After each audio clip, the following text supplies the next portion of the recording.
Chapter 1351, Who will go kill Xia Fei? There are many clans in the universe skilled at killing others, and the Skywing clan's expertise was in killing people above their level. So long as they were fast enough, they could exceed anyone. Xia Fei had taken Yading's life with one strike precisely because he was absurdly fast. There was no one faster than Xia Fei in this universe. Who cared about levels? Speed types existed to ignore them all. Xia Fei turned his head, his eyes still spewing flame. He had been driven to madness by his rage, absolute insanity. His inner demon exploded. The broken wings unfurled from his back like sharp blades. You think you can kill me? Xia Fei said to Shane darkly. If you want to kill me, you had best call out one of the 5 ancient apexes. Today, I'll be killing all of you. The dignity of the Skywings would not be blasphemed. The dignity of the Fiend race could not be trampled on. To think the Hero Alliance would seal up the Fiend race's Devil Shadow Dragoons with the Dragon race and then turned around to exterminate the Fiend race. Such methods were truly cruel and shameless. Why are you this fast? Shane backed away as he shouted in alarm. Xia Fei had been at 30 million meters per second when he first joined the 29th place. After 1 month, his speed had broken 100 million. This was explosive growth. Shane could never have imagined that Xia Fei would today possess the universe's fastest speed. Shane was afraid. He was facing the speed maniac with the fastest speed in the universe, and he alone truly wasn't enough to kill him. Apologies. I don't want to reply to your question, because I only want to kill you. Xia Fei roared and shot forward like an arrow. The fiendish blade Nirvana swept out, chopping at Shane's waist. Swing! This attack hit nothing but an afterimage. It turned out that Shane had used a high-ranked instant movement technique. He wanted to leave, but Xia Fei was even faster than his instant movement technique. Even if only a shadow was left, his target couldn't even think of escaping. You are reading on our content copy site. Please copy and search this link https://bit.ly/3nsnqtr to support us. Thump. Shane, who still ended up being chopped in half, collapsed on the streets of Britannia. The devouring power of the Nirvana had left more than half of his body shriveled up, and with a gust of wind, it turned into dust. Whoosh! Whoosh! Several dark figures instantly gathered around Shane's corpse. They saw that Shane had gripped objects in his left and right hand before dying. When these people opened up his left hand and saw what was in it, they paled in shock. Wind Shadow. He used the Wind Shadow soul transmission device, but he still couldn't escape? Heavens! He must have been killed by a speed type, one with transcendent speed, a warrior exclaimed in shock. Wind Shadow was a soul transmission device. Unlike ordinary soul weapons, energy was placed in it beforehand. Shane only needed to press a button to activate the instant movement technique. Compared to ordinary spatial instant movement techniques, Wind Shadow's transmission speed was 10 times faster. It appeared that he had taken precautions against the speed type Xia Fei a long time ago. But not even in his dreams could Shane have imagined that Xia Fei had shattered the limits of speed. Even using the transcendent soul transmission device Wind Shadow, he still hadn't been able to escape. Another person opened up Shane's other hand. Inside it was a clenched fist made from metal. This was none other than the symbol of the 5 ancient apexes. It represented their sincere cooperation, like that of a clenched fist punching. Oh no! He's a man of the 5 ancient apexes. Hurry and send this thing over. Someone immediately left Britannia to deliver the news to the 5 ancient apexes of annihilation. After killing Shane and Yading, Xia Fei put away the paired comet and went to Xiu Zaishan's side. The soul dagger had gone through his heart. It was a soul wound. Even though Xiu Zaishan had a peak annihilator's cultivation, there was no saving him. His breathing was getting weaker and weaker. Go, and never come back. Xiu Zaishan looked at Xia Fei and struggled to say, old yet is autumn erudite. Xiu Zaishan's head dropped to the side, and he stopped breathing. But his hand kept a tight hold of Xia Fei's hand, passing his spatial ring on to Xia Fei. The back of Xiu Zaishan's ring had a picture of his wife, a woman with an elegant figure and heroic posture. Radix sighed. How could it turn out like this? How? All these guys deserve death. Sometimes, the truth was exceptionally cruel. Radix was already incoherent. He could not accept the cruelty of the situation. Even when faced with the threat of the dragons, the big hots of Annihilator had still schemed against each other. Xia Fei reached out and closed Xiu Zaishan's eyes. This pitiful man had been passionate and righteous, trying his best to avenge his wife, but in the end, he had found that his enemy was right next to him. It was truly a great irony. Let's hurry and get out of here. To the 8th universe, Radix said to Xia Fei. Xia Fei shook his head. We can't leave. If we leave, we'll burden many people. Xia Fei let out little Goldie, and after telling him some things and placing something in little Goldie's mouth, little Goldie grimly opened up a passage to dark space and departed swiftly. Radix was ghastly pale, saying to Xia Fei uneasily, Are you really going to do this? Xia Fei nodded. You must trust in my judgment. This is the only thing we can do. You're gambling with your own life. Radix bellowed. In a quiet bamboo forest, Autumn Erudite was waiting to hear from Xiuzation. Lu Shooting was keeping him company. A servant nervously entered the room, not even having time to announce himself. He nervously said, Old Yat, there are guests. Autumn Erudite was rather annoyed, casually saying, What are you so panicked for? Who's come? The five ancient apexes. Autumn Erudite and Lu Shooting were both surprised, Lu Shooting so surprised that he stood up. Speak clearly. Is it Vandez, Sijet, Gregory or Thunder? Autumn Erudite said, trying to stay calm. All of them, the servant frantically said. The 5 ancient apexes had all gathered. This was a scene he had never seen in his entire life. All of them? Even Autumn Erudite was standing up now, clearly very uneasy. Managing a smile, Autumn Erudite waved his hand and said, Since they're here, let them in. As he spoke, 4 people appeared in Autumn Erudite's little wooden house. They were none other than the other 4 members of the 5 ancient apexes, the strongest existences in all of Annihilation. Autumn Erudite smiled. Sitting back down, he raised a hand and said, Please, sit. What wind has blown all of you over in my direction? Our last meeting was ages ago, no? I thought you had forgotten all about me. Vandez, the leader of the 4, said, Send away all your people. What we have to say to you is very important. Autumn Erudite frowned, but seeing how resolved the other 4 were, he waved his hand and whispered, All of you withdraw 800 kilometers. Yes. Autumn Erudite's men received the order and left. Vandez glared at Lu Shooting, and Autumn Erudite had no choice but to send his strategist away as well. Autumn Erudite shrugged and said politely, Can you sit now? All of them sat down, nasty grimaces on their faces. Vandez turned a screen on and said, You don't need to ask why we came. Just watch this first. Curious, Autumn Erudite stared at the screen. This was a combat video which displayed the events in Britannia from Shane's point of view. When Yachting spoke the truth, Autumn Erudite felt like he was about to explode. How? There were still survivors from the Heroes Alliance, besides the 5 of them? Finally, the video that left the Autumn Erudite horrified came to an end, and Shane's cloven body collapsed onto the street. Autumn Erudite, I'll be honest with you. It was I who ordered Xiuzation to be killed. If you hadn't appeared and protected him, this incident wouldn't have happened. Vandez said grimly. The Autumn Erudite dropped his head. Pinching his thigh, he said in a trembling voice, Was Yachting telling the truth? Correct. In order to entrap the fiend race, we developed the plan to divide the universe into 9 parts. Must I have Lord Azure Moon come here and personally explain things to you? Vandez said. Autumn Erudite instantly looked much older. Azure Moon had been the leader of the Holy Light Dragoons at the time, the number 1 hero of the universe. He was still alive? Autumn Erudite sighed. This news had completely overturned everything he knew, and he didn't know what to say. Autumn Erudite looked out the window and said weakly, Was killing all those people really worth it? Worth it? Far too worth it. Thundercry proclaimed loudly. Without that sacrifice, how could we humans and blue bloods have enjoyed eons of prosperity? Did you forget about the situation back then? Did you forget about how arrogant those fiend scoundrels were? Of the 4 great Dragoon legions, the Devil Shadow Dragoons had never lost once. And after that, even the Dark Moon Dragoons, which were made up of minor races, wanted to suppress our holy light. How could we bear it? Autumn Erudite glanced at Thundercry. So you knew about this as well? After all this time, all of you knew? Only I, yes Haikyuu, was left in the dark. Good, good. Thunder felt somewhat guilty. Back then, he had been Autumn Erudite's colleague in the logistics department, and his subordinate.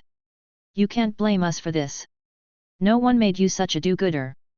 Moreover, your Ye clan had a marriage alliance with the fiend race, so we had to hide it from you, Thundercry explained. Autumn Erudite felt his heart growing cold. He felt like he had been an idiot all these years. All this time, he had been desperately trying to find out why the fiend race had suddenly betrayed the alliance, but he had been a fool, investigating something that everyone else already knew. So, what did you come here today for? Did you come to laugh at me? Autumn Erudite said coldly. Vandes frowned. Old Yet, we didn't mean that at all. It was Lord Azure Moon who asked us to come and persuade you. Xiu Zaishan was your proud disciple, but alas, he's dead now, and there's no salvaging this situation. But that Xia Fei is still alive, and he's your man. Lord Azure Moon said that he has been observing you for a long time and knew that you were not of one mind with the fiend race, so he wants you to rejoin the party. Of course, that is only if you are willing. The Autumn Erudite scoffed. He understood that they wanted him to prove his loyalty. Xia Fei was his man, so if Autumn Erudite killed him personally, he would prove that he could be trusted. But if Autumn Erudite wasn't willing, he would be killed on the spot. This was the Annihilation Universe. For their own benefit, the Holy Light and Destiny Dragoons had gambled with the fate of the entire universe. Friendship? Affection? Such things had never existed in Annihilation. Thunder grew somewhat frantic. As an old subordinate of Autumn Erudite, he still felt very bad for hiding this matter from the Autumn Erudite for so many years. Thundercry feared that Autumn Erudite would read the situation incorrectly and oppose Azure Moon, so he hastily said, Xia Fei is currently trapped in Britannia and can't leave, nor can he send out any messages. His death is inevitable. Since you were the one who brought him to Annihilation, personally sending him off is a decent end. This kid Xia Fei has now become a walking disaster. No one expected him to break the 100 million meter per second threshold. Ordinary warriors can't do anything to him, so one of us 5 has to go, and I feel like you are the ideal choice. Broke 100 million? Autumn Erudite was surprised, and his eyes glinted with a subtle light. Chapter 1352, The 5 Ancient Apexes has arrived. Autumn Erudite felt only sorrow when it came to his former comrades. With his ability, it hadn't made sense for him to be stationed in the rear to manage the logistics department, and there was also Thunder. It was only today that the Autumn Erudite learned that Thunder had been together with him not because the logistics department needed manpower, but because Thunder was keeping an eye on him. What an enormous conspiracy! If Autumn Erudite had been on the front line, he would have easily detected that something was off, that the Devil Shadow Dragoons had been sold out and the Dark Moon Dragoons had all died, but the Holy Light Dragoons and Destiny Dragoons were almost completely unharmed. Originally, they had agreed that the Fiend race would move together with the Ig Dragon's Yang clan, but at the last moment, the Yang clan had some sort of family emergency and had to go back. For this reason, the Autumn Erudite loathed the Yang clan, but now, it appeared that this had all been part of Azure Moon's plot. The Autumn Erudite's heart was in chaos. He closed his eyes and tried to calm himself down. Autumn Erudite, Lord Azure Moon has already said that he still trusts you. So long as you are willing to personally take care of Xia Fei, Lord Azure Moon will agree to let you back in. Thunder said to the Autumn Erudite loudly, still holding some kind intentions toward him. Trust? Autumn Erudite's heart twitched when he heard these words. The most despicable and shameless guy in the universe wanted to talk about trust with him? If he had known that this day would come, he would have rather died all the way back then. Vandes sternly said, Xia Fei knows too much, so he must die. We can still control him for now, so we've let him live, but if you're not willing to do it, one of us will have to go. Autumn Erudite was startled. Vandes was right. Xia Fei was still alive because they wanted to see him kill Xia Fei with their own eyes. Otherwise, they just needed to destroy Britannia. One little Xia Fei wasn't deserving of the attention of these big hots. I want to see Azure Moon, the Autumn Erudite stated. Killing Xia Fei is Lord Azure Moon's only condition, Vandes replied. 72 hours after Xia Fei entered the well in Britannia, the vast central plaza on the surface. Boom! With a mighty crash, a huge fissure opened up, and Xia Fei pursued a dark figure as they jumped out. He was very fast, faster than all other speed warriors. A rainbow burst of light enveloped that fleeing warrior tightly, and then Xia Fei arrived and clove his foe in twain with the fiendish blade Nirvana. You are reading on our content copy site. Please copy and search this link https://tineural.com/39hpcn6j to support us. Like a stone that had been kicked to pieces, the drained warrior turned into dust and scattered in the wind. The fighting had been going on for 3 whole days. In these 3 days, the 29th place had been annihilated. 0 office had been annihilated. Countless hidden warriors were now buried in the underground city of Britannia. A person in dire straits would often unleash unbelievable strength. In 3 days, Xia Fei had killed all his enemies, seizing all their energy. He was killing and cultivating crazily at the same time. Xia Fei's complexion was somewhat pale, and popping sounds like growing bamboo could be heard from his body. They were from the chilled ligament Ghost Valley. Spirit power had been infused into Xia Fei's body, stimulating every cell, driving them to crazily split apart and grow. The chilled ligament Ghost Valley was a kind of insane body cultivation method, and also an extremely effective one. Xia Fei was getting faster and faster. With his transcendent speed, he had all the initiative, even against opponents who were stronger than him. After breaking through the first rank of the chilled ligament Ghost Valley, Xia Fei strode toward the second, but Xia Fei did not know how much time he had left. Britannia has no more people. Radix said grimly. This might be the signal for the general assault. It's possible, but no matter what, we have to hold out until the final moment, Xia Fei said, his eyes determined. Xia Fei had to stay here. The Annihilators thought that it had imprisoned Xia Fei, preventing the news from spreading, but they had forgotten about Little Goldie. As the king of dark space, Little Goldie was an extremely important ace for Xia Fei. In the most perilous of moments, Little Goldie could deliver messages for Xia Fei, and Xia Fei needed to stay here and delay the enemy. Look! Radix suddenly pointed at the sky in shock. 5 comets descended, landing right across from Xia Fei. Bang! Bang! Bang! Bang! Bang! 5 booms, 5 people, and 5 deep craters. Xia Fei's heart suddenly constricted. These 5 people had extraordinary strength. They were most likely the 5 ancient apexes from the Annihilation universe. They were here. The legendary 5 ancient apexes were finally here. Xia Fei looked at one of them and said, "It's you."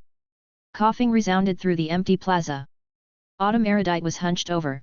It was clear that he was very weak. He wasn't physically weak, but instead mentally frail to the extreme. Autumn Erudite looked at Xia Fei and replied, "Yes, I am Zhaikyu, the Autumn Erudite. My surname is Yet." On the side, Vandes said, "Don't waste time chattering.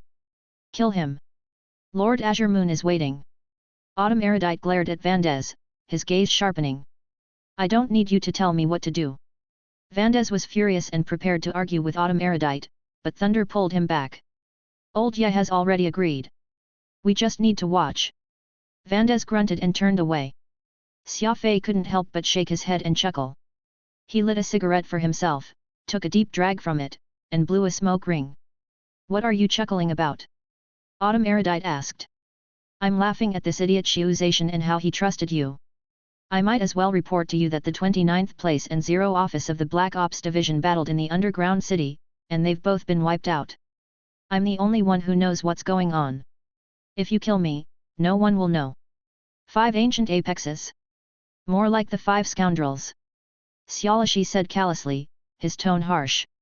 Autumn Erudite's body swayed at these words, and his face turned even whiter. He whispered, "I've let you down, let down all of the 29th place." Xia Fei sneered, "My brothers of the 29th place won't have died in vain. I've already exterminated the 0 office. Burying them along with my brothers. Autumn Erudite, what you've truly let down is the universe. This is a debt you will never be able to repay." The Autumn Erudite gnashed his teeth. Xia Fei's harsh words aged him greatly, and the wrinkles on his face deepened. "Don't let him lead you astray. Xia Fei is a remnant of the fiend race. You need to kill him. Offer his head to Lord Azure Moon." Vandes spat out. Autumn Erudite let out a long sigh. He took a few steps towards Xia Fei and said, "My apologies. Today, I must take your life. Originally, since you were the last descendant of the fiend race, I planned to help you out, but in the end, I only ended up hurting you." Xia Fei erupted in laughter. Taking out the Fiend King scepter and Fiend Lock, he sternly said, "First, my head in exchange for one of the 5 ancient apexes is worth it. Second, in the past, I didn't think that there was anything special about the fiends, but today, I'm very proud of them." Everyone looked weirdly at him, and then they looked at Autumn Erudite. Autumn Erudite waved his hand and said, "All of you, stand aside. This is a matter between me and Xia Fei. Vandes and the others grimaced, but they retreated about a dozen kilometers, leaving the entire plaza for Xia Fei and the autumn erudite. The autumn erudite extended his right hand to Xia Fei, gesturing at him to come over. I heard you broke 100 million meters per second? Can you let this old man experience it? All right. Xia Fei pressed his body to the ground and charged. A cold light shot forth. Autumn erudite lightly pushed out with his palm. The air became like an ocean, pushing Xia Fei back. This move didn't have much lethality, but it dropped Xia Fei's speed. As peacock blue shot out from Xia Fei's right arm, autumn erudite had already moved several steps to the side, just enough to dodge Xia Fei's attack. There are not many methods that can be used to fight back against speed, but that doesn't mean there aren't any. Remember, speed is powerful because of its invincible offensive might. Offense is the only path speed types can embark on. As Xia Fei and autumn erudite clashed, a voice rang out in Xia Fei's ear. Just now, I condensed the energy in the air. It's not hard to undo this move, but you first have to understand when I started to spread out my energy. Xia Fei was stunned. Autumn erudite was clearly using a secret method to speak to him, but Xia Fei didn't understand why he was doing this. Don't stand around. Keep attacking me. Use your speed to create distance and then charge. Autumn erudite said. Vandes and the others are watching. You don't have much time. Xia Fei and autumn erudite were fighting, but strangely, the autumn erudite didn't seem to want to kill Xia Fei. Rather, it was like he was giving Xia Fei a final lesson. The people of Annihilation have been crazily thinking of ways to exterminate the fiend race, and they've studied even the broken-wing sky devil, Pale Tooth, countless times. You are the attacker and I am the defender, so things will be different from my point of view. You simply need to understand my mindset, and once you do, killing me will be easy.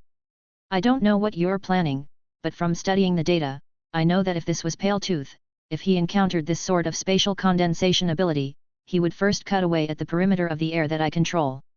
Autumn erudite spoke rapidly, not daring to waste even a second. In the distance, Vandes, Sijat, Gregory, and Thunder observed the battle between the autumn erudite and Xia Fei. Vandes spat on the ground and darkly said, "What's the autumn erudite wasting time for? Why doesn't he use his secret art, absolute atrophy?" Thunder said, "Absolute atrophy is the autumn erudite's strongest secret art. He would probably feel ashamed if he had to use his ultimate move on only Xia Fei. Then he wouldn't be pushed back like this. I hate speed warriors. Xia Fei has already broken the limit, so he'll be fighting for a long time if he doesn't use the secret art," Sijat said coldly. Gregory frowned and asked, "Perhaps autumn erudite really has gotten old and can no longer be given any important tasks." Thunder was furious. "All of you understand how strong the autumn erudite really is. Moreover, it was Lord Azure Moon who decided to welcome the autumn erudite back into the fold. Are you questioning his decision?" "We would not dare," Vandes coldly remarked. "We will naturally comply with Lord Azure Moon's words, but there must be a limit. 10 minutes. If autumn erudite doesn't end this battle in 10 minutes, we will personally take action." Thunder suppressed his rage and just grunted coldly. In this group of 4, it was only Thunder who still remembered the friendship they once shared and supported autumn erudite. The others wanted nothing more than for autumn erudite and Xia Fei to die together. Chapter 1353, Critical Strike. People were sometimes very difficult to divide into good and bad. Take autumn erudite, for instance. The annihilation of the 29th place was inextricably linked to him, but he had also helped Xia Fei to a very large degree. As one of the 5 ancient apexes, autumn erudite had penetrating insight, and everything he was telling Xia Fei concerned the weaknesses of supreme experts. Those at the level of the 5 ancient apexes could harness unimaginable energy. Every strike was like celestial lightning descending upon the earth. But there were side effects to harnessing too much energy. It would make a warrior's offensive tempo slow, and there would be a gap between each attack. Of course, for other warriors, such a gap would be useless. Even if they could notice this gap, they wouldn't be fast enough to exploit it. But Xia Fei was different. He was currently the fastest existence in the universe. Faster than Skywing Grand Ancestor Xia Gukan, and even faster than Broken Wing Sky Devil Palatutha's soul familiar, Wing. Speed was supreme. So long as Xia Fei was fast enough, he might not even lose to one of the 5 ancient apexes. Time was the greatest enemy of Xia Fei and autumn erudite. The remaining 4 apexes had only given them 10 minutes. Trying to increase his combat power to the level where he could deal with Thunder, Vandez, and these other old monsters in 10 minutes required both effort and comprehension. Gradually, the 4 apexes grew impatient.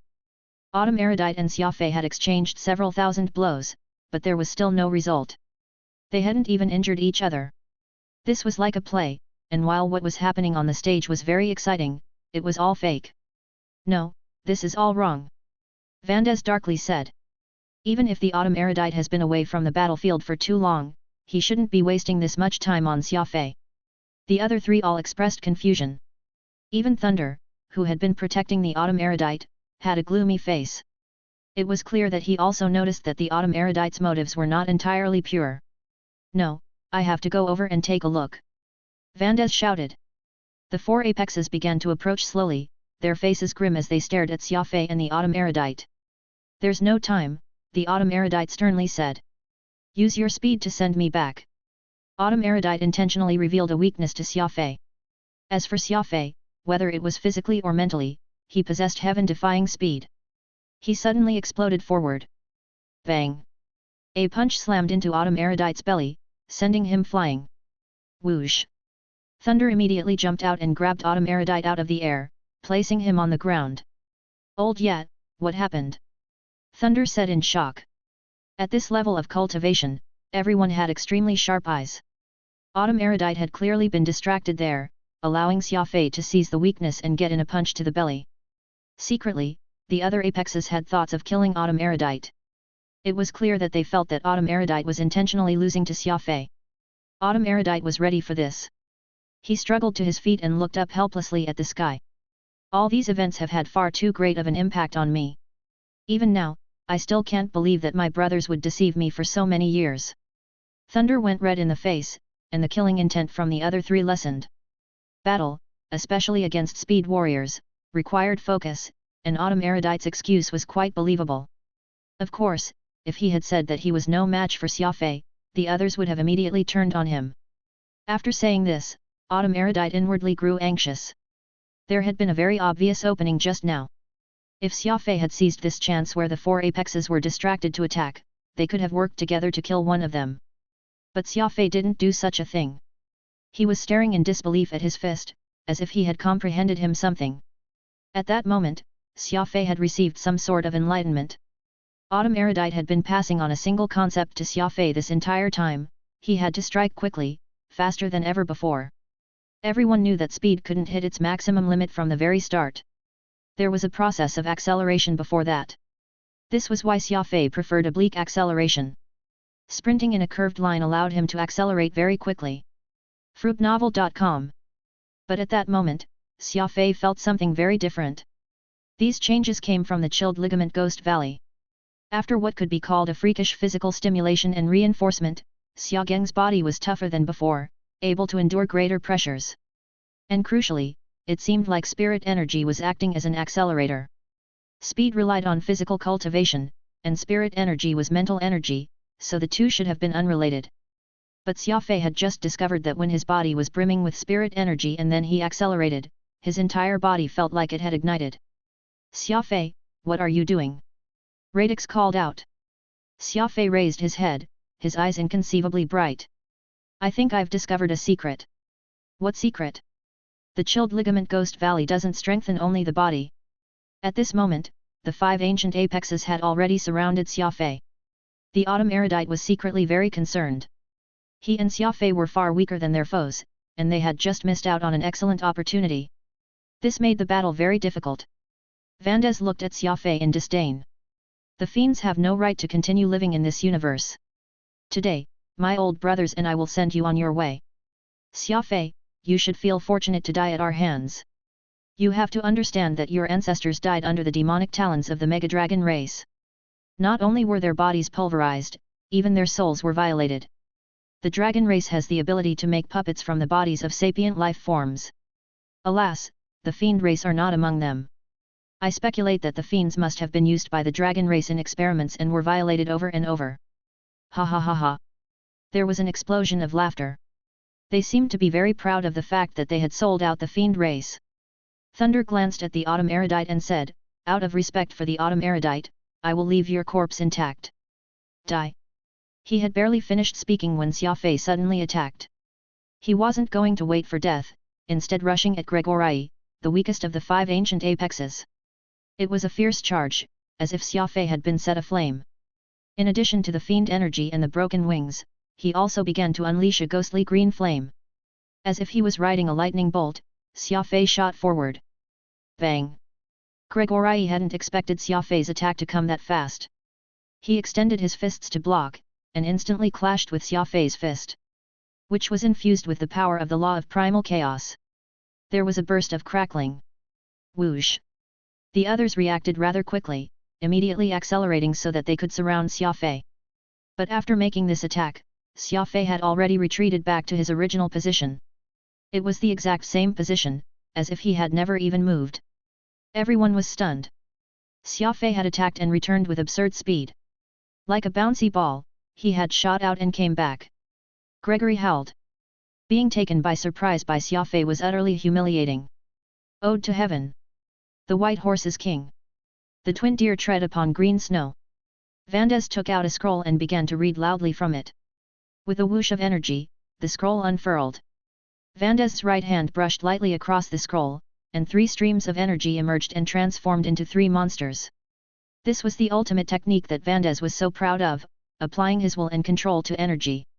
The exotic beasts created from this energy were even more formidable than mythical beasts and holy beasts.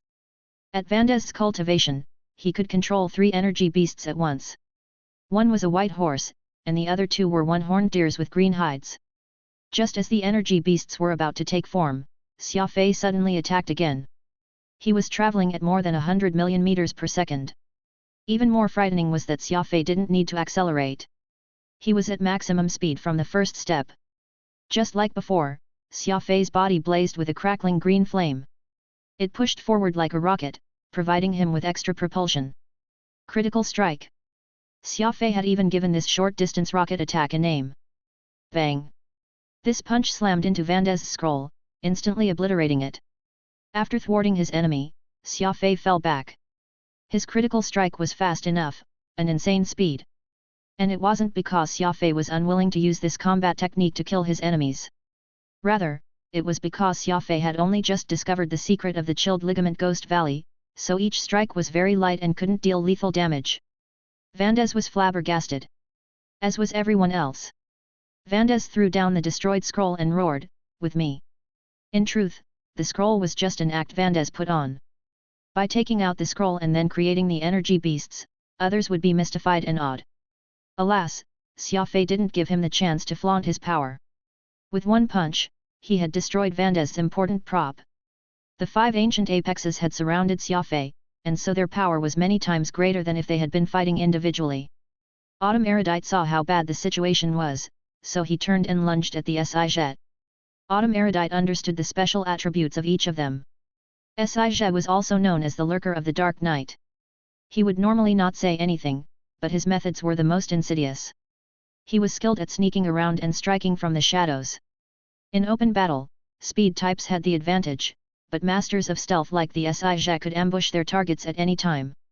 Thus, Autumn Erudite decided to deal with this silent old monster first. Autumn Erudite. Have you gone crazy? Thunder saw Autumn Erudite beginning to fight with the Jet and cried out in shock. You don't need to ask. Autumn Erudite is a traitor. Kill the 2 of them. They will die without a grave today. Vandes bellowed. Vandes, Gregory, and Thunder encircled Xia Fei. Iron Fur Slash. Thunder roared. He took out a giant soul weapon, which looked a little like an iron fir tree. It was more than 100 meters long. Thunder raised this tree-like weapon savagely, and then he began swinging it crazily at Xia Fei, stirring up a storm. But attacking a speed warrior like Xia Fei wasn't easy, and that wasn't even considering that Xia Fei had achieved a whole new level of speed. He just needed to move and he would create a series of explosions with his motion, akin to firecrackers. With this explosive speed, he was able to shoot all around the plaza. He could appear on the left, and then on the right. Bang! Bang! Bang! Bang! Xia Fei was randomly bouncing all around, like a ball in a box, and he was getting faster and faster. Xia Fei frequently collided into Vandes and the others, but as Xia Fei had only just begun to use the critical strike, all he had was speed. He was sorely lacking in strength, so the collisions dealt were not lethal. Vandes waved his hand and said, "Ignore his speed. It's all flash and no substance. There's no offensive power to them." His meaning was very clear. They needed to take Xia Fei's attack and use the chance to counterattack. After all, Xia Fei's killing power had plunged when he became that fast.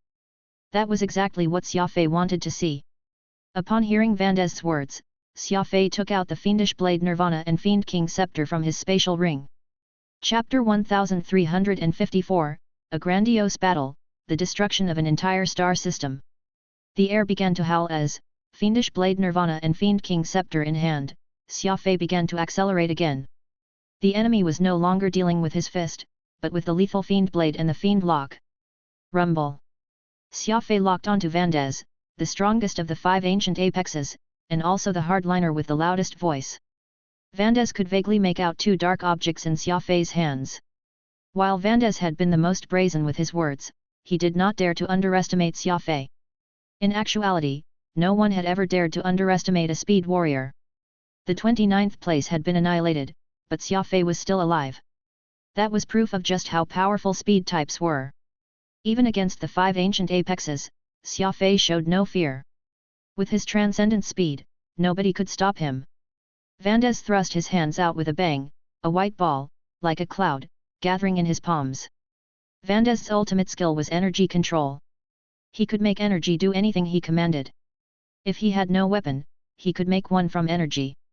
He could even use energy to create life forms that could move. That was just how powerful his energy control was. This was a ball of the purest energy. Any being would find it difficult to break through its wall of spirit energy. However, Vandes had gotten the wrong idea. Xia Fei was someone who took hold of an advantage when he saw it. Cutting down Vandes would naturally be great, but if he couldn't do that, absorbing some energy was perfectly fine. Swoosh! Nirvana swept across the energy that Vandes had laid down, devouring it crazily. It left part of the energy for itself, and another part it offered to its master, Xia Fei. Hey! Vandes was stunned. He quickly jumped to the side and shouted, "Take formation!" Whoosh! Vandes, Sijat, Gregory, and Thunder assembled into a square formation. They seemed to be intending to use an area attack so that they could take down Xia Fei and Autumn Erudite together. Nirvana had already finished absorbing Vandes's energy. Xia Fei licked his lips, his eyes erupting with light. After killing and extracting energy for 3 whole days, Xia Fei had emerged from those countless battles incredibly strong. His energy reserves had returned to 1 million units. Be careful. They didn't want to break the seal around Britannia, so they hadn't been using their real strength before this, Autumn Erudite whispered to Xia Fei. Dear readers, you are reading on our content copy site. Please copy and search this link https://tinyurl.com/39hpcn6j to support us. The 5 ancient apexes couldn't be that weak.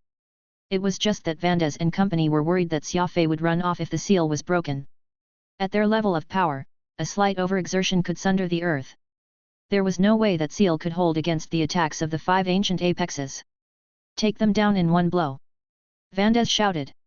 What if we end up breaking the seal? Gregory exclaimed worriedly. He didn't want to see Xia Fei run away. After all, this was someone who could travel at more than 100 million meters per second. Once Xia Fei entered the larger stage that was the universe, it would be very difficult to capture him. Forget about it. Do you not fear Lord Azure Moon's wrath? Vandes rebuked him. The other apexes all froze. Vandes was right. Xia Fei escaping the seal was scary, but Azure Moon was even scarier. Azure Moon. Mu Tianbei.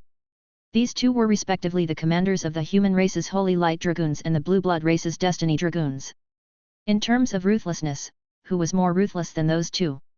The once supreme Devil Shadow Dragoons and the Dark Moon Dragoons who had once surpassed Holy Light and Destiny had ultimately been unable to escape the scheming of Azure Moon and Mu Tianbei. Even if the 4 apexes had to die, they were unwilling to face the wrath of those 2 old monsters. Whoosh! The aura of the 4 apexes instantly began to rise. Energy waves pulsed through the air, stirring up a storm. The winds blew so fiercely that it was difficult to stand. Get ready! They're about to attack. You have to leave the moment you see a chance. We're no match for them, Autumn Erudite whispered, his brow deeply furrowed. Xia Fei was startled. Energy was everything to a warrior. Xia Fei didn't know how much energy existences on the level of the 5 ancient apexes could have, but from the current situation, it was probably a terrifying number. What's the key to dealing with speed? Vandes asked loudly. Control, the other 3 loudly replied. Thunder was the first to make a move. He spread out his arms and then brought them together. Like a giant stirring up the seas, the entire planet instantly fell into turmoil. All of Britannia and its buildings instantly collapsed. Autumn Erudite. You've let me down. Rather than watching you become a traitor, it would be better if you died at my hand. Thunder shouted. Thunder had ceased to have any affection for Autumn Erudite. All he had was seething rage. He had treated Autumn Erudite like a brother, but Autumn Erudite had chosen to stand on Xia Fei's side. Xia Fei was of the fiend race. An eternal foe. At the same time, Xia disappeared from Xia Fei's vision while Vandes and Gregory appeared to his left and right. These were truly comrades in arms who had worked together for many years. Once they started moving, they had everything: energy control, sneak attacks, and flanking maneuvers. 1,000 leaves fall, and all things wither. Autumn Erudite shouted as his face turned cold. He assumed a strange posture, one hand pointing at the sky and the other hand pointing at the earth. In a flash, it felt like all life had been sucked away, and this ruined city became even emptier. It wasn't just Britannia. The entire planet seemed to be stripped of life. It stopped turning. Autumn Erudite. He was so powerful. With one move, he had made a planet stop cold. The earth cracked and fissured. Technique?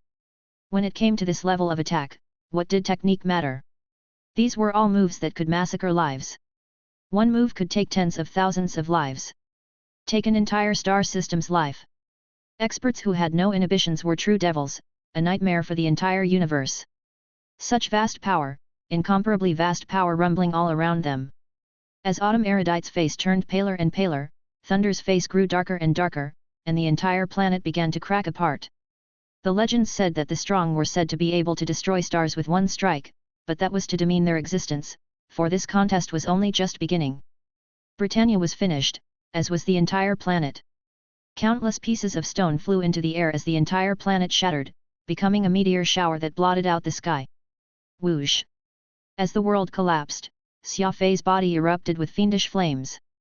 Xia Fei exploded forward like thunder, slamming into a dark silhouette that had been rapidly approaching his back. Not daring to leave any room for error, Xia Fei struck with all his power, using 200% of the power of the law of primal chaos. This dark silhouette approaching him from behind was Xia, the expert who excelled at sneak attacks. Nirvana.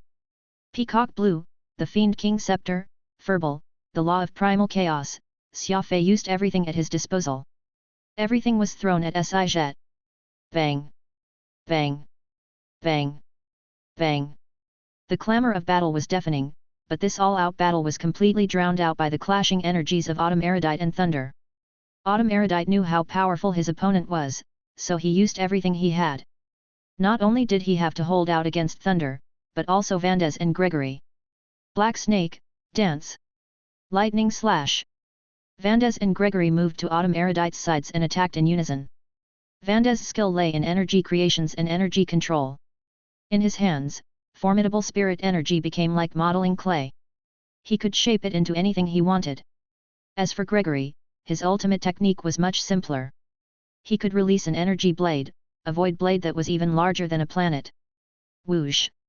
The forming black snake was larger than a planet, as was the lightning slash. It was like giants were battling. Their attacks outsized planets. Pa pa pa pa pa. Warships that had been hidden throughout the area began to appear. The shockwaves created by the clash between the 5 ancient apexes were too frightening, forcing these warships out of stealth and driving them into each other, and then they bounced off the walled space of the universe like bullets. 2 warships crashed into each other in a blinding and deafening explosion, only adding to the tension of the battle. The potential of sapient life forms had no upper limit. In the first exchange of this battle, the star system in which Britannia existed had been annihilated. Wherever the fiend blade points, gods and demons will be slaughtered. Xia Fei shouted the slogan of the Skywing clan as he battled against Xia, unleashing countless fierce attacks at him. The power of critical strike was frightening. It allowed Xia Fei to move at more than 100 million meters per second from the very start. Speed at this level was the ultimate manifestation of brute strength. This was critical strike. The usage of spirit energy to stimulate the body into reaching the very limits of speed. Xia Fei was making so many attacks that even he didn't have time to keep track. All he needed to do was attack as fiercely as he could. If one punch wouldn't do, then he would make 10,000. And if 10,000 didn't kill, he would make 1 million. And 1 million wasn't enough, he would send in Peacock Blue, Nirvana, Furball, and all of his other violent little helpers, getting 1 million punches from each. In short, Xia Fei was going all out.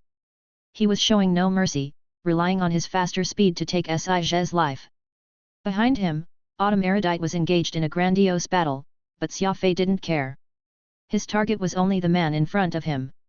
He sought to kill only this man. Crazy.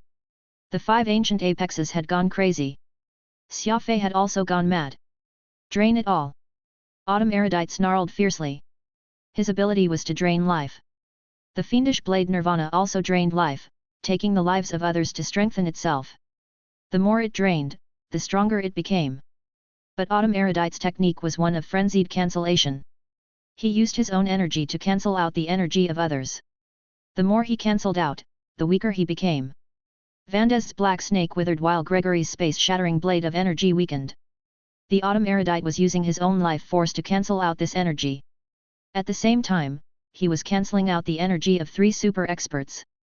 Let alone the seal, in the face of this battle, even this star system had ceased to exist. This was what it truly meant to be strong. A fight between normal people might end up hurting bystanders, but a clash between the 5 ancient apexes could destroy worlds. It was impossible to describe in words the power and horror of this scene. After all, in the first exchange, an entire star system had been annihilated. Whoosh! Whoosh! Vandez, Gregory, and Thunder bent over and panted for breath. In the distance, Autumn Erudite had a nasty scowl. His clothes were in tatters, revealing his copper-colored skin and muscles. Such a healthy body was rather incongruous with his old and wrinkled face. Haha, Autumn Erudite made a weird laugh. You didn't expect this, did you? You couldn't defeat me in the past, and you still can't do it now. Xia Fei has already cured my illness. Autumn Erudite turned to look at Xia Fei. Despite his bold words, Autumn Erudite actually knew that he was trading his life for time, and there wasn't much time left. In distant space, it appeared like someone was setting off fireworks. Amid flashes and explosions, Xia Fei was still attacking Sige. Using his unreasonable and frenzied attacks, he had brought the fight out of the star system, and he showed no signs of stopping. With a rumble, the final punch landed. This fist was packed with the power of the law of primal chaos as it finally broke through Sige's defense, leaving a bloody hole in his chest. This was Xia Fei's famous mad dog tactic. He just kept fighting and fighting and fighting until he had punched through his enemy. Chapter 1355, The Frenzied Counterattack begins. Scrack! The fiendish blade Nirvana tumbled through the air and clove through Sige of the 5 ancient apexes. His life was stolen away, his body darkening and then crumbling to pieces. This was the power of the fiendish blade. It was the most vicious vampire, sucking away the blood of everyone it struck, whether god or demon. It wanted their lives. As Sige's body returned to the dust, the survivors were left in disbelief. Xia Fei, who had only 2 soul marks, had kicked one of the strongest experts of annihilation out of the star system and then used the insidious fiendish blade to suck him dry. He was a god from the annihilation universe, and yet he had died such a miserable death. Critical strike! Xia Fei roared, and his body once more erupted with those ghostly flames. He shot out, returning from the perimeter of the star system back to Autumn Erudite's side. Broken wings, fiendish energy, and ghostly flames made for a very eye-catching figure. He didn't seem human at all. He was a pure demon. Particularly that critical strike. There was no need for any speeding up. He could instantly start moving at 100 million meters per second. Shooting over like a cannonball. Exhibiting the power of speed to the maximum. Even the 5 ancient apexes couldn't dodge. There was also Nirvana, the immemorial mystical armament, Holy Beast Shatterstar, and the Fiend King Scepter. This group of formidable weapons served as Xia Fei's hidden aces. Autumn Erudite smiled very sincerely at Xia Fei as his voice sounded in Xia Fei's ear, I used up all of my strength in the last attack. I won't be able to last for very long. Xia Fei didn't reply. He could already tell that Autumn Erudite had sustained very severe internal injuries. Thunder and Vandes looked strangely at Xia Fei. Suddenly, the three of them backed away quickly, staring hard at Xia Fei's nirvana. The fiendish blade was now cloaked in a thick cloud of black energy, as if it had been pulled out from some swamp of the underworld. This black fog was like fat, so thick that it was on the verge of dripping from the blade. Clang clang clang. The universe resounded with the intense ringing of metal, and in the middle of the cacophony, Nirvana began to transform. Nirvana was changing. It wasn't getting any larger, but its 8 snowflake blades were turning into 10 blades. A 10-bladed weapon. The bizarrely shaped blades extended in a circle from Nirvana's main body. A ruthless energy spread out, and Nirvana lost its last bit of light, turning blacker and blacker until it had fused with the darkness of the universe. This was the 10-edged fiendish blade. It had evolved. After absorbing the life of an ancient apex, it had received a massive stimulant and began to grow rapidly. In numerology, 10 was perfection, and the 2 hands had 10 fingers. Could this be the ultimate form of the fiendish blade Nirvana? It appeared that after Furball had reached the apex and Peacock Blue had been fused into its complete form, Nirvana didn't want to be left behind and had finally revealed its ultimate power. This was a sign that Xia Fei had become extremely strong. Although there had been a number of other factors and coincidences involved in the killing of Xia, he was dead regardless. Xia Fei already had the ability to kill gods, the strongest warriors of this universe. The Fiend Blade's evolution was not beyond reason, completely in line with its sinister and insane nature, but it had left Vandes and the others utterly stunned. The fiendish Xia Fei and his innumerable fiendish weapons. What sort of existence was this? People with sharp eyes might have already realized that there was no one normal under Xia Fei's command, and that included Xia Fei himself. He had taken a path of growth that no one else had walked before. Express delivery driver, librarian, and last devil Shadow Dragoon. Now, he was a god slayer. As a member of the ancient fiend race, he had slain a god of the human race. On the other side, Vandes shook his head and smiled bitterly. I really didn't think that this battle would be so difficult. Nor did I think that Xia, who even survived that final battle against the dragon race, would die here. Too humiliating. Far too humiliating. Vandes roared in fury. The other two scowled with him. It was one thing for the three of them together to not be able to take down Autumn Erudite. After all, the Autumn Erudite was very powerful, and his absolute atrophy ultimate skill had a long and ancient legacy. But there was no excuse for Xia being slain by Xia Fei. To put it bluntly, Xia was an assassin, the ancestor of all assassins. Xia Fei originated from an assassin school, and he had killed the grand ancestor of his lineage. This outcome was earth-shaking. Vandes clenched his teeth and swung his arm down. The seal has been broken. We can't let Xia Fei and Autumn Erudite escape. Whoosh! Countless warships appeared in space, and they quickly began to converge. It turned out that the Black Ops Division had several layers of defense around Britannia, far more people than Xia Fei had anticipated. In the blink of an eye, Xia Fei and Autumn Erudite were tightly surrounded. Come with me. Xia Fei grabbed Autumn Erudite so that they could quickly escape. The Autumn Erudite bitterly grimly. I can't go. Absolute atrophy had made my body extremely fragile. High speeds will make me fall apart. Xia Fei was stunned. Everything had its price, and while Autumn Erudite had seemingly been able to hold out against the attacks of Vandes, Gregory, and Thunder, he had paid an enormous price for it. Their enemies had surrounded them. There were warriors constantly jumping out from the warships and joining the ranks. As the saying went, 2 fists found it hard to go against 4 hands. Dealing with this number of enemies would be truly difficult. There was no problem with Xia Fei leaving the battlefield. After all, he had a heaven-defying speed. But that meant that Xia Fei would have to give up on the Autumn Erudite, which he didn't want to. Forget about me. Go. Autumn Erudite roared and pushed Xia Fei away, upon which he once more assumed that strange posture. It was clear that he planned to use his last bit of strength to suppress all the warriors here. Absolute atrophy made all things wither and shrivel up. Autumn Erudite's eyes turned red like those of an enraged bull. After being deceived for so many years, Autumn Erudite was already dead inside. He was determined to have a final settling of accounts with these traitors. Vandes waved his hand and urgently ordered the fighters, attack! Attack! Don't let that old scoundrel Autumn Erudite use his ultimate move. Whoosh!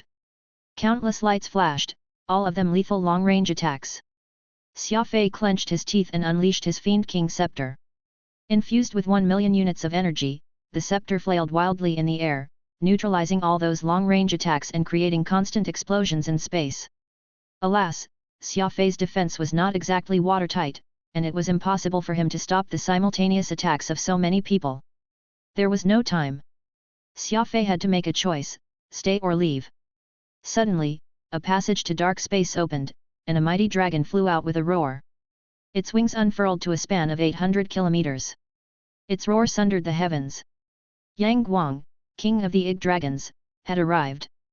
His vast dragon wings danced like thunder, creating cosmic tornadoes that tore through the surroundings. Those encircling warriors were all swept up and sent to the heavens. The Skywing's business. Unconcerned people should scram.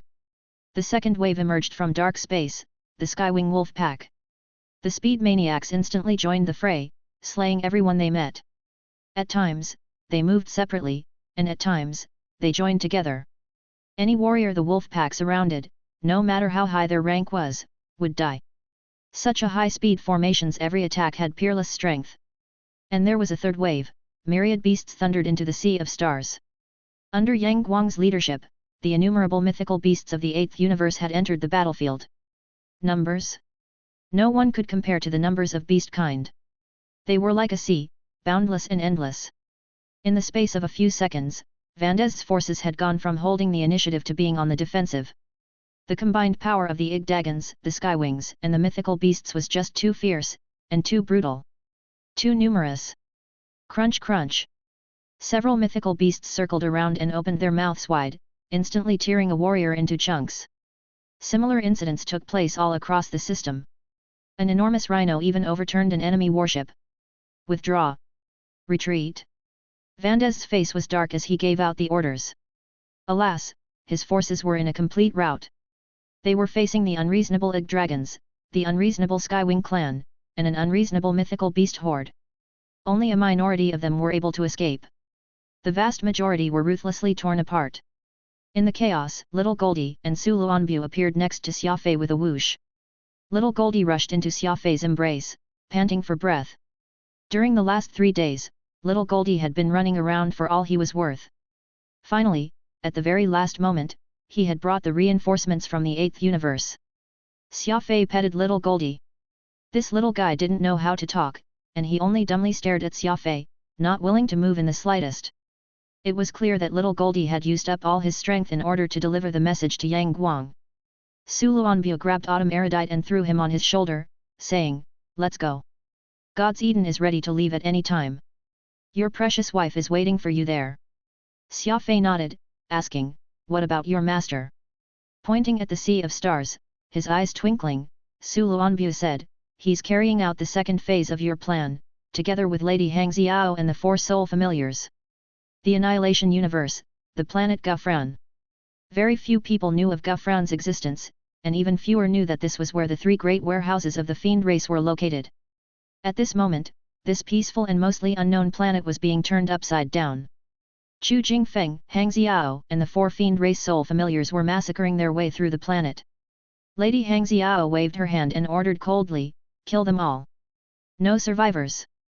Hangxiao was always smiling, and people thought her personality was meek and inconspicuous. Only Yang Guang understood how formidable his wife was. When Lady Hangxiao stopped smiling, the enemy would already have 1 foot in the grave. When Hangxiao unleashed her power, Chu Jingfeng and the 4 soul familiars were awed. This mother dragon was truly something else. When she went crazy, the earth was littered with bodies. Chu Jingfeng and the 4 soul familiars didn't even dare to breathe too loudly. Following Hangxiao's orders, they kept their heads down and just killed. With rumbles of power, the 3 warehouses were busted open, one after another. Smile stomped on the head of an enemy, sending blood and brains flying. "Take away everything inside the 3 warehouses." Lady Hangxiao ordered. Xia Fei's plans had always been crazy and meticulous. The first phase involved Xia Fei holding down the 5 ancient apexes while Little Goldie delivered his secret message and led the Skywings and Lorelm forces to assist him. This was the second phase, stealing all the treasures in the 3 great fiend race warehouses. In Xia Fei's mind, a counterattack had to be a counterattack to the end. A most thorough and complete counterattack. Chapter 1356, Gathering Together and Setting Off. This is an important area of the Annihilation universe. All intruders are to be executed. An Annihilator expert saw that the fiend race warehouses had been broken open, and he immediately led a force to intercept the attackers, roaring at Lady Hang Xiao. Plush! Plush! Lady Hang Xiao revealed her true body, and those warriors all went crazy. They didn't know the distinction between the Ig dragons and dragons. They really thought that the dragons had staged a counterattack on Annihilation. As for that impressive war god, Hang Xiao had torn him to shreds. Then she spat the remains on the ground in a pile of meat paste. What important area of the Annihilation universe! The belongings of the 3 warehouses of the fiend race never belonged to them. Hang Xiao hissed viciously. The surviving warriors immediately ran for their lives. Dragons were simply far too terrifying. The intense dragon chi left everyone uneasy and made their legs tremble. In the face of this savage mother dragon, all of them fled desperately. Chu Jingfeng swallowed. He had never imagined that the genial Lady Hang Xiao would have such a savage side. What are you standing around for? Go and keep an eye on the 4 soul familiars. Don't let them pull any tricks. Hang Xiao snarled at Chu Jingfeng. Chu Jingfeng was startled, and cold sweat drenched his back. He hastened off to Warehouse 1 to take inventory and stow the items in his spatial ring. In truth, Hang Xiao had overestimated the boldness of the 4 soul familiars. The savage and fiendish mother dragon was extremely intimidating. The 4 soul familiars didn't dare to try and defy this crazy woman. The 3 warehouses were soon emptied. Hang Xiao glanced at the empty buildings and then ordered loudly, "Let's go." With a whoosh, her wings unfurled, each one 400 kilometers long. Hang Xiao led Chu Jingfeng and the 4 soul familiars back to the 8th universe. The shattered star system of Britannia. This was Yang Ji's first time taking part in a battle of this scale, and he was very excited. He majestically led a group of mythical beasts to Xia Fei's side and said, "My dad said that you are going to leave with us to a very fun place, but he didn't tell me exactly where. Could you maybe secretly tell me?"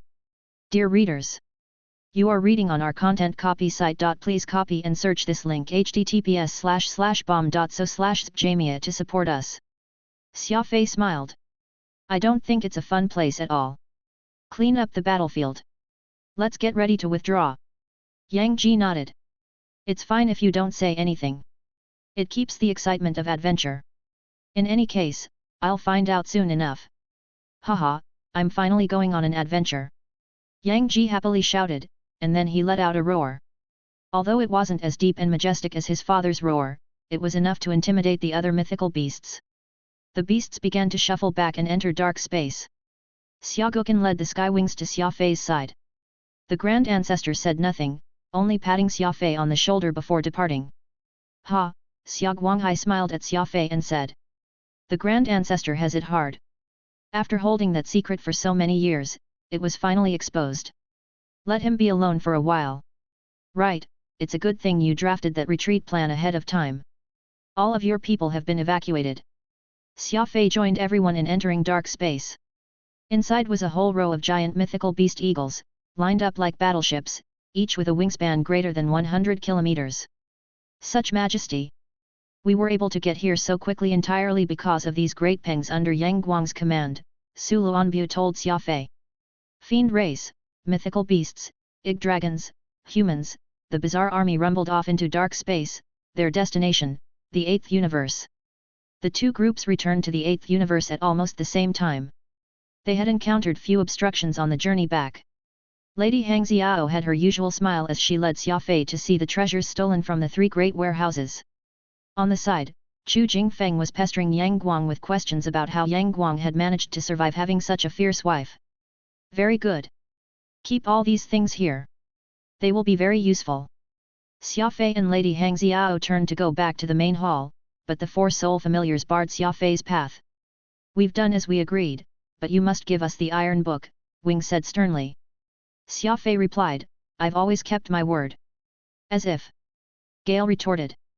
Xia Fei chuckled and asked, "Then do you guys have a better plan? If you could find the medicinal cauldron Prince's Iron Book, would you have agreed to my conditions?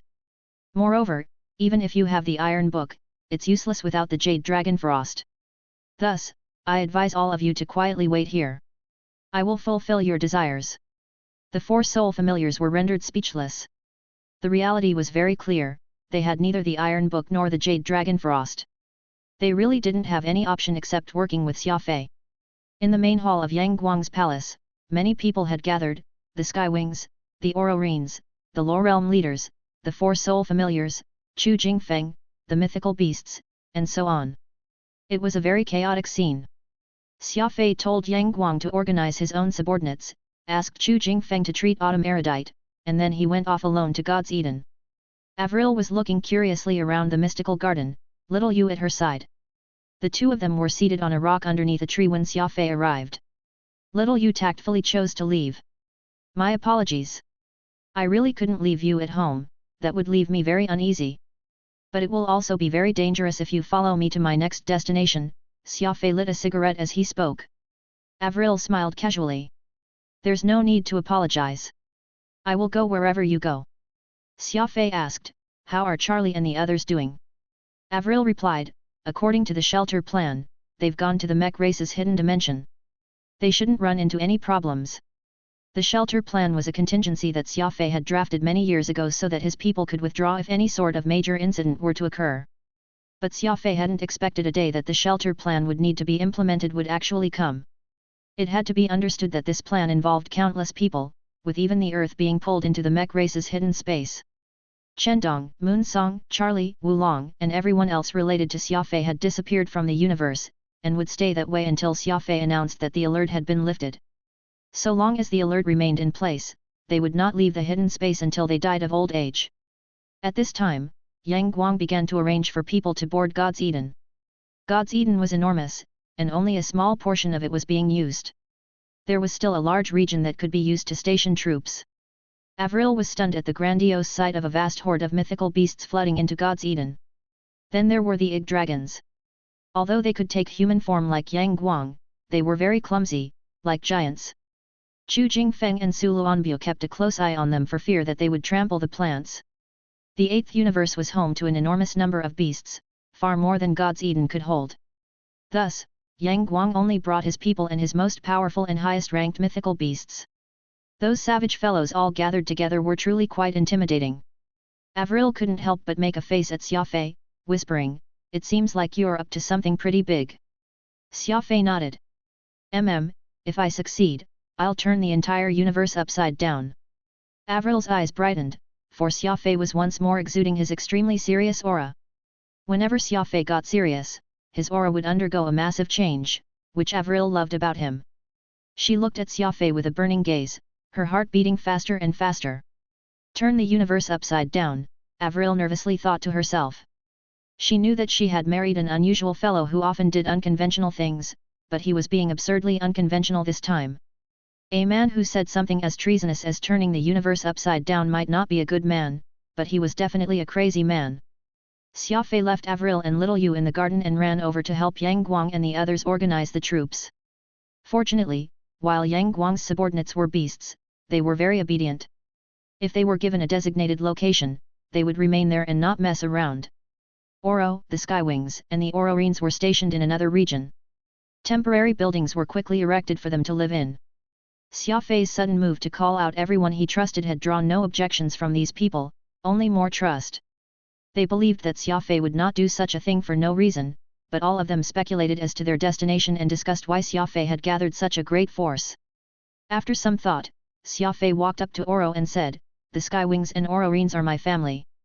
There's no way they can stay where they were, as annihilation would target them. The same isn't true for you guys. Annihilation might not seek you out to cause trouble. Oro glared as he shouted, kid, what are you saying? Are you shunning this Oro? There's no need to talk. Wherever you go, I go. Trying to drive me away? Don't even think about it. Oro's voice was rather loud, and he drew a lot of laughter from the people nearby. Xia Guoken, his back to Xia Fei, shot him a glance, telling him that he shouldn't worry about Oro. In the Low Realm, the Lionheart race was on best terms with the Skywing clan. If they didn't bring along Oro's people, there was a high chance of them being purged. Xia Fei exhaled in relief and scanned the area. He had mustered all the combat power he could. He had assembled all of the power that he could trust. Old brothers and new comrades in arms. He had truly pulled out everything. He couldn't afford to lose this battle. Turning around, Xia Fei strode toward the very front of God's Eden. He swung his right arm, planting Peacock Blue in God's Eden and linking with the control system. With a shudder and rumble, the enormous God's Eden, the supercarrier created by the 4 Sky Devils, was setting off. God's Eden moved extremely fast. In just 20 hours, it had arrived at its destination. This was a cosmic gate, pitch black and bottomless, like a fathomless abyss. Xia Fei stopped the ship and turned around. At this moment, everyone had gathered at Xia Fei's side to hear his plan. Besides Yang Guang, Xia Guocan, and Chu Jingfeng, nobody knew where they were going or what they were doing. His eyes grim, Xia Fei swallowed and scanned the crowd. In a deep voice, he said, "First of all, I must tell everyone this fact, my Skywing clan are descendants of the fiend race." Everyone paled.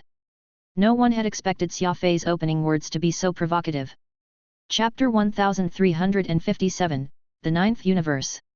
Our Skywing clan is actually a descendant of the fiend race. Xia Fei stood at the highest point of God's Eden as he spoke. Yes, the one you know about, the fiend race that betrayed the Annihilation universe, the fiend race that was wiped out forever from the universe. His words were a considerable shock. Of course, this didn't mean that everyone would start hating Xia Fei once they learned about who the Skywings really were. Rather, they were shocked that the Skywing clan had such a complicated history. After a pause, Xia Fei went on, but the truth is often not what most people know. I recently learned that the fiend race did not betray Annihilation. Rather, it was the so-called powerful beings of Annihilation who betrayed our ancestors. The universe was fractured into 9 regions, and the fiend race's devil shadow dragoons were sealed together by Annihilation's experts into the universe of dragons. While those so-called experts were sipping tea in their homes, the fiends were all alone in the dragon universe, fighting to the death with the mega dragons. This was the plot of the Annihilators. The most shameless betrayal. Everything was in an uproar. This was the first time the vast majority of them had heard this news, and it was just too shocking. They were stunned by the despicable methods of Annihilation, and stunned by the tragic situation of the fiend race. Screw them! Those scoundrels deserve death! Oro bellowed furiously. The others were in no better state. Xia Fei called these guys his brothers precisely because, while they acted strangely, they were all true men. Xia Fei had never evaluated people based on their background or race.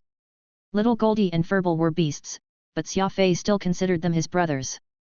What he hated the most were those people who talked about justice but acted like criminals. Impossible!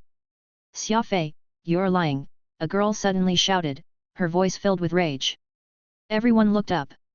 Fukan and Yulan were escorting Xiu Yi and Xiu Jian over. They were Xiu Zaishan's only surviving family, and Xia Fei had determined that there was no place in Annihilation that could shelter them. Thus, he had Fukan go and get them. As for Yulan, he was Fukan's good brother that he could never abandon, and Fukan had probably asked him to come. Xiu Yi, her face swollen and red, came up to Xia Fei and angrily said, "I don't believe you. The 5 ancient apexes are the most respected people in the universe. How could they sell out the fiend race and put the entire universe in extreme danger?" Xia Fei shook his head. "Child, you are too pure." Xiu Yi grew even angrier. Someone acting like her elder despite being only a few years older was truly an unpleasant situation. Waving his hand, Xia Fei moved half a step to the side, inviting out Autumn Erudite, one of the 5 ancient apexes. Autumn Erudite stroked Xiu Yi's head, his mind in a very complicated emotional state. Xiu Zaishan had died because of him, and the 29th place had been wiped out. All of this left Autumn Erudite's heart greatly pained, so he felt great pity toward Xiu Yi. "Child, do you know who I am?" Autumn Erudite asked. Xiu Yi shook her head and looked at the Autumn Erudite questioningly. The old man possessed an extraordinary aura, but she didn't understand where this aura came from. Raising his head, Autumn Erudite let out a long sigh. He said grimly, "As you have brought up the 5 ancient apexes, I must confess that I was once one of the 5 ancient apexes. My surname is Yat, and all of you know me as Autumn Erudite." There was a unified gasp from those there. Everyone was in an uproar. One of the 5 ancient apexes was in God's Eden? This was unbelievable. Moreover, Autumn Erudite was the most famous of the 5 ancient apexes, possessing a noble status and shocking combat power. Gazing into the sea of stars, Yeshaikia spoke in a pained and raspy voice, everything Xia Fei said is true. Back then, Azure Moon and Mu Tianbei colluded together and made sure that the Fiend Race and Dark Moon Dragoons took all the misery. After saying this, Autumn Erudite was clearly no longer able to repress his emotions. He dropped his head and sat down on the side, his eyes full of sorrow. Xiu Yi found it impossible to believe her ears. Since even Autumn Erudite had said it was true, then it seemed that the truth really was as Xia Fei had described. A group of seemingly dignified experts had deceived the entire universe. Xia Fei had been planning to tell Xiu Yi about what had happened to Xiu Zaishan, but he felt like telling her now was too cruel, so he restrained himself. Fiend race or no fiend race, I don't care. But I'm sick of the faces of those old scoundrels. Xia Fei, tell us what to do. Our Lionheart race will heed your orders. If you want people, we'll give you people. If you want our lives, we'll give you them. Oro proclaimed loudly, displaying his brainless attitude. Awoo! The whole of God's Eden was riled up. Even the two zombies were clenching their fists in indignant rage. An enormous bellow resounded through the universe, instantly silencing God's Eden. You are seeking death.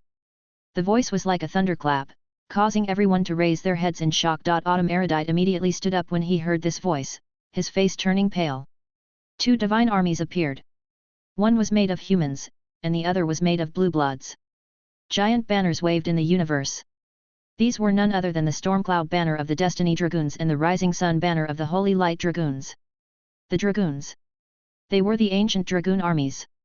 Each army had one person standing in front of them, one wearing black armor and the other wearing blue armor. They proudly stood there, exuding intimidating auras. Yezhaikia grit his teeth and said, "It's Azure Moon and Mu Tianbei." Xia Fei was startled. Azure Moon was the lord of the Holy Light Dragoons, and Mu Tianbei was the lord of the Destiny Dragoons. If the five ancient apexes were the gods of Annihilator, these two were the super gods of Annihilator. It was they who had sold out the Fiend race and purged the Dark Moon Dragoons. Unexpectedly, they had chased his forces all the way here. Trying to leave? It's not that easy. Azure Moon said loudly. The Annihilation universe is ours. I might as well tell you that I've already intercepted all the signals you sent out to the rest of the universe. Back then, I joined with my brothers to exterminate the number 1 Devil Shadow Dragoons, and we can exterminate little small fry like you. Chu Jingfeng groaned inwardly. He had his own channels in the Annihilation universe, and he had already sent out messages containing the truth, but Azure Moon and Mu Tianbei had intercepted them all. This meant that the warriors of the Annihilation were still in the dark, and no one knew about what had happened in the past. Kill them! Kill them! Kill them! The two Dragoon forces roared in unison, their cries shaking the universe. Truly, these were the elites of the former Heroes Alliance. The finest of the finest from these two forces had been assembled. Each one was in existence on par with the 5 ancient apexes. Azure Moon raised his sword and pointed at the distant God's Eden. It appeared that he was about to give the order to charge. The two Dragoon forces were far too powerful. While Xia Fei had the likes of Yang Guang, Chu Jingfeng and Autumn Erudite on his side, in terms of pure strength, his side was definitely much weaker than the two Dragoon forces. After all, these were all hidden experts. These thousands of Dragoons were each as strong as Autumn Erudite. The thought of clashing with this kind of army filled one with despair. There was zero chance of victory.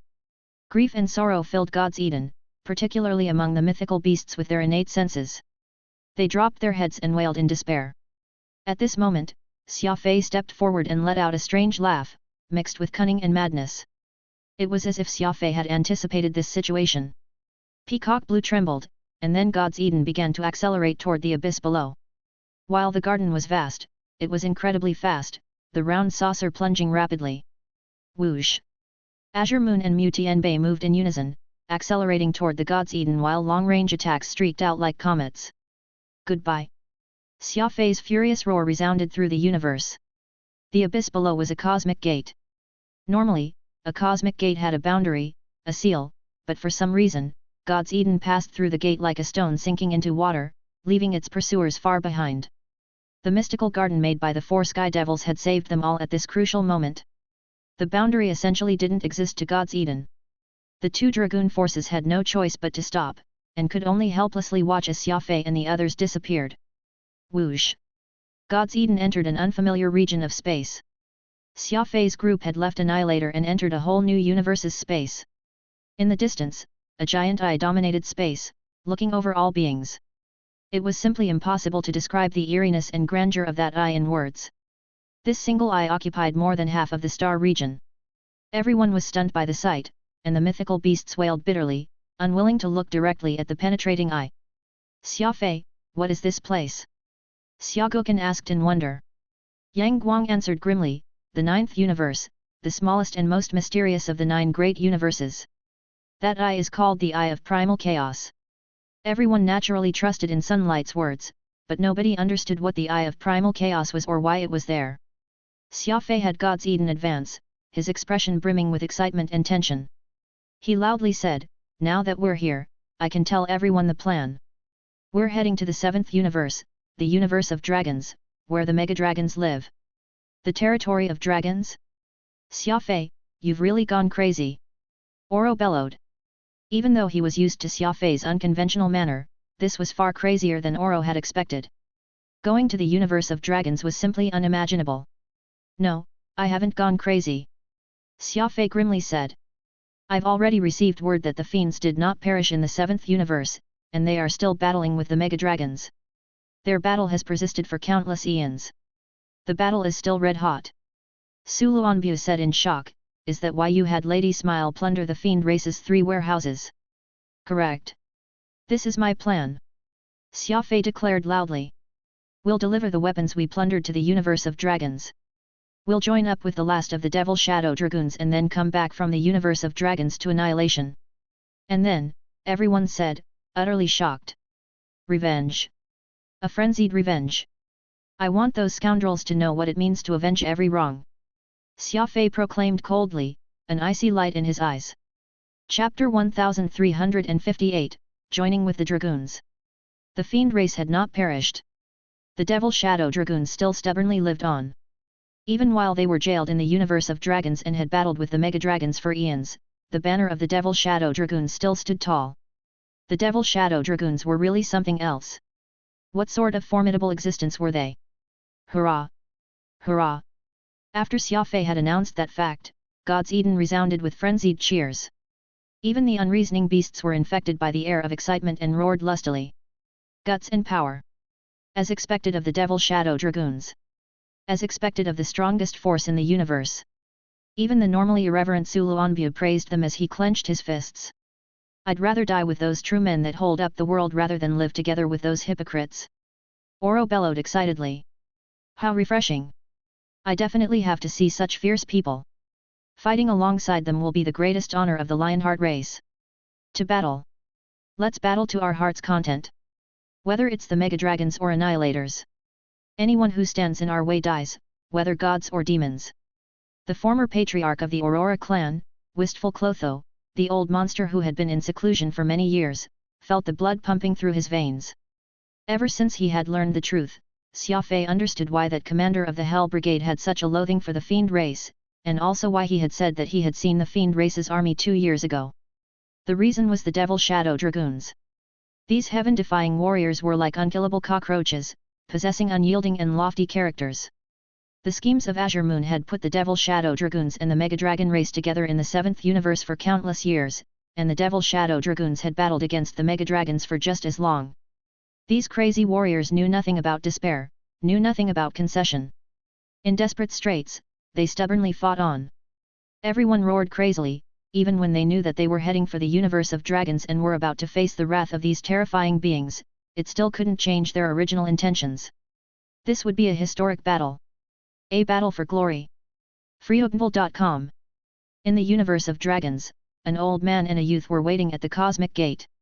The cosmic gate was above them, as black as a black hole. The young man was called Little Five, and the old man was called Feng Tingyu. They were of the fiend race, and protecting the cosmic gate was their mission.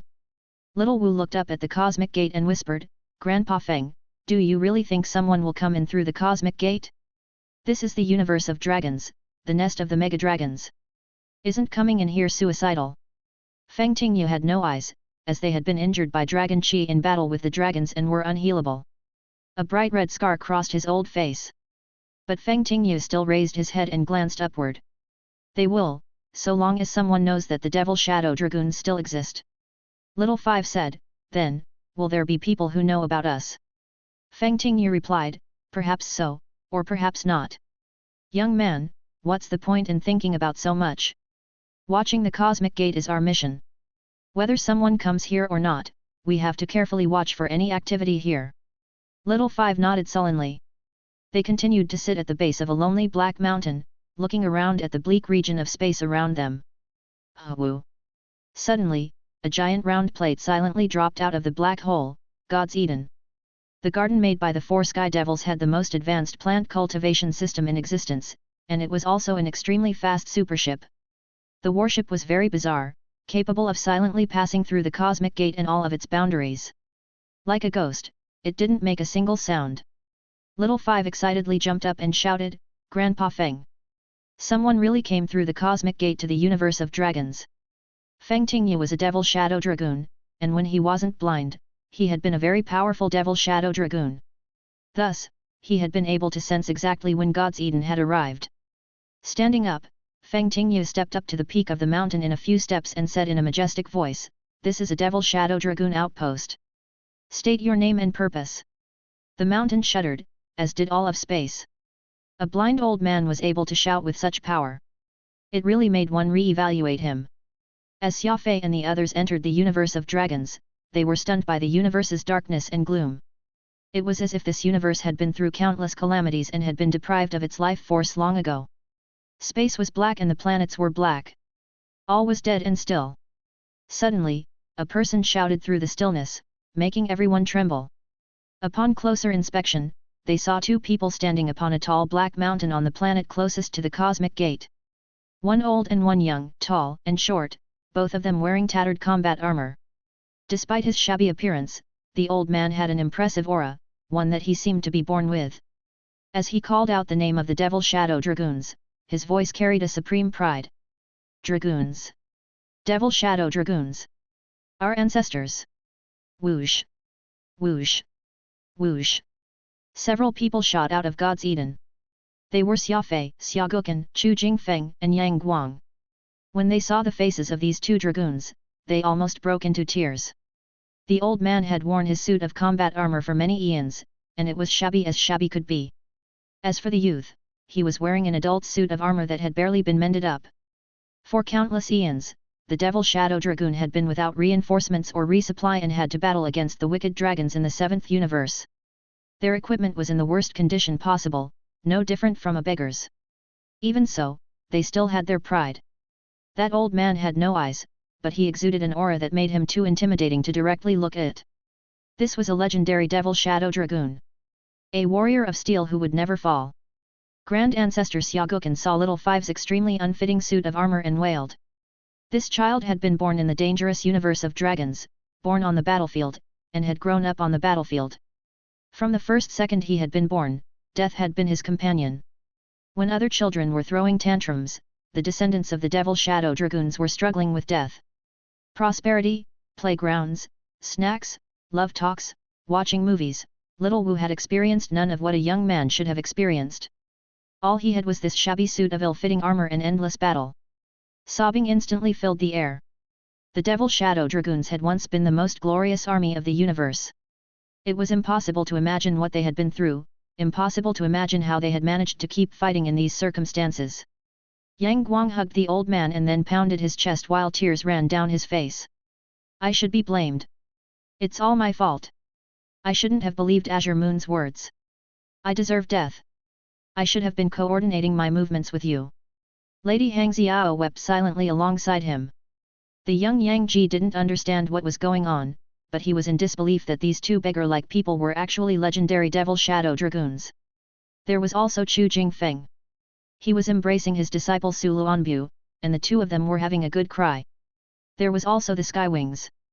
In this scene, even these tough wolves lost control of themselves. While crying, they loudly roared their greetings. As for Avril, Little Yu, and many other people, they had already been reduced to tears. Who are you all? Feng Tingyu asked curiously. I'm a descendant of the Chu clan of God's Eden. My name is Chu Jingfeng. This is my disciple, Su Luanbu.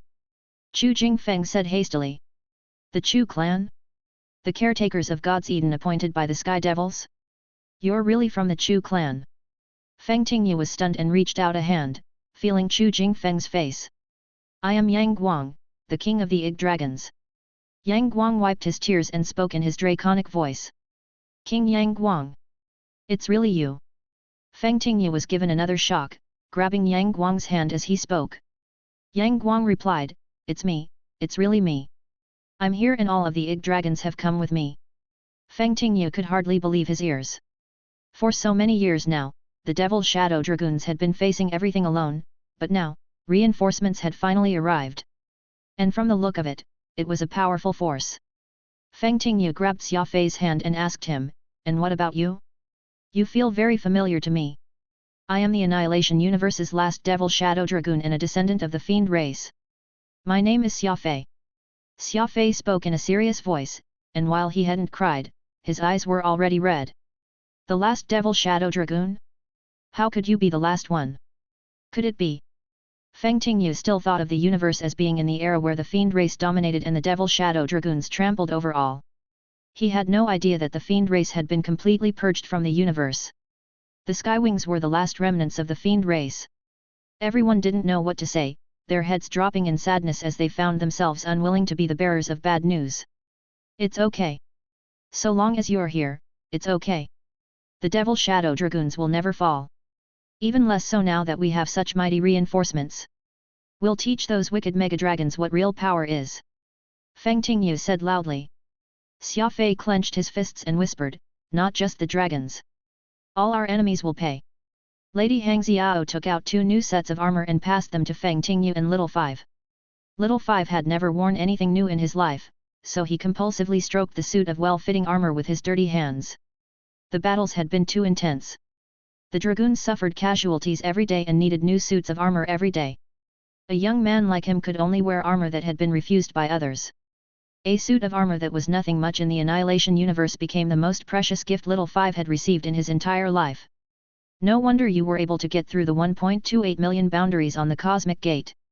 You came in using God's Eden made by the Sky Devils. Feng Tingyu grew very excited after he entered God's Eden. The garden hasn't just been activated. We've even managed to rejuvenate God's Eden. Chu Jingfeng supported Feng Tingyu as he spoke excitedly.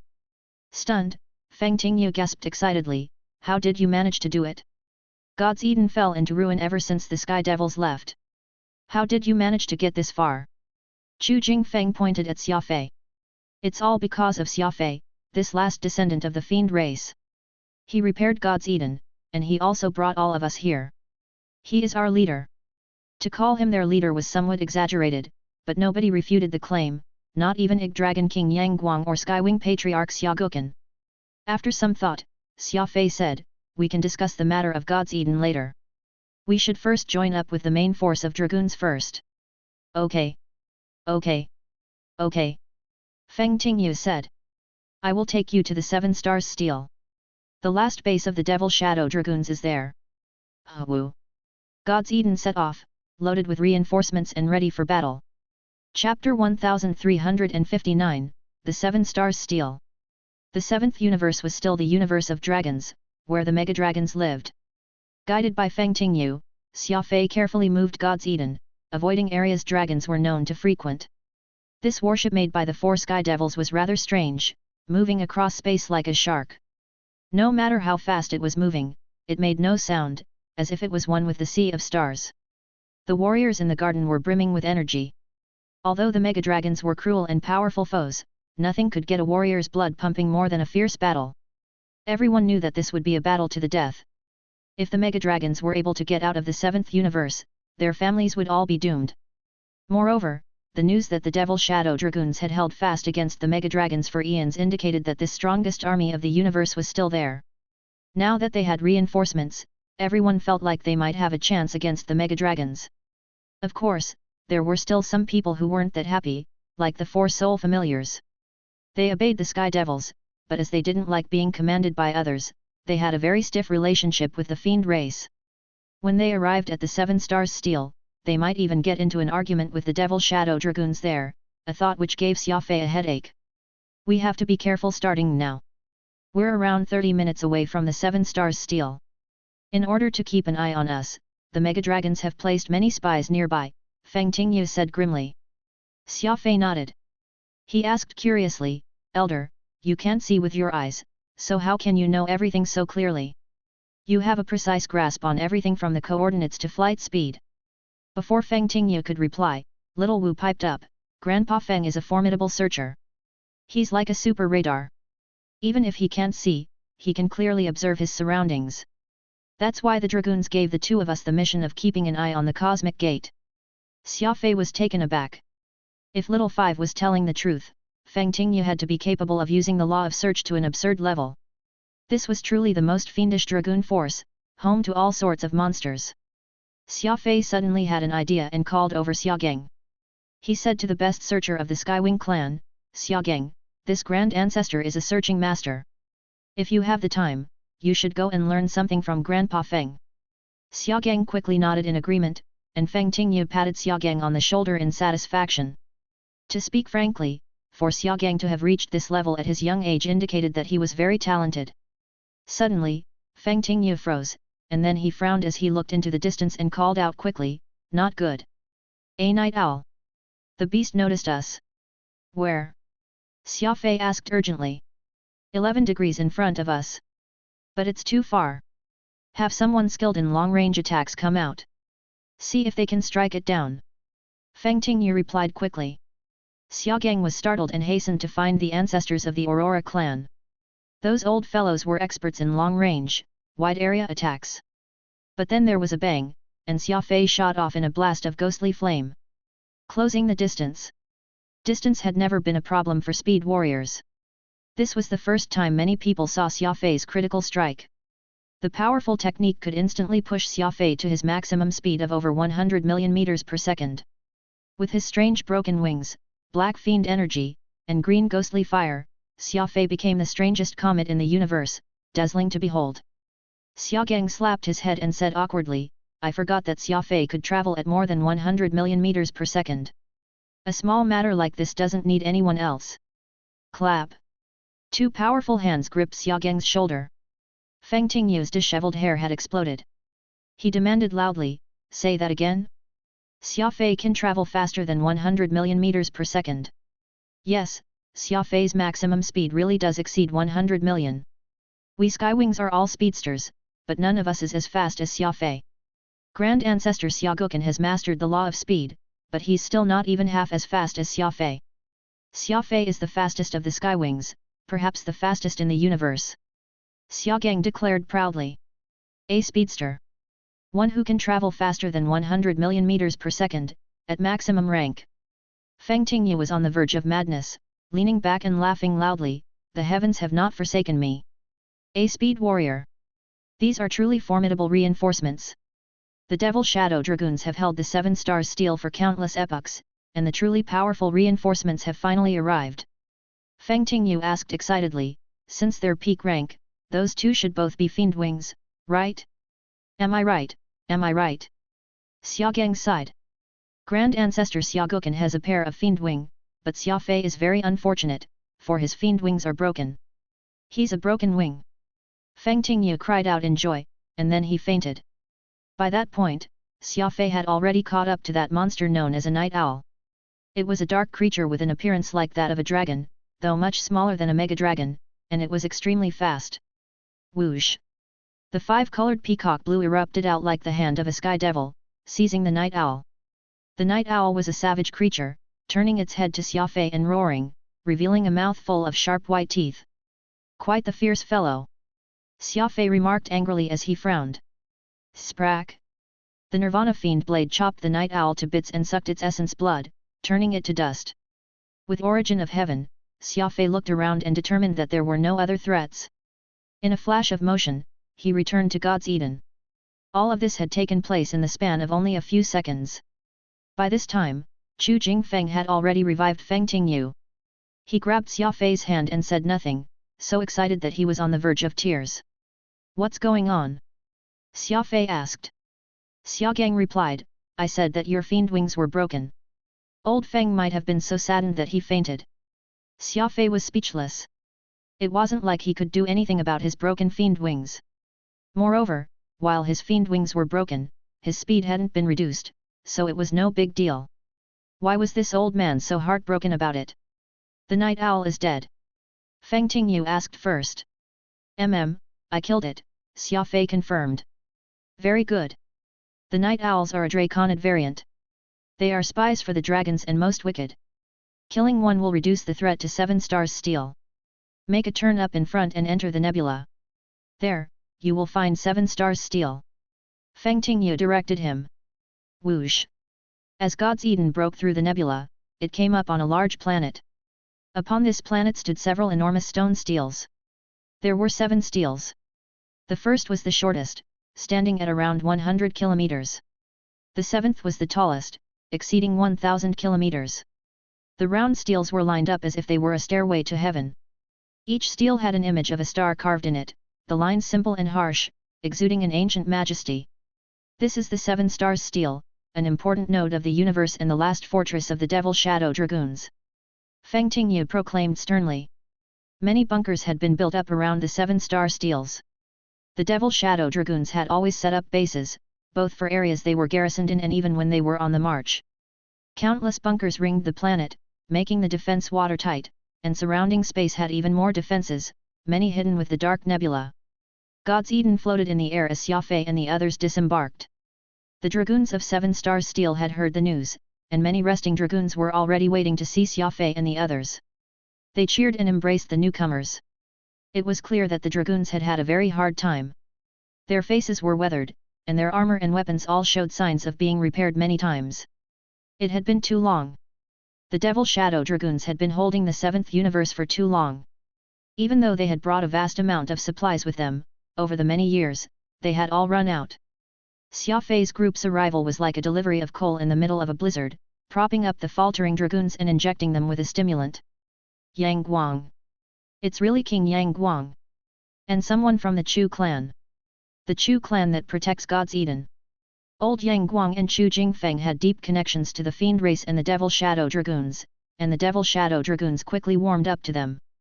Xia Fei ordered the treasures of the Fiend race's 3 great storehouses to be brought out and everything distributed to the warriors.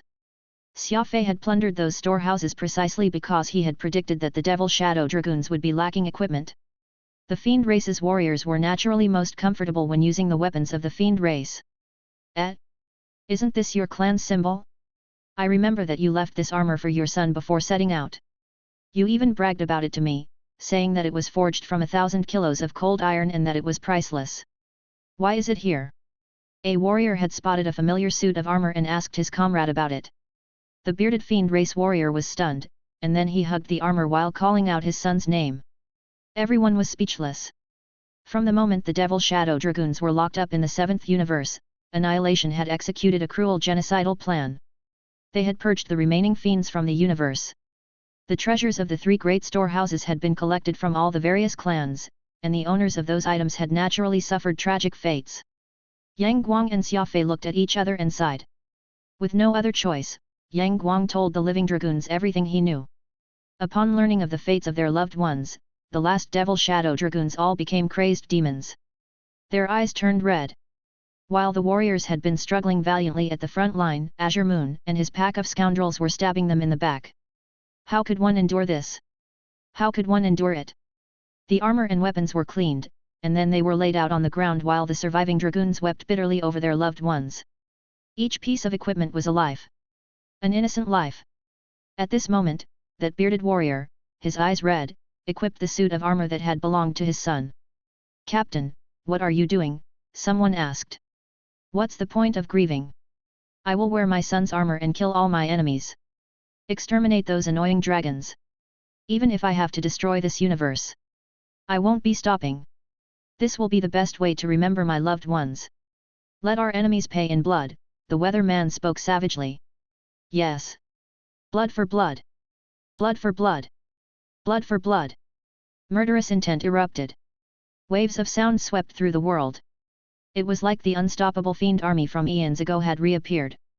At this moment, 3 people rushed out from the distance, the blind Feng Tingyu following behind them. It appeared that Feng Tingyu had called them here. An old man walked at the front and shouted into the crowd, "Which one is Broken Wing Xia Fei?" The warrior who can travel faster than 100 million meters per second. Xia Fei took a few steps forward and answered, I'm Xia Fei. And you are? Raksha. Ding Hai. This old man is Nalan Wufa, the elder at the front declared with a majestic demeanor. Chapter 1360, the title of Domain Lord? At the base of the Seven Stars Steel, Xia Fei's party was invited into the headquarters of the Devil Shadow Dragoons. Compared to the former glory of the Fiend race, the current Devil Shadow Dragoon headquarters was very crude, though it remained as complicated and intricate as ever. Numerous star maps and coordinates were hung up on the walls. The famed tacticians of the Devil Shadow Dragoons planned out their war against the dragons here. A fang was hanging up on the wall, which drew a lot of interest from Xia Fei. This fang was extremely sharp and took up an entire wall. Xia Fei couldn't help but stare at it. That is a dragon fang. Our brothers extracted it from a mega dragon. Before killing a mega dragon, we will pull out one of their fangs. You're only looking at one of them, Raksha said grimly, his hands held behind his back. A dragon's fang. Everyone was stunned. It seemed like the Devil Shadow Dragoons had, over the countless epochs of battle, killed more than just one mega dragon. Without any reinforcements at all, they had held on and delivered impressive results. The combat power of this force definitely wasn't all talk. Please, sit. Nalan Wufa waved his hand at them. Xia Fei, as a junior, had planned to sit at the very end of the table, but to his surprise, the three Devil Shadow Dragoon chiefs staunchly refused to let that happen. They insisted Xia Fei be seated at the chair closest to theirs, such that he was sitting next to Yang Guang. Sit closer. We have many important things to ask you, Nalan Wufa said. Xia Fei nodded. They appeared to be very interested in him. General Dingai frowned and asked him, was everything said about the Annihilation Universe true? Everyone nodded helplessly. The three chiefs of the Devil Shadow Dragoons sighed. The ill-tempered Raksha went purple in the face as he clenched his fist. Seeing that the mood was off, the bald Dinghai quickly changed the topic. Xia Fei, your speed exceeds 100 million, and you have a pair of broken wings. Xia Fei nodded. Nalan Wufa asked, can you show it to us? Xia Fei stood up and made a critical strike move.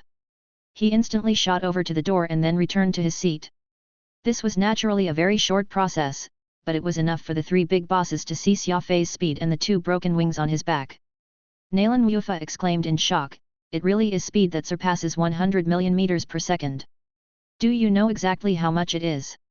After some thought, Xia Fei replied, it's definitely past 100 million. If I went at full strength, I should be able to exceed 120 million, but I still need some time for training and strengthening. Dear readers, you are reading on our content stealing site. Please copy and search this link https://tinyurl.com/39hpcn6j to support us. Nalan Wufa and the other two exchanged looks and then nodded slightly. Xia Fei asked curiously, why do you care so much about my speed? Is it important? Important. Extremely important, the composed Dinghai replied swiftly. Nalan Wufa looked around at all of them and went on, it is not that I am disrespecting the rest of you, but we currently are facing a dire shortage of speed experts. The Devil Shadow Dragoons inherited their tactics from the Sky Devils. As you know, the first of the Sky Devils was the Broken Wing Sky Devil, Pale Tooth. Thus, Devil Shadow Dragoons without speed warriors were like horses that are missing a leg. We didn't have many speed warriors to start with, let alone maximum rank existences, and we must also consider the pressure placed on speed warriors. Gathering intel requires speed warriors, and combat also requires speed. Given how much risk they put themselves in, losses are inevitable over time. After a pause, Nalan Wufa added, alas, speed depends on talent. Even if one does their utmost to nurture a warrior, if they have no talent, they will find it very difficult to become a speed warrior. I will be frank with all of you. In a battle with the wicked dragons a few days ago, our last warrior who could travel faster than 10 million meters per second was lost. We are at our most dire moment, and your people came at the perfect time. Dinghai smiled. Wufa, our brothers had only just arrived. We might be telling them too much. Brothers, why don't you go and rest? Xiaogukan and Yang Guang hastily refused, Xiaogukan saying, a lack of speed warriors is no problem at all. The Skywings have inherited the law of speed, and there are 21 of us who can travel faster than 10 million meters per second. If the army needs it, we can go onto the battlefield at any time. 21 people. The Devil Shadow Dragoon chiefs were stunned, disbelief on their faces. And those 21 people didn't include Xia Fei and Xia Guoken. For the imperiled dragoons, this was an unbelievable fortune. At this moment, Yang Guang suddenly said, "Since you have the surname Nalan, then you should be a descendant of Nalan Hang and Nalan Sheng. Where are they? Why haven't they come to see me?" Shhh. Nalan Mufa paled, and he whispered, "Dragon King, I will be honest with you. Our Nalan clan was tasked by the Sky Devils with the duty of managing the dragoons. Our Nalan clan has always done everything in its power to protect the fiend race. Back then, 43 of my brothers were with the army, but I am the only survivor." Everyone was moved by these words. Before leaving, the Sky Devils had awarded the Ding and Nalan clans shared stewardship of the fiend race. The Ding clan managed the affairs of the fiend race while the Nalan clan managed the dragoons and served as the military force. As for the Rak clan, it provided assistance wherever it was needed. Although there was a Rak, a Ding and a Nalan among the three chiefs of the Devil Shadow Dragoons, they were no longer what they once were. These people had been the younger generation of their respective clans, and they had grown up in the middle of battle. This was the reason why Yang Guang did not recognize them. Fee above.cm. The Nalan clan had only Nalan Mufa as its sole remaining member, and the Ding clan and Rak clan were only doing slightly better, with only a scant few members left. Yang Guang sighed, closing his eyes in sadness. These people were all Yang Guang's juniors, but Yang Guang was unable to raise his head to them. After all, in the past, they had all agreed to work together, but Yang Guang had been deceived and had not been able to join them. "How many warriors do the Devil Shadow Dragoons have left?" Yang Guang asked. "Around 47,200, Nalan Mufa replied firmly. "So few." Yang Guang was aghast. The Devil Shadow Dragoons had once numbered in the millions. The fiends had fully mobilized for this assault back then, taking all the high-ranked combat power of the race. Nearly 10 million had set off in that force. But now, more than 90% had been lost. The fiend race usually brought very few female warriors, and this was also the case for the blood-related Skywing clan. Their only female warriors were part of the medical team. In ordinary battles, this wasn't a problem, but in situations like this, where they were imprisoned for countless epochs, the lack of women immediately showed its disadvantages. The Devil Shadow Dragoon had no means of replenishing their forces over time, and so their numbers had dwindled. Of course, no one could have imagined that this battle would go on for so long. Xia Fei encouragingly said, "Battle has never been about just numbers. This time, Yang Guang has brought his entire race, and we've also brought all our elites. If we combine forces, we might not necessarily lose." "That's right." Rakshal looked at Xia Fei excitedly. "Especially because you're here. You've brought hope to all of 7 Stars Steel. So long as we take the 7 Star Steels, no matter how the dragons come, they will all die." Xia Fei was startled. He curiously asked, "Take the 7 Star Steels?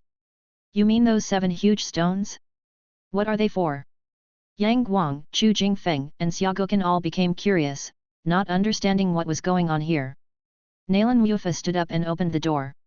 Pointing at the 7 enormous steels, he said, "The 7 star steels are also known as the God-surpassing stairs. Look at how each steel is taller than the next." "What do they look like?" "Like stairs," Xia Fei replied quickly. "Yes, like stairs. That's why they're called the God-surpassing stairs. So long as one can cross the 7 star steels, one can obtain a supreme status, Domain Lord."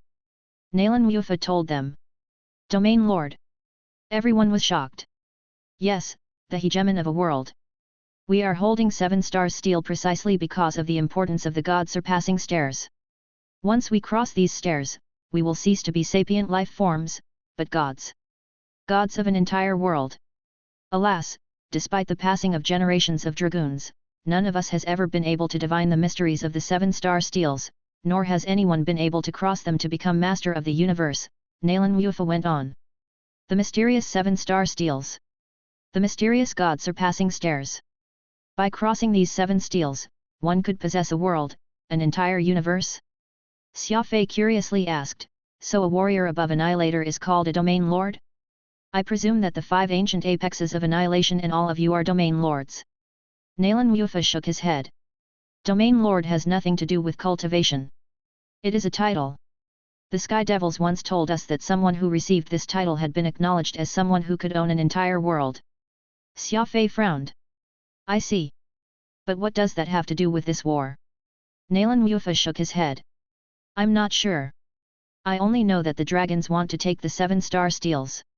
For countless epochs, the war has always revolved around these steels, with neither side backing down over them. Whenever the dragons take 7-star steels, they will have their members enter it to vie for the title of Domain Lord. This is a very dangerous ordeal, and the dragons have lost many of their elites because of it. If not for this, we might not have lasted for this long. Only 1 year ago, we expended an enormous price to take back the 7-star steels. You truly came at the perfect time. Based on our perimeter reports, the dragons have recovered their strength, and a new battle is about to begin. For how many epochs had they been fighting over the 7-star steels? What exactly did those 7 heaven-soaring steels and the status of Domain Lord represent? 7-star steel placed a hand on Xia Fei and asked, it seems like you feel that because Xia Fei is a speed type, you want him to do something with the 7-star steels. Nalan Mufa pointed at the first and shortest steel. Every time someone goes in, the steel will light up. When one reaches the second steel, that steel will light up, and so on and so forth. The Devil Shadow Dragoons have constantly attempted to get in, and the one who got closest to the 7th steel wasn't our strongest warrior, but our fastest scout. He managed to get all the way to the 5th steel. Yang Guang was startled. This means that speed is more important than rank. Then how fast was the warrior who reached the 5th steel?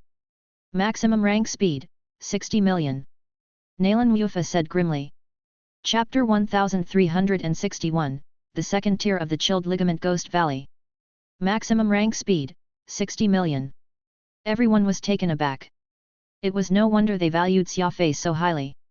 It was precisely because of speed's incredible power. A warrior who was able to travel at 60 million meters per second had been able to reach the 5th steel, so what about Xia Fei, who could travel at more than 100 million meters per second? Could he break through the god-surpassing stairs? Becoming a god in a single step? Woo! Everyone stared at Xia Fei and witnessed him follow his habit and light a cigarette. Standing up, he went to the window and looked out at the 7 steels. After a few moments of thought, Xia Guocan said grimly, Xia Fei, it's worth a shot. Why don't I go ahead of you? See how powerful the 7-star steels really are. Nalan Mufa shook his head.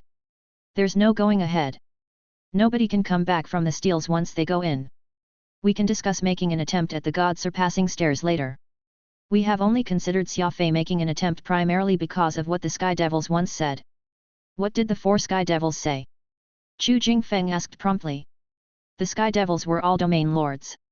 This is why they were able to come from an unknown world to ours. Although the Sky Devils only stayed here for a little, they effected an enormous transformation on this universe and the Fiend race. The Fiend race was able to go from an obscure and small race into the universe's most powerful army entirely because of the Sky Devils. This is why we speculate that the status of Domain Lord might not be purely symbolic, that it might have some practical use. When I was young, I once met one of the Sky Devils. His broken wings were identical to Xia Fei's. Of course, he was faster than Xia Fei, but no one can say if Xia Fei might not reach the same speed as Lord Paletooth. Nalan Mufa concluded. Xia Fei nodded. I understand everything you're saying. The 7-star steels must be very important, or else the dragons wouldn't be willing to send their warriors to their deaths inside them. In short, we have to interfere with whatever the enemy wants. We have no reason to let the enemy succeed. Xia Fei had said similar things more than once, and they were his lifelong conviction. Do everything to help the brothers who helped him before, and do everything he could to bring down those enemies who had hurt him before, using every method at his disposal. Let me think about this some more. Right, I also brought this with me. Xia Fei revealed peacock blue on his right arm, the 5-colored dragon binding rope instantly dividing into what appeared to be 5 majestic dragons. This is the immemorial mystical armament. Ding Hai said in shock. Xia Fei, you actually managed to subdue the 5 elemental immemorial mystical armaments? This was left behind by the Sky Devils. Its true name is the dragon binding rope. This is an excellent weapon, able to capture all things in the universe. The 3 chiefs of the Devil Shadow Dragoons were very excited. Nalan Mufa said, the 5 elemental mystical armaments are very strong, but they're not easy to control. They embody the law of the universe that all things that are long apart must come together, and all things that are long together must come apart. In other words, while you have subdued the immemorial mystical armaments, it won't be long before the 5 elemental mystical armaments return. This matter was a huge headache for us in the past, as they had too many forms. Even if someone subdued them, in a few years, they would split up again and return to nature, requiring a new warrior to conquer them. In that long ago battle, we didn't have time to bring together the mystical armaments. From its form, your linked mystical armament should be the plant elemental peacock blue, or it would not have taken this form otherwise. The 30 immemorial mystical armaments have tens of thousands of transformations and innumerable ways to combine. This is where their power lies. This time, you used peacock blue as the base to bring together the 5 elemental mystical armaments. Even we can't say what sort of combat abilities it has, but it will definitely be a formidable divine weapon on par with Stellar Dawn and Stellar Chrysalis. Xia Fei was startled. Stellar Dawn and Stellar Chrysalis? This isn't the first time I've heard these names. Do these 2 wicked beasts really exist? Nalan Mufa bowed to Yang Guang and said, King Yang Guang, is just a customary name. We consider your egg dragons to be wicked beasts precisely because the dragons are powerful. Yang Guang waved his hand to indicate that he didn't care. On the side, Chu Jingfeng mentally started to mumble to himself. After witnessing the savagery of Lady Hang Xiao firsthand, Chu Jingfeng was basically certain that egg dragons were wicked beasts. Otherwise, how could a maddened Lady Hang Xiao be so frightening? Turning back to Xia Fei, Nalan Yufa said, Stellar Dawn and Stellar Chrysalis are said to be the only beasts that can contend against the dragons. Alas, according to the Sky Devils, unlike the dragons, which are natural creatures that have always existed in the universe, Stellar Dawn and Stellar Chrysalis have to be raised. If the conditions are right, the universe truly will produce super beasts second only to the dragons in power. Thus, they can only be encountered and not sought for. Moreover, even if Stellar Dawn and Stellar Chrysalis actually exist, they might not stand on our side. If they are enemies, then it is best if they do not show up. Everyone nodded.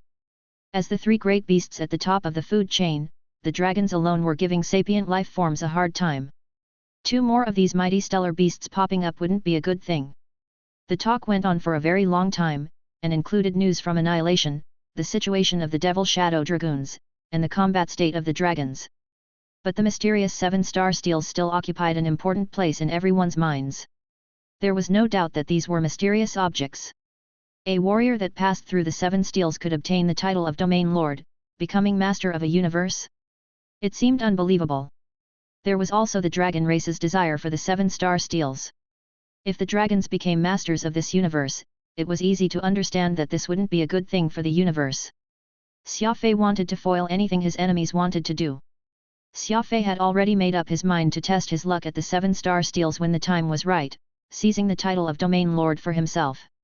The talk ended, and Xia Fei returned to God's Eden.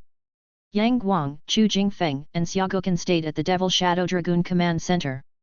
This was partially because they wanted to assist in the integration of the reinforcements with the Dragoons. The Devil Shadow Dragoons had fought in the 7th universe for countless epochs and were very familiar with the dragons. As for the new warriors, they understood nothing about the dragons. Thus, they decided to disperse the reinforcements among the original Dragoons. The Aurora clan went off to the support division. These old fellows were skilled in long-distance attacks, so they were perfect for protecting everyone's flanks. Oro and several major clans of the Law Realm that were loyal to the Skywings joined the offensive division. Even though they were weaker than the Dragoons, they were new blood. Moreover, fighting alongside combat experts like the Devil Shadow Dragoons would help them improve. Oro and the others had no objection. On the contrary, they were quite excited. The Skywing clan's mission was much more arduous. As a clan that had inherited the law of speed, it was extremely special, even to the fiend race. The significance of speed in battle was like having an air force in an ordinary battlefield. They could provide scouting, ambush the enemy, or provide support. Speed warriors had to take on countless dirty jobs. The Skywing Wolves had no complaint. That they were immediately able to play a key role for the Devil Shadow Dragoons meant that they had been acknowledged. After all, speed types were welcomed wherever they went. Even if they didn't have high ranks, they would form the core strength of any force. Yang Guang's mythical beasts formed a second legion for the Dragoons. This legion's greatest mission was to deal with the Hell Brigade under the dragons. Dragons had their draconic prestige, so unless one was a holy beast like Furball, a beast couldn't help but kneel before a dragon. Thus, no matter what, Yang Guang's mythical beast legion couldn't appear on the main battlefield. They could only stay on the perimeter to deal with the dragon race's puppets.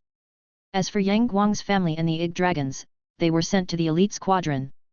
The squadron was specifically meant for dealing with the main force of the dragon race. The weakest member was a high-ranked annihilator. Xia Guocan had also joined this team. New combat power and new equipment revitalized the Devil Shadow Dragoon who had held out in the 7th universe for countless epochs. New and old grudges mixed together, and there was only one solution: kill. Snarling faces filled the Dragoon base as their murderous intent exploded. Avril wasn't a warrior, so she had nothing to do. The only thing she could do was to help Chu Jingfeng take care of the plants. Many women were meticulous when it came to domestic affairs, and Chu Jingfeng was happy to have the help of Avril and Xiao Yu. After several days of busy work, the Devil Shadow Dragoons finished the reorganization. The new warriors all had their own positions and were rushing around night and day. As for Xia Fei, he was actually very quiet. In a corner of the God's Eden, Xia Fei was cultivating the chilled ligament Ghost Valley. After learning about the situation of the Devil Shadow Dragoons, Xia Fei came to realize that the solution to the problem was speed. Among all the martial arts of the world, only speed was without flaw. This principle held true no matter the generation. After Xia Fei broke through the first level of the chilled ligament Ghost Valley, his speed per second had broken 100 million, and his combat power made all other warriors blush in shame. Even Sij of the 5 ancient apexes had died to Xia Fei's super speed. Speed was the greatest combat power. This was why Xia Fei was using this time to get faster and faster. Ping! Beyond the outer perimeter of the God's Eden, Xia Fei was constantly cultivating. The 2 custodian slaves stood guard while Avril occasionally raised her head, wiping the sweat from her face as she saw Xia Fei running around like a streak of light, her heart rejoicing. The callous training method continued. Xia Fei needed to disperse spirit energy through his body so that all of his cells would be stimulated into constantly changing and growing. Spirit energy was a powerful form of energy. If it struck an enemy, the enemy would die. But Xia Fei's cultivation put the spirit power into his own body, and the danger and pain involved was beyond description. In short, it was like Xia Fei's body was crackling with lightning, and ghostly flames raged around him. Combined with his fiendish energy, he made for a terrifying presence. The stimulation spirit power had on the body was very obvious. Xia Fei's speed was rising every day. After breaking 120 million meters per second, he began making his way to 150 million mph, which was half of the speed of light. The chilled ligament Ghost Valley was a classic example of qualitative cultivation. So long as Xia Fei could endure enough spirit energy, his body would experience a huge transformation. His cells would all evolve. Now is the moment. Xia Fei felt his body growing more and more adapted to the frenzied stimulation of spirit energy, and he decided to try and break through the threshold. Woo! 1,000 units of spirit power were released. Xia Fei's body was covered with lightning as he exploded forward. Chapter 1362, The Jade Dragon Frost Matures. Xia Fei's method of breaking through was astonishing. He relied on his formidable energy control, to unleash spirit energy and then take it back. In the span of a single second, he repeated the action several thousand times. Thus, the people outside the Garden of Gods were able to witness a fascinating sight. Xia Fei, his body covered in ghostly flames, was abruptly accelerating and decelerating. When he was fast, he was moving at almost 150 million meters per second, and when he was slow, he didn't even drop below 100 million. This change in speed was truly incredible, occurring several thousand times a second. It was like someone constantly pushing the gas pedal down to the bottom and then lifting their foot again, constantly causing the car to constantly lunge forward. This fantastical performance lasted for a few seconds, and then Xia Fei began to show his true power. He stopped decelerating, his speed ascending in a straight line. In the blink of an eye, he broke 150 million meters per second, and began to approach 200 million. His body erupted with flames and crackled with lightning, looking like a phoenix being reborn from flames. After applying 1,000 units of spirit energy to his body, Xia Fei had reached the second level of the chilled ligament Ghost Valley. Satisfied, Xia Fei began to slow back down. Everyone started to come back to their senses. The scene just now had been unbelievable, just like a fantasy movie. Such formidable speed. It makes me think of... Think of who? Think of Lord Paletooth. He's so similar. The same broken wings, and the same supreme speed that no mortal could attain. I really don't know how Xia Fei managed to do it all, breaking the limits of the law of speed. Yes, I feel like Xia Fei is very similar to Lord Paletooth. I once had a chance to see that venerable lord with my own eyes, and his demeanor was exactly like Xia Fei's. With Xia Fei around, we might really have a chance at winning. After all, speed is the sharpest weapon, surpassing all ranks and levels. It's possible. It's really possible. Xia Fei did not know that his expression of extreme speed had given a huge boost to the morale of the dragoons. The Devil Shadow Dragoons regarded the 4 Sky Devils as gods. Xia Fei's speed and broken wings were extremely similar to Sky Devil Paletooth, so everyone couldn't help but link the two together. A warrior with speed comparable to a Sky Devil on their side was excellent news for the dragoons in their desperate circumstances. In the garden, after finishing his runs, Xia Fei felt refreshed all over. Spirit energy not only caused Xia Fei pain, but also triggered momentous transformations. Smiling, Xia Fei went up to Avril and hugged her. "Did you see it? I just broke my own record," Xia Fei said excitedly. Avril's hands were covered in dirt, so she mischievously dabbed a little yellow dirt on Xia Fei's nose, softly saying, "Did you see it? My man is the most formidable of all." Their flirting had Chu Jingfeng, Little Yu, and Su Luanbu laughing heartily. Su Luanbu said, "It seems like you are born for speed. Tell the truth, did your speed hit 200 million just now?"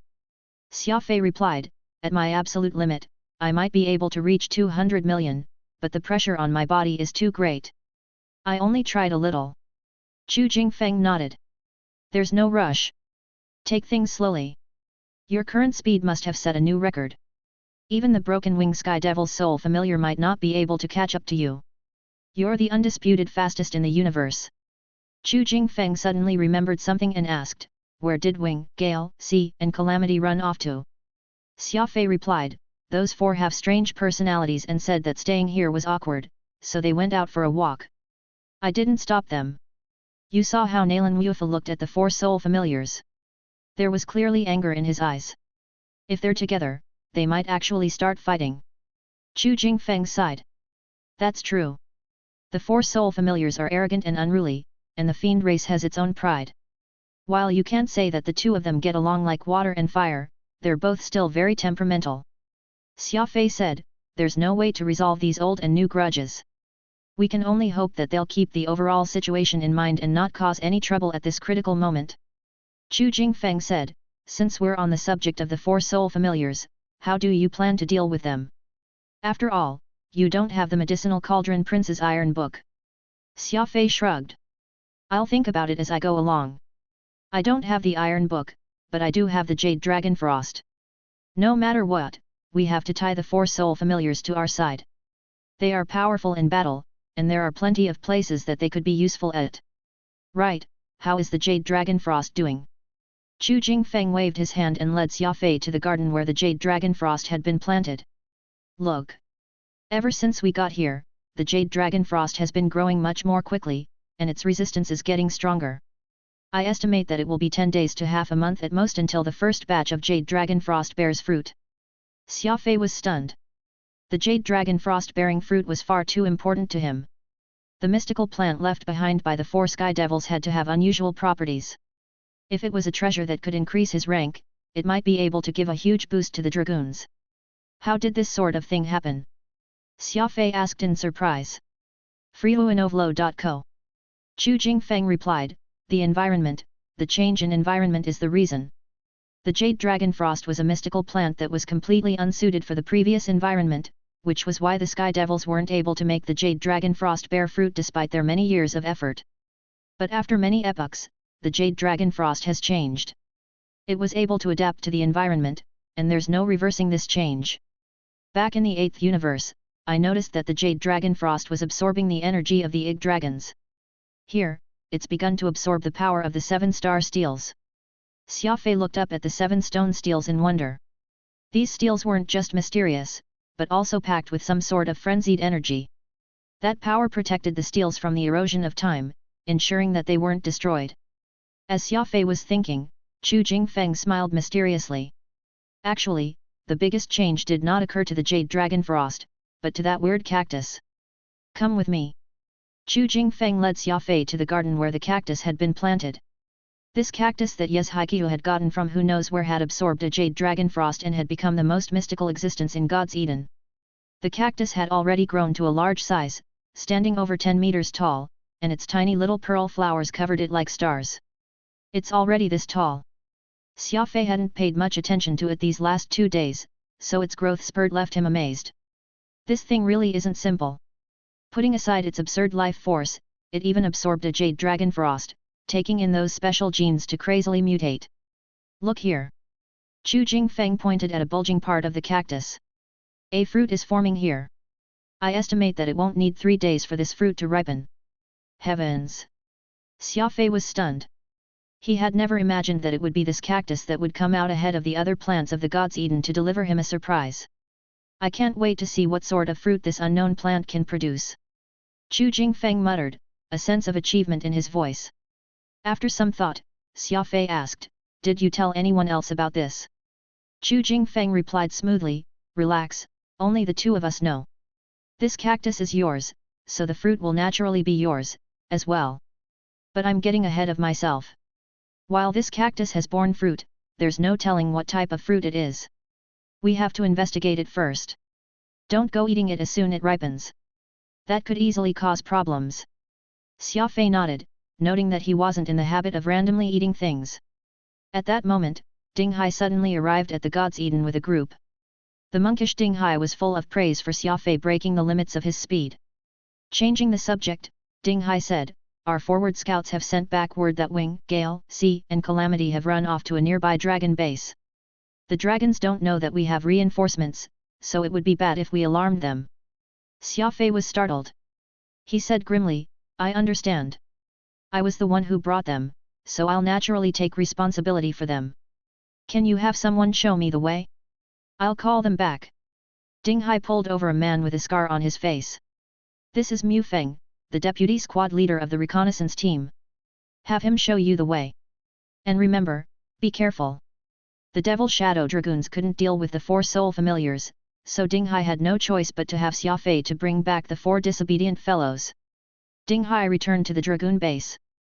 Xia Fei asked, "Senior, where is the dragon base? Is it far? And how do we get there?" Mu Feng was a very stern fellow, saying, "Elder Ding Hai was not talking about the main base of the dragons, but an outpost they set up to keep an eye on us. It's not that far, but we need to rely on a special life form.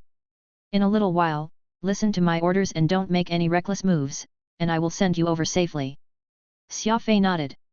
Mu Feng placed 2 fingers into his mouth and whistled. A moment later, a dark figure streaked out of the darkness, a night owl. A Draconid scout. Xia Fei pulled out his Nirvana Fiend blade from his spatial ring, but Mu Feng stopped him.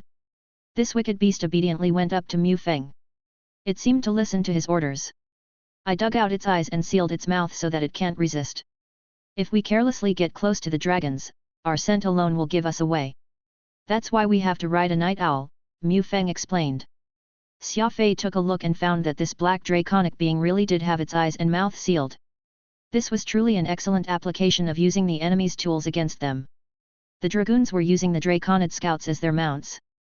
Xia Fei and Mu Feng mounted the back of the night owl, and the beast took off into the stars and began to accelerate. Whoosh! Their surroundings suddenly fell silent as the night owl entered a warp state. "This thing can warp like a warship?" Xia Fei curiously asked. "Is it fitted with a warp engine?" Mu Feng casually replied, "Why do you think the dragons are called the strongest of the wicked beasts? No matter how far away you are, you can't stop them.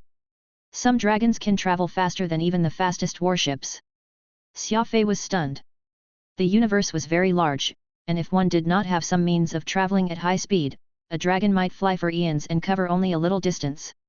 With biological bodies, they were able to fold space and warp. These draconids were truly frightening. This was only the night owl. There was no telling what sort of frightening movement ability a real mega-dragon had.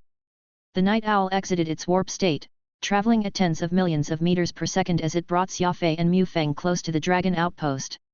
Chapter 1363, The Dragon Vanguard Arrives. Xia Fei and Mu Feng approached the dragon outpost. Whoosh! A dark silhouette flew out. It was a dragoon mounted on another night owl. This warrior waved at Mu Feng, indicating for them to follow. Together, the 3 people and 2 mounts entered a cloud of violet-red stardust. This stardust was as thick as fog, making it difficult to see, but these scouts were very experienced, and the night owls they rode were able to swiftly dodge the large rocks in space. The party quickly came under the shadow of an asteroid. That warrior said grimly, "We can't get any closer. It seems like there's been some sort of incident at the dragon outpost." Mu Feng asked in shock, "What happened?" The warrior shook his head. "I'm still not sure, but starting several hours ago, the dragon outpost became abnormally quiet, very different from usual. A dragon general might be coming." Afraid that Xia Fei didn't understand, Mu Feng explained, "The outpost normally only has scouting night owls and puppets. The real dragons don't usually come to the front line, choosing to rest in the rear. Night owls and the Hell Brigade don't have rules like our people, and the outpost is normally very chaotic. Only when a dragon comes to inspect the place will those guys fearfully get in line." Xia Fei nodded and asked, "Where are the 4 soul familiars?" Mu Feng replied, "They're even closer. They seem to have some sort of special ability that lets them get closer to the outpost without being detected. Perhaps it's because they're not actually sapient life forms? But we're different, if we get any closer, we'll definitely be discovered. Trust me." After many years of battle, the dragoons understand how to interact with the enemy. Xia Fei said nothing, but he dispelled any thoughts of moving ahead. While the dragoons were still getting ready, Xia Fei had no plans of inciting an early battle. But Xia Fei was still very uneasy about Wing, Gale, Sea, and Calamity. They were the sole familiars of the Sky Devils, and their actions were strange. Just because Xia Fei didn't want to start a battle didn't mean that those fellows would be as cautious. After some thought, Xia Fei asked, "I know an ocular cognition technique from an ancient era. It is able to penetrate through the stardust and see what's happening over a great distance. Do you know if it will draw the attention of the dragons?" Mu Feng was startled, asking curiously, "Ocular cognition? What kind of ocular cognition?" "The Triclopean fiend race's ocular cognition, origin of heaven," Xia Fei answered. Mu Feng and the other dragoon were stunned. Mu Feng's eyes widened as he repeated in shock, "The origin of heaven? That's the energy observation technique that only the Triclopean fiend race patriarch and his successors can inherit. It's the highest level of ocular cognition in the universe. How did you learn it?" Xia Fei truthfully told them what he had experienced, how he had encountered that Triclopean fiend race expert who still bore some resentment, and how he had inherited the ocular cognition. Mu Feng sighed when he heard this. He said in wonder, "You encountered the former Triclopean king, Ba Huang. I never expected his death to be so tragic. The Triclopeans only had fiend added to their name because their race had many marriages with our fiend race. This was something the Sky Devils gave special permission for, saying that the Triclopeans and the fiends had compatible genetics. This was very rare among other sapient races. Later on, people started adding fiend to the Triclopeans, a name which they were very happy to accept." After a pause, Mu Feng added, "I don't know about anything else, but you can definitely use the origin of heaven. I really didn't think that the precious legacy of the Triclopean fiend race would end up in your hands. In a little while, you must give us a detailed breakdown of the energy distribution. This will help fill out the blanks in the information of our reconnaissance squad." "No problem." After saying that, Xia Fei crawled up to the top of the asteroid and laid down. "Origin of heaven, activate." Whoosh!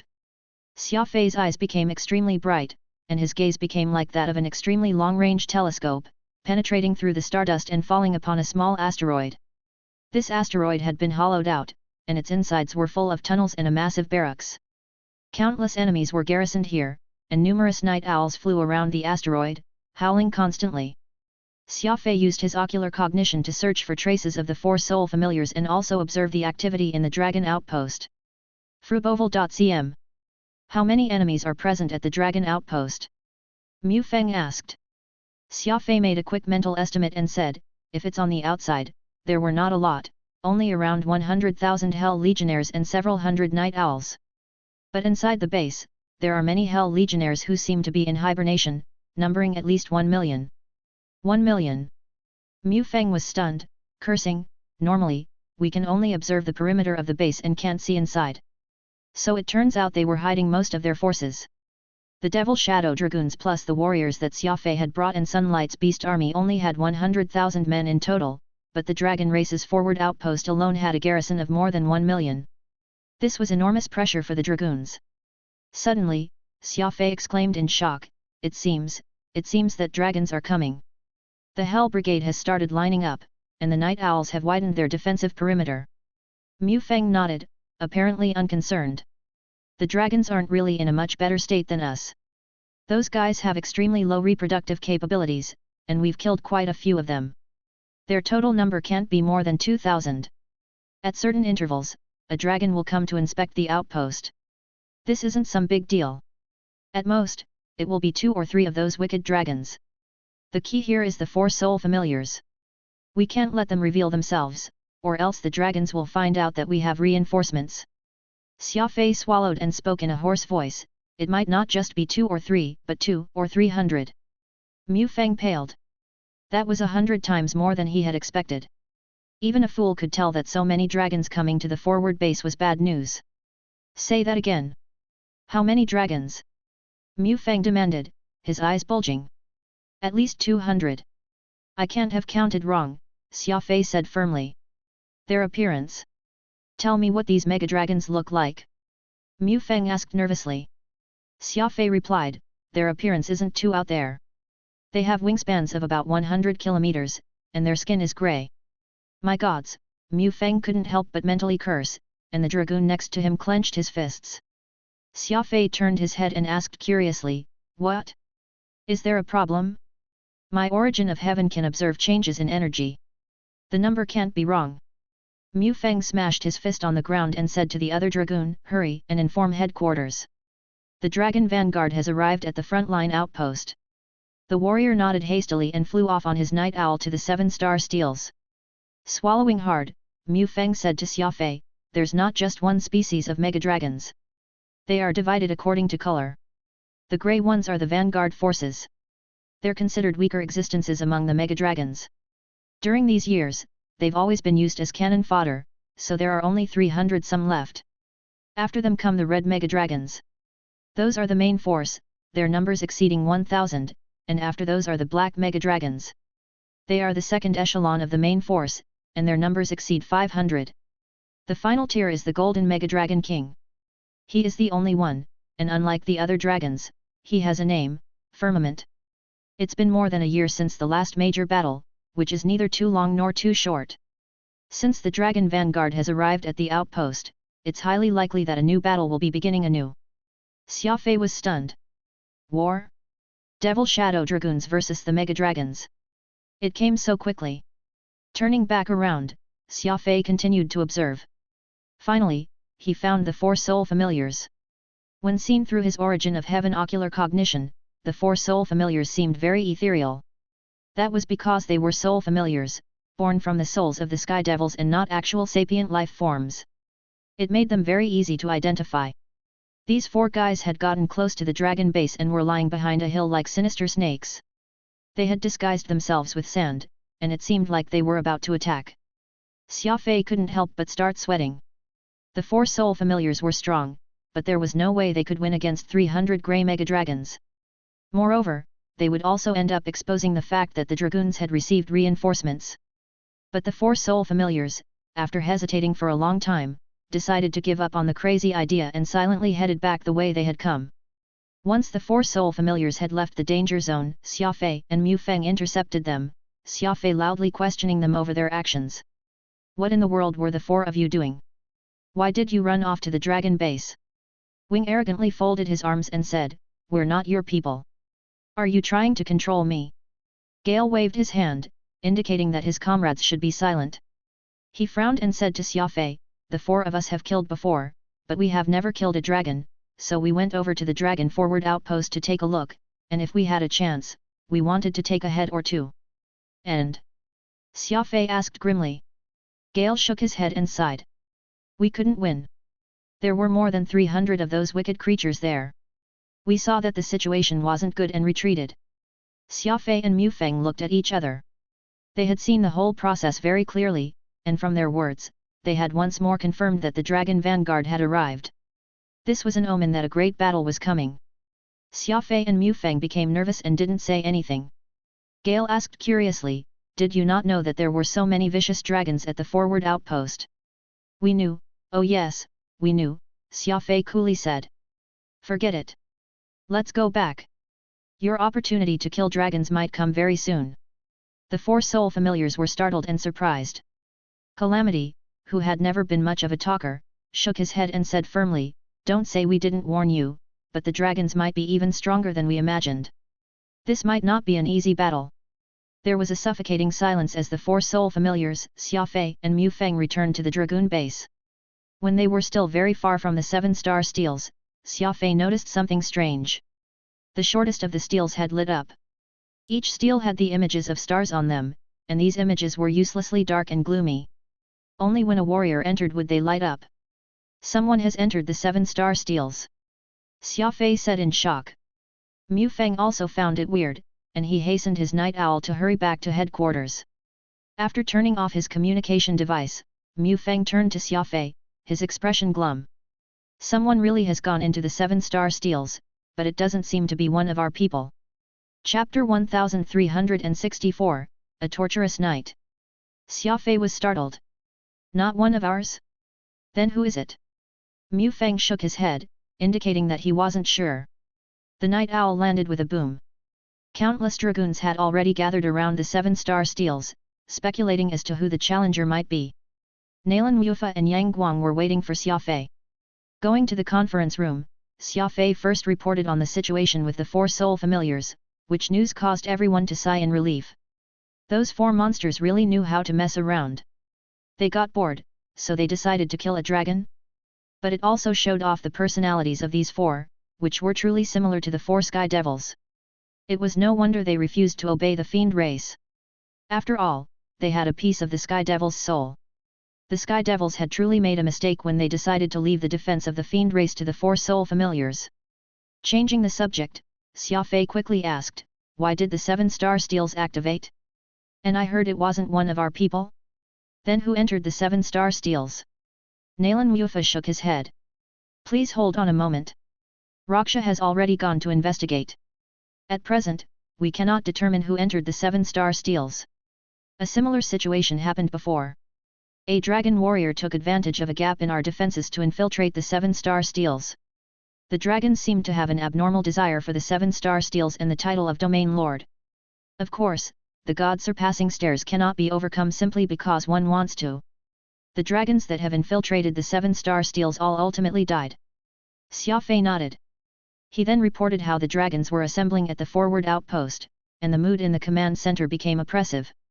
The older dragoons knew how powerful the dragons were, while the newly added warriors had never fought the dragons before and were brimming with concern. "Other than the mysterious nature of the 7-star steels, the reason we've been fighting for so long over the 7-star steels is because the steels have a defensive formation." "Xia Fei, do you know why you had to come in from the south?"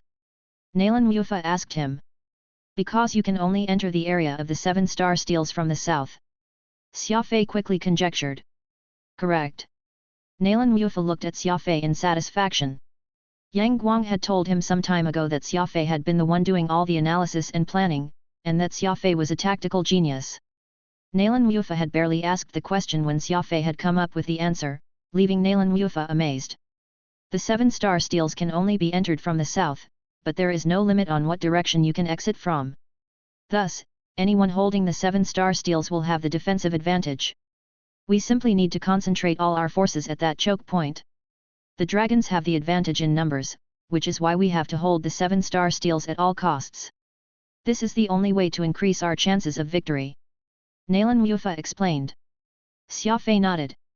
It seems like the 7-star steels truly are very important and can't be so easily abandoned. Moreover, I've brought God's Eden with me this time. The garden is a warship, the fastest warship.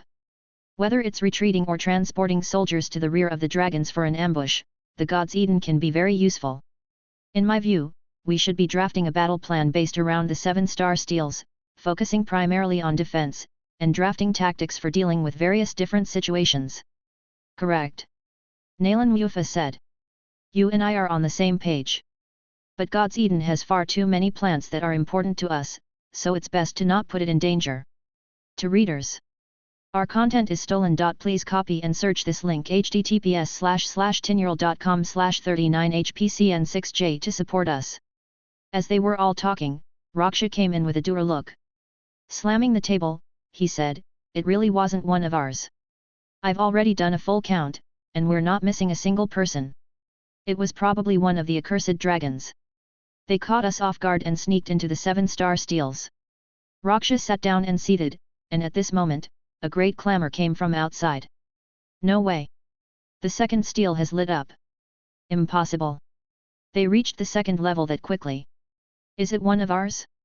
Is it one of ours or not?" The dragoons were very well trained and did not panic because of this, but some private chatter was inevitable. Xia Fei and the others hastily exited the conference room to go and see. Sure enough, the second steel had lit up. It indicated that the evil dragon had reached the second level. Frowning, Xia Fei asked, "How long has it been since the first steel lit up?" "It's been a little less than 8 hours, Nalan Mufa said grimly. "Is that speed fast?" Xia Fei pressed. Nalan Mufa, Ding Hai and Raksha all scowled. Nalan Mufa said, "It's not just fast, but extremely fast. In truth, I've never seen anyone get through the first steel in 8 hours. Our brother that managed to reach the 5th steel was the fastest in the history of the dragoons, and also the fastest on record, but even he still needed 12 hours to get through the first level." Everyone sighed. It seemed like the 7-star steels had a powerful challenger this time. Even worse was that the dragoons had no idea who was inside the 7-star steels. It could be a dragon, but it also could be something else. In short, anyone besides a dragoon who overcame the god-surpassing stairs and became a god boded ill. The conference silently dispersed. Xia Fei returned to God's Eden, his eyes occasionally drifting toward that illuminated stone steel.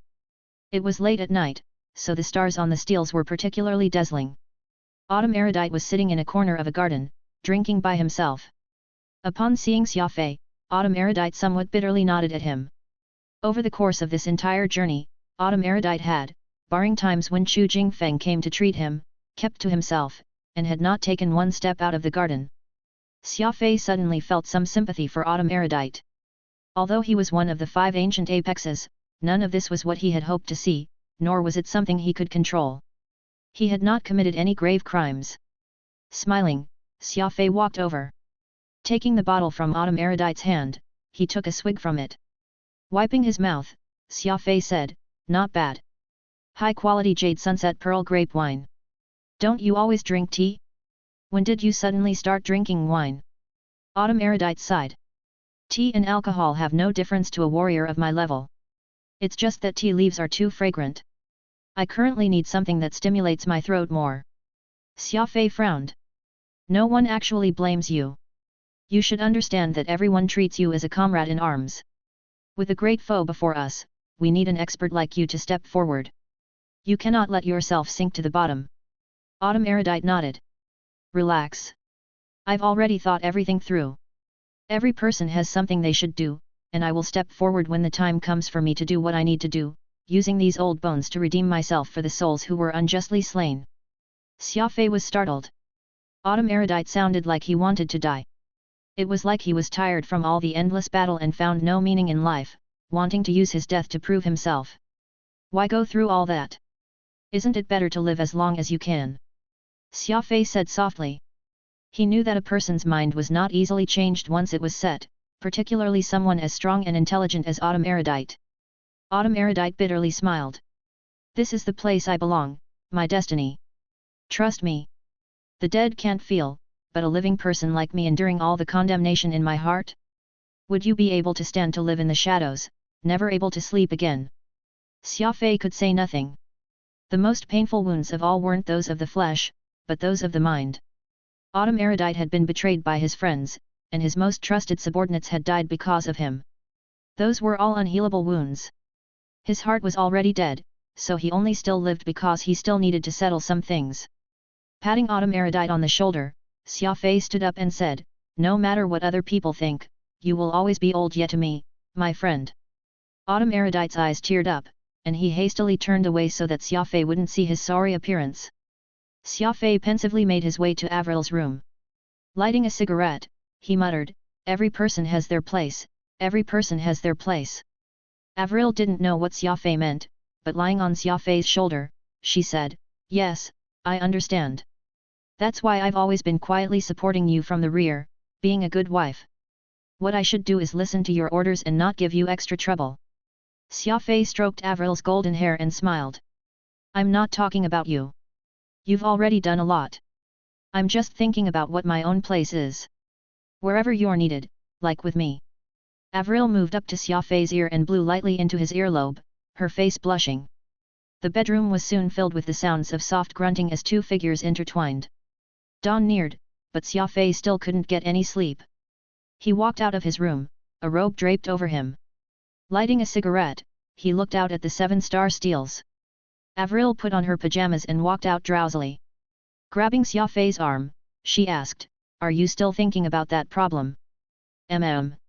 It's so simple. You need to lead everyone against the dragons. After all, you're the fastest.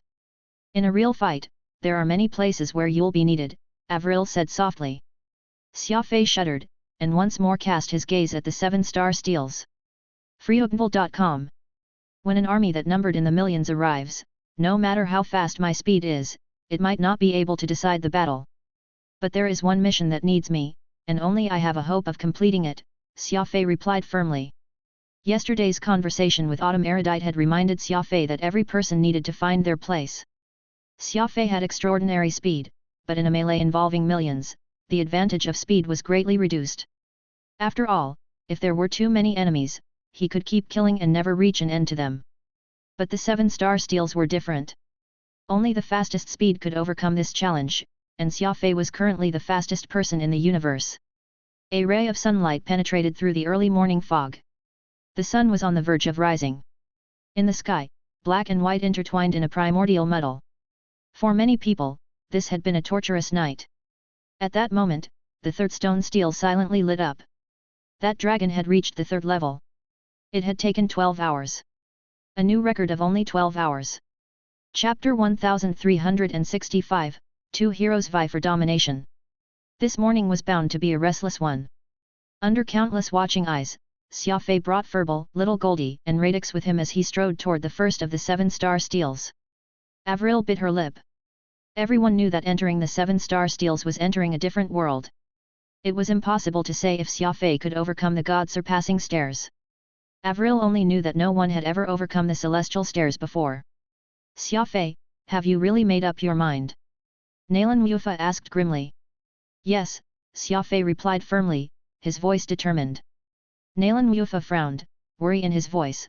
"You must understand that if the dragon assault is too great this time, the dragoons might have to temporarily withdraw from the 7-star steels into the depths of the universe. If this happens, then even if you make it out of the 7-star steels, you would be facing countless enemies." Xia Fei smiled. "I've naturally considered this, but I also know that everyone has their place." Xia Fei raised his head toward the 7-star steels. At this moment, the 3rd steel had lit up, and their unknown foe was sprinting toward the 4th steel. "No matter what, we can't let the enemy succeed. Since someone wants to get through the 7-star steels before us, I have to go in myself and see what sort of foe this is, and then crush them." Xia Fei spoke very loudly, his words exciting the crowd, everyone watching him with fervent gazes. Yes, speed was the key to challenging the 7-star steels, and there was no one in the dragoons more qualified than Xia Fei to challenge the 7-star steels. If the enemy managed to pass the god-surpassing stairs, the consequences would naturally be unthinkable. Xia Fei's mission was very difficult. He needed to obliterate the enemy's plan on another battlefield. Within the 7-star steels, no one could help Xia Fei. Xia Fei would have to rely on himself. The dragoons guarding the 7-star steels solemnly opened the way for Xia Fei. All of them saluted him, indicating that they were entrusting the 7-star steels to him. As Xia Fei passed Grand Ancestor Xia Guoken, he said calmly, "Take care of Avril." Xia Guoken firmly nodded, his eyes a little red. As the patriarch, he felt somewhat frustrated that he could only watch as Xia Fei went off to face the greatest challenge in his life. Xia Fei didn't turn his head, his straight back to everyone as he waved his hand and entered the first steel gracefully, so relaxed that it seemed like he was just going out to buy a drink. Boom! The heavy alloy doors sealed shut, and a second star lit up on the 7-star steels. This contest of two heroes had officially begun. All was darkness. It was so dark that Xia Fei felt like he could put his hand in front of his face and not see his fingers, and so quiet that he could hear his own breathing. You should have said something to Avril just now. From the look in her eyes, she was very worried about you, Radix frowned. What's the point? The more I say, the more people will be worried, Xia Fei replied indifferently as he lit up a cigarette. Suddenly, there was a burst of blinding light. Xia Fei looked around and found nothing strange. The inside of the 7-star steels was empty. A cold and ancient voice suddenly spoke, data collection complete. An expert who has broken the commonly accepted limits of speed. Permission granted to challenge the 7-star steels. The challenge will begin in 1 minute. Xia Fei was startled. There were 2 meanings to these words. The first was that the 7-star steels had accepted Xia Fei's challenge, and the second was that there were certain restrictions to this challenge. Xia Fei only had 2 soul marks, so in terms of rank, he wasn't the strongest. But he was the fastest in the universe.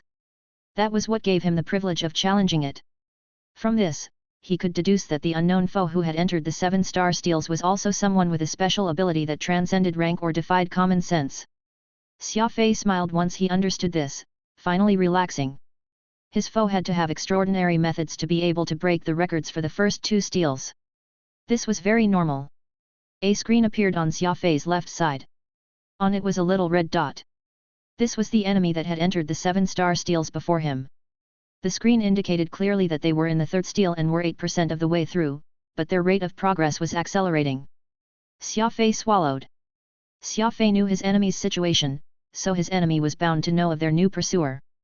There was no doubt that they wouldn't drop their speed, only get faster and faster to create more distance. After all, in this clash of titans, only one person would emerge victorious. Bang! Bang! The 7-star steels came to life like a giant machine. In a flash, Xia Fei was no longer in an empty hall, but a battlefield. A battlefield of gods and demons. Those with silver hair and green eyes were gods, and those with black hair and red eyes were demons. All of the warriors had bare upper bodies and wielded strange weapons. Standing in the distance, their cold eyes turned to stare at Xia Fei, their long hair flying in the wind while their bodies were covered with wounds and tattoos. Farther off in the distance was the entrance to the 2nd level, marked by a statue with a strange head. The left half was gentle and kind, while the right half was covered in blood with its skin removed to show the muscles, like a wicked devil. Its mouth was open, with sharp fangs on one side and an orderly row of teeth on the other. These teeth blocked the way to the next level. The entrance seemed to be a hybrid of man and demon.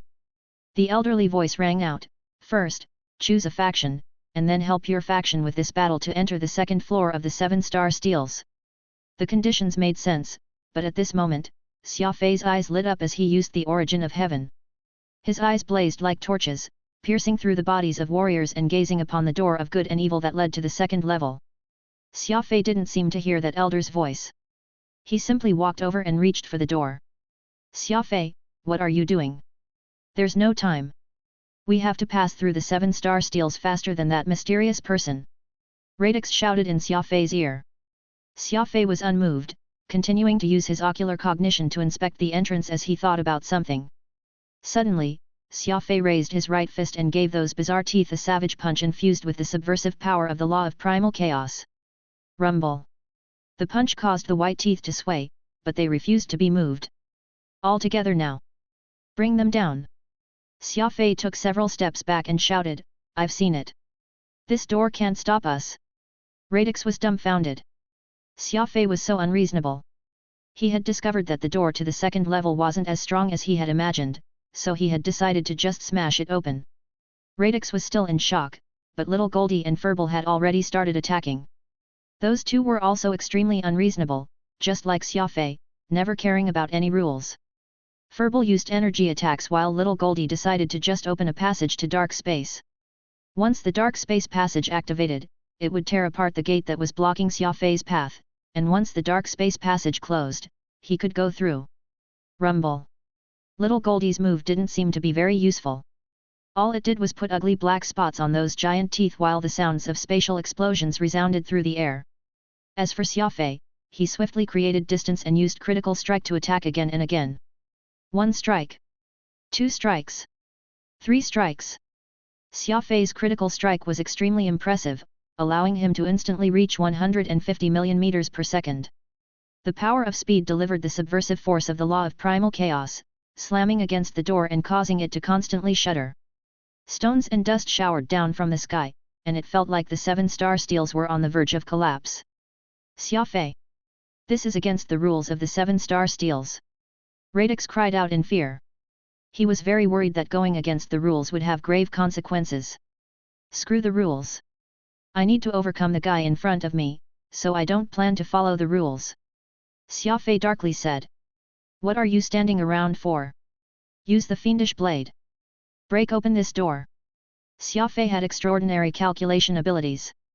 He had already used the origin of heaven to examine those warriors, and he found that their bodies contained formidable energy. If Xia Fei did the normal thing, it would take him at least 8 hours to win the battle. Xia Fei didn't have that much time. His foe was already on the 3rd steel, and was a very powerful foe. If Xia Fei wanted to overcome him, he needed to use extraordinary methods. Reason? This wasn't a time to be reasonable, and besides, when had Xia Fei ever been reasonable? Radix had no choice but to take control of the 10-sided fiend blade and join the assault on the door. Peacock Blue roared. The Fiend King Scepter roared. Furball roared. Little Goldie roared. Xia Fei roared. A man, a grass, a ball, a bug, and a soul, a most strange squad, made for an impressive force that could defy gods and demons. Xia Fei exploded with fiendish energy. He swung the Fiend King Scepter as he snarled, attack with everything you can. Break it down. Rumble. Rumble.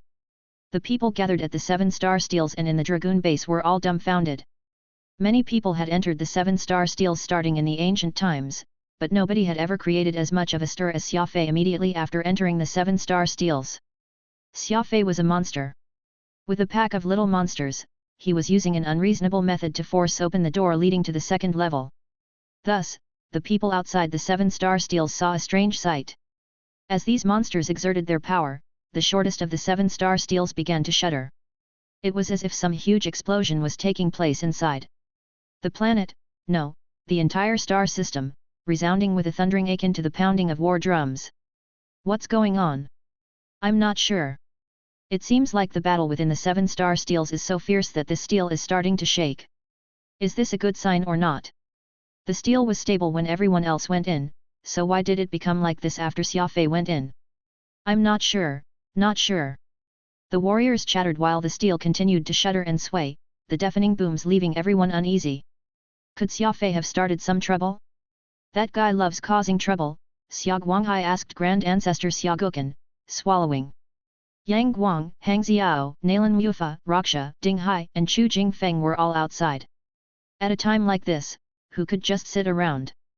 Xia Guoken rolled up his sleeves and said, no, I have to go in. Xia Fei just loves to cause trouble. Even if you go, it won't do anything. If Xia Fei has really decided to act out, given his temper, nobody can stop him. Let's just keep watching, Fuken said helplessly. He had developed a keen understanding of Xia Fei's temperament during his days with him. Oro and the others who were familiar with Xia Fei also nodded. Fuken was right. If Xia Fei was determined to be stubborn about something, no one could stop him. At this moment, there was an explosion that could fracture the universe. Everyone was so alarmed that they covered up their ears. On the 2nd of the 7-star steels, a black star had lit up. It had only been 47 minutes since Xia Fei had entered the 1st steel. Chapter 1366, Moving Forward Together. It had only taken 47 minutes for the first of the 7-star steels to fall. Hurrah! Ardent cheers erupted from the base as the dragoons buzzed with excitement. 47 minutes. Not only had he broken the fastest record in history, Xia Fei had set his own unimaginable record. In the past, a speed expert of the dragoons had broken through in 12 hours and set a record. After that, this mysterious foe had gotten through in 8 hours and set a new record. Now, Xia Fei had come and instantly made that 8-hour record old news. He had set an unprecedented record of 47 minutes. 47 minutes. 47 minutes. Speed types really are the most heaven-defying existences in the universe. To think that he would be this formidable. I feel like Xia Fei really might be able to overcome these heavenly stairs and conquer the 7-star steels in one go. I believe it, too. I can't even imagine what conquering the 7-star steels would look like. The dragoons chattered excitedly, all of them anticipating Xia Fei rising to the very apex. With Xia Fei going all out, we can't fall behind. Right. We have to hold the 7-star steals until Xia Fei comes out. We can't let those wicked dragons get close. Absolutely not. Xia Fei had broken through the first trial with astonishing speed, setting off a chain reaction. All levels of the army were encouraged by his performance and made up their minds to hold the fortress. In their excitement, everyone speculated as to what method Xia Fei had used to so quickly overcome the first trial. Those who knew Xia Fei all had weird expressions. Deep down, they knew that Xia Fei hadn't used any proper method, but a crazy one. Rumble. The 7-star steals. The combined might of Xia Fei's group had blasted open the door to the second level. Without looking back, Xia Fei strode through. Behind him, the warriors were still waiting for Xia Fei to choose a side, but Xia Fei had ended up ignoring them and using brute force to open the door to the second level, walking straight on through. Dumbfounding. Everyone was dumbfounded. The rules of the 7-star steals had been utterly broken. The scene behind Xia Fei disappeared, turning back to its empty appearance. As for that door of good and evil, it had turned into a wall. Xia Fei had already entered the second of the 7-star steals. This place was clearly larger than the first. The 7-star steals were designed like a set of cloud-ascending stairs, each one taller than the last. Xiaogang looked up and saw that the roof was like a crescent moon set in pitch black. Perhaps because Xia Fei's method had been too crazy, the 7-star steals system had become dysfunctional. After waiting for a while without hearing that voice, Xia Fei opened his spatial ring and looked at the weird cactus. Before Xia Fei left, Chu Jingfeng had insisted that Xia Fei take the still unripe plant, several jade dragon frosts, and some other plants with various functions. Xia Fei knew that Chu Jingfeng had done this because he feared Xia Fei would end up locked up in the 7-star steals, in which case these rare plants had powerful medicinal uses and might be able to help Xia Fei in a dire moment. As for that weird cactus, it was Xia Fei's in the first place, and it would ripen in another 2 days.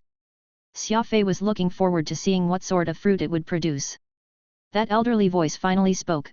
First trial passed. Second trial beginning in 1 minute. Radix almost fell over. He said in a weird voice, so that way works, too. Since you don't need to follow the rules, why even make the rules in the first place? Xia Fei replied grimly, first of all, rules exist to be broken. Secondly, if no rules have been made, they can't be broken. Radix shook his head and sighed. Being with Xia Fei was fine for everything else. It was just his unconventional personality that left one constantly worried. After a pause, Xia Fei added, most importantly, if I followed the rules, I would definitely lose. I've done the calculations. Even if I move at my limit of nearly 200 million meters per second, I wouldn't be able to catch up to that person who entered before us. They're very strong. Radix was stunned. Are you sure? Even though you're the fastest person in the universe, you still wouldn't be faster than that person. I'm certain, Xia Fei raised an eyebrow and said, that person used 8 hours to beat the first trial, and I would also need around 8 hours. If we calculate it that way, I would never be able to catch up to him. Radix exhaled. This wasn't just a matter of time. It was also an indicator that his opponent was very strong. There was no doubt that there could be only one victor. Even if Xia Fei used his absurd methods to get ahead of that other person, he still might have to have a battle to the death with that person on the last stretch. It was fraught with danger. Besides the 7-star steals, he also had to deal with this powerful and completely unknown enemy. There were rumblings as the 1-minute countdown ended, and the 2nd-star steel underwent a massive transformation. Countless winged monsters appeared. They had the bodies of monkeys and the wings of dragons. Each monster was more than 10 meters long and could move about swiftly with its wings. These monsters were divided into groups, black and white. The elderly voice spoke again, telling Xia Fei to choose a side, declaring that the white flying monkeys were the good side and the black flying monkeys were the evil side. This was a strange situation. One had to choose a side for each trial, and the sides were very distinct. The first trial had been gods and demons, and the second had been good and evil, so what would the third trial have? Did the 7-star steals exist to confirm whether one was good or evil? Ocular cognition. Origin of heaven. Activate. Xia Fei used his ocular cognition to inspect the door to the third level. It was much like the door on the first level. On one side was a white monkey and on the other was a black monkey, and where the mouth should be was the door.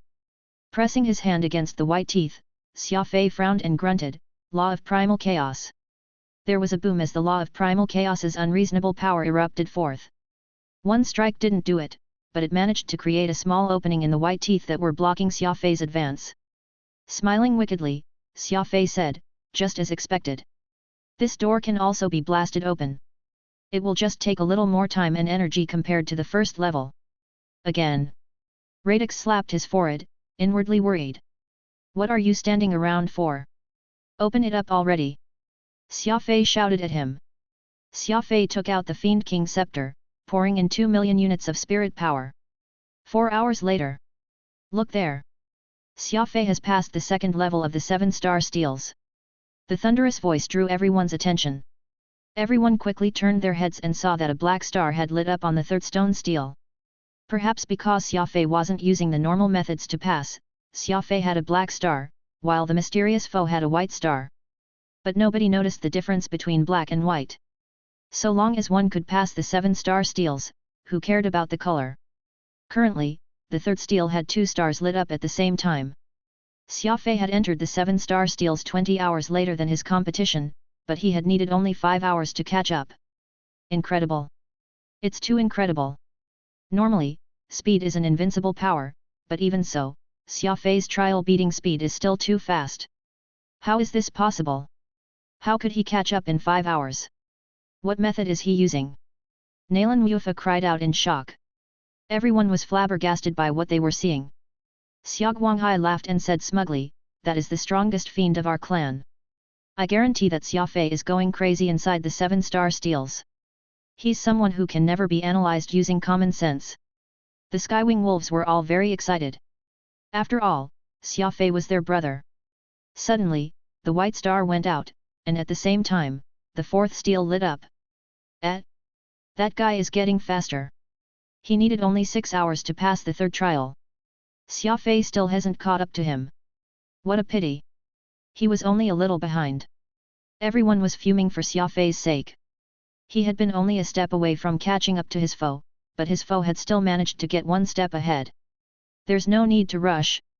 So long as Xia Fei maintains his current speed, he'll catch up eventually, perhaps even surpass him. Xia Guocan narrowed his eyes and said.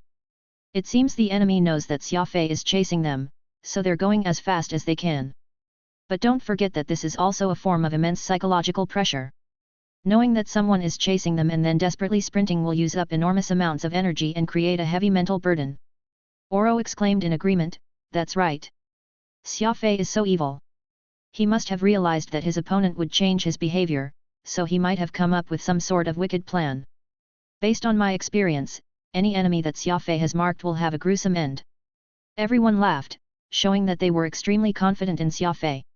After all, there was no doubt that Xia Fei had gotten through the first 2 trials in 5 hours. His strength could not be questioned.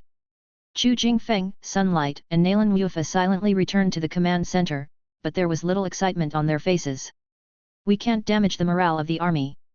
Everyone is nervously getting ready for battle, so morale is of utmost importance to us," Nalan Mufa said grimly. A little thought would make one realize what was wrong.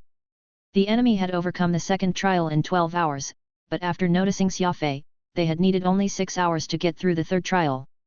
This meant that they still had strength to work with. This enemy was extraordinarily strong. They hadn't been using all their strength, choosing to preserve it, but if he was operating at full power, he could be even faster. An unprecedentedly fierce competition was unfolding, one for which there was no going back. After 6 hours, Xia Fei passed the third trial. After 10 hours, the enemy passed the fourth trial. After 9 hours, Xia Fei passed the fourth trial. After 12 hours, the enemy passed the fifth trial. After 11 hours, Xia Fei passed the fifth trial. After another 18 hours, Xia Fei and that unknown foe entered the sixth trial at almost the same second. It had been 40 hours since Xia Fei had entered the 7-star steels, and they were now even, moving forward together. It was now time to see who would beat the sixth trial first and enter the final steel. Chapter 1367, Xia Fei's Strategy. The sixth level. Xia Fei had used the most violent method to unreasonably fight his way all the way to the sixth of the 7-star steels. To be more precise, he had smashed his way there. True fiends were just that domineering. Looking at the screen next to him, Radix said grimly, so strong. Our unknown foe has entered the 6th level at the same time as us. It seems he was holding back and is only now showing his real power. Perhaps he's using the same method as us and is smashing through. Xia Fei shook his head. Impossible. You have to know that I was able to smash open the 7-star steel sealed doors because I'm not actually alone.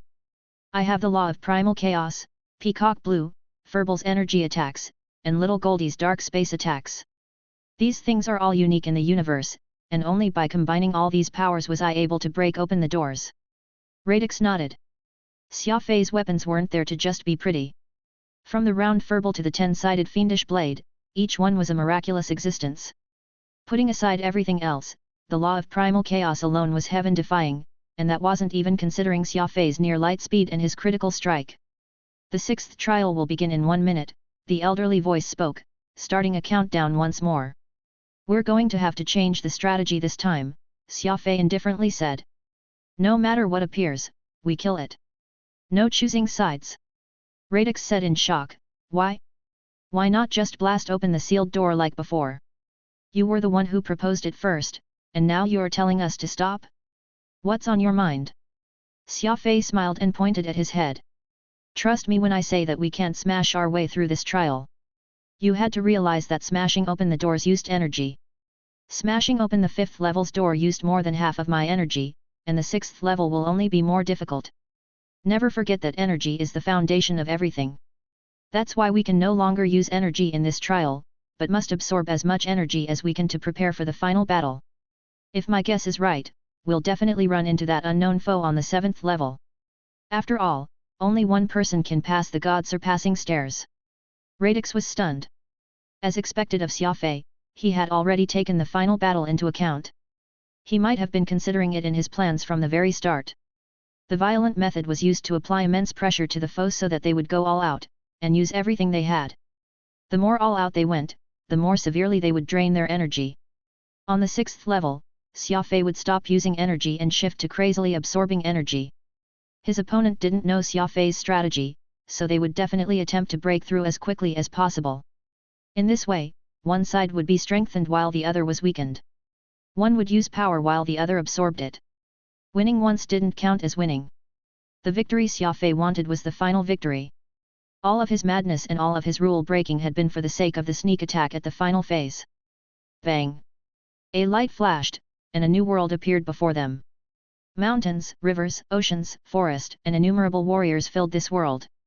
The 7-star steels had employed some method to create an extremely authentic world, with even clouds and an atmosphere. The warriors were divided into 2 groups, gods and demons standing opposed to each other.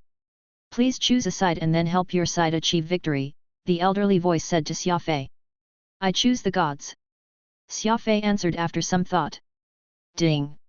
A strange sound resounded, and then the elder said, System error. As 2 people have entered the 6th level of the 7-star steels at the same time, and the other side has already chosen the gods, please make a new choice.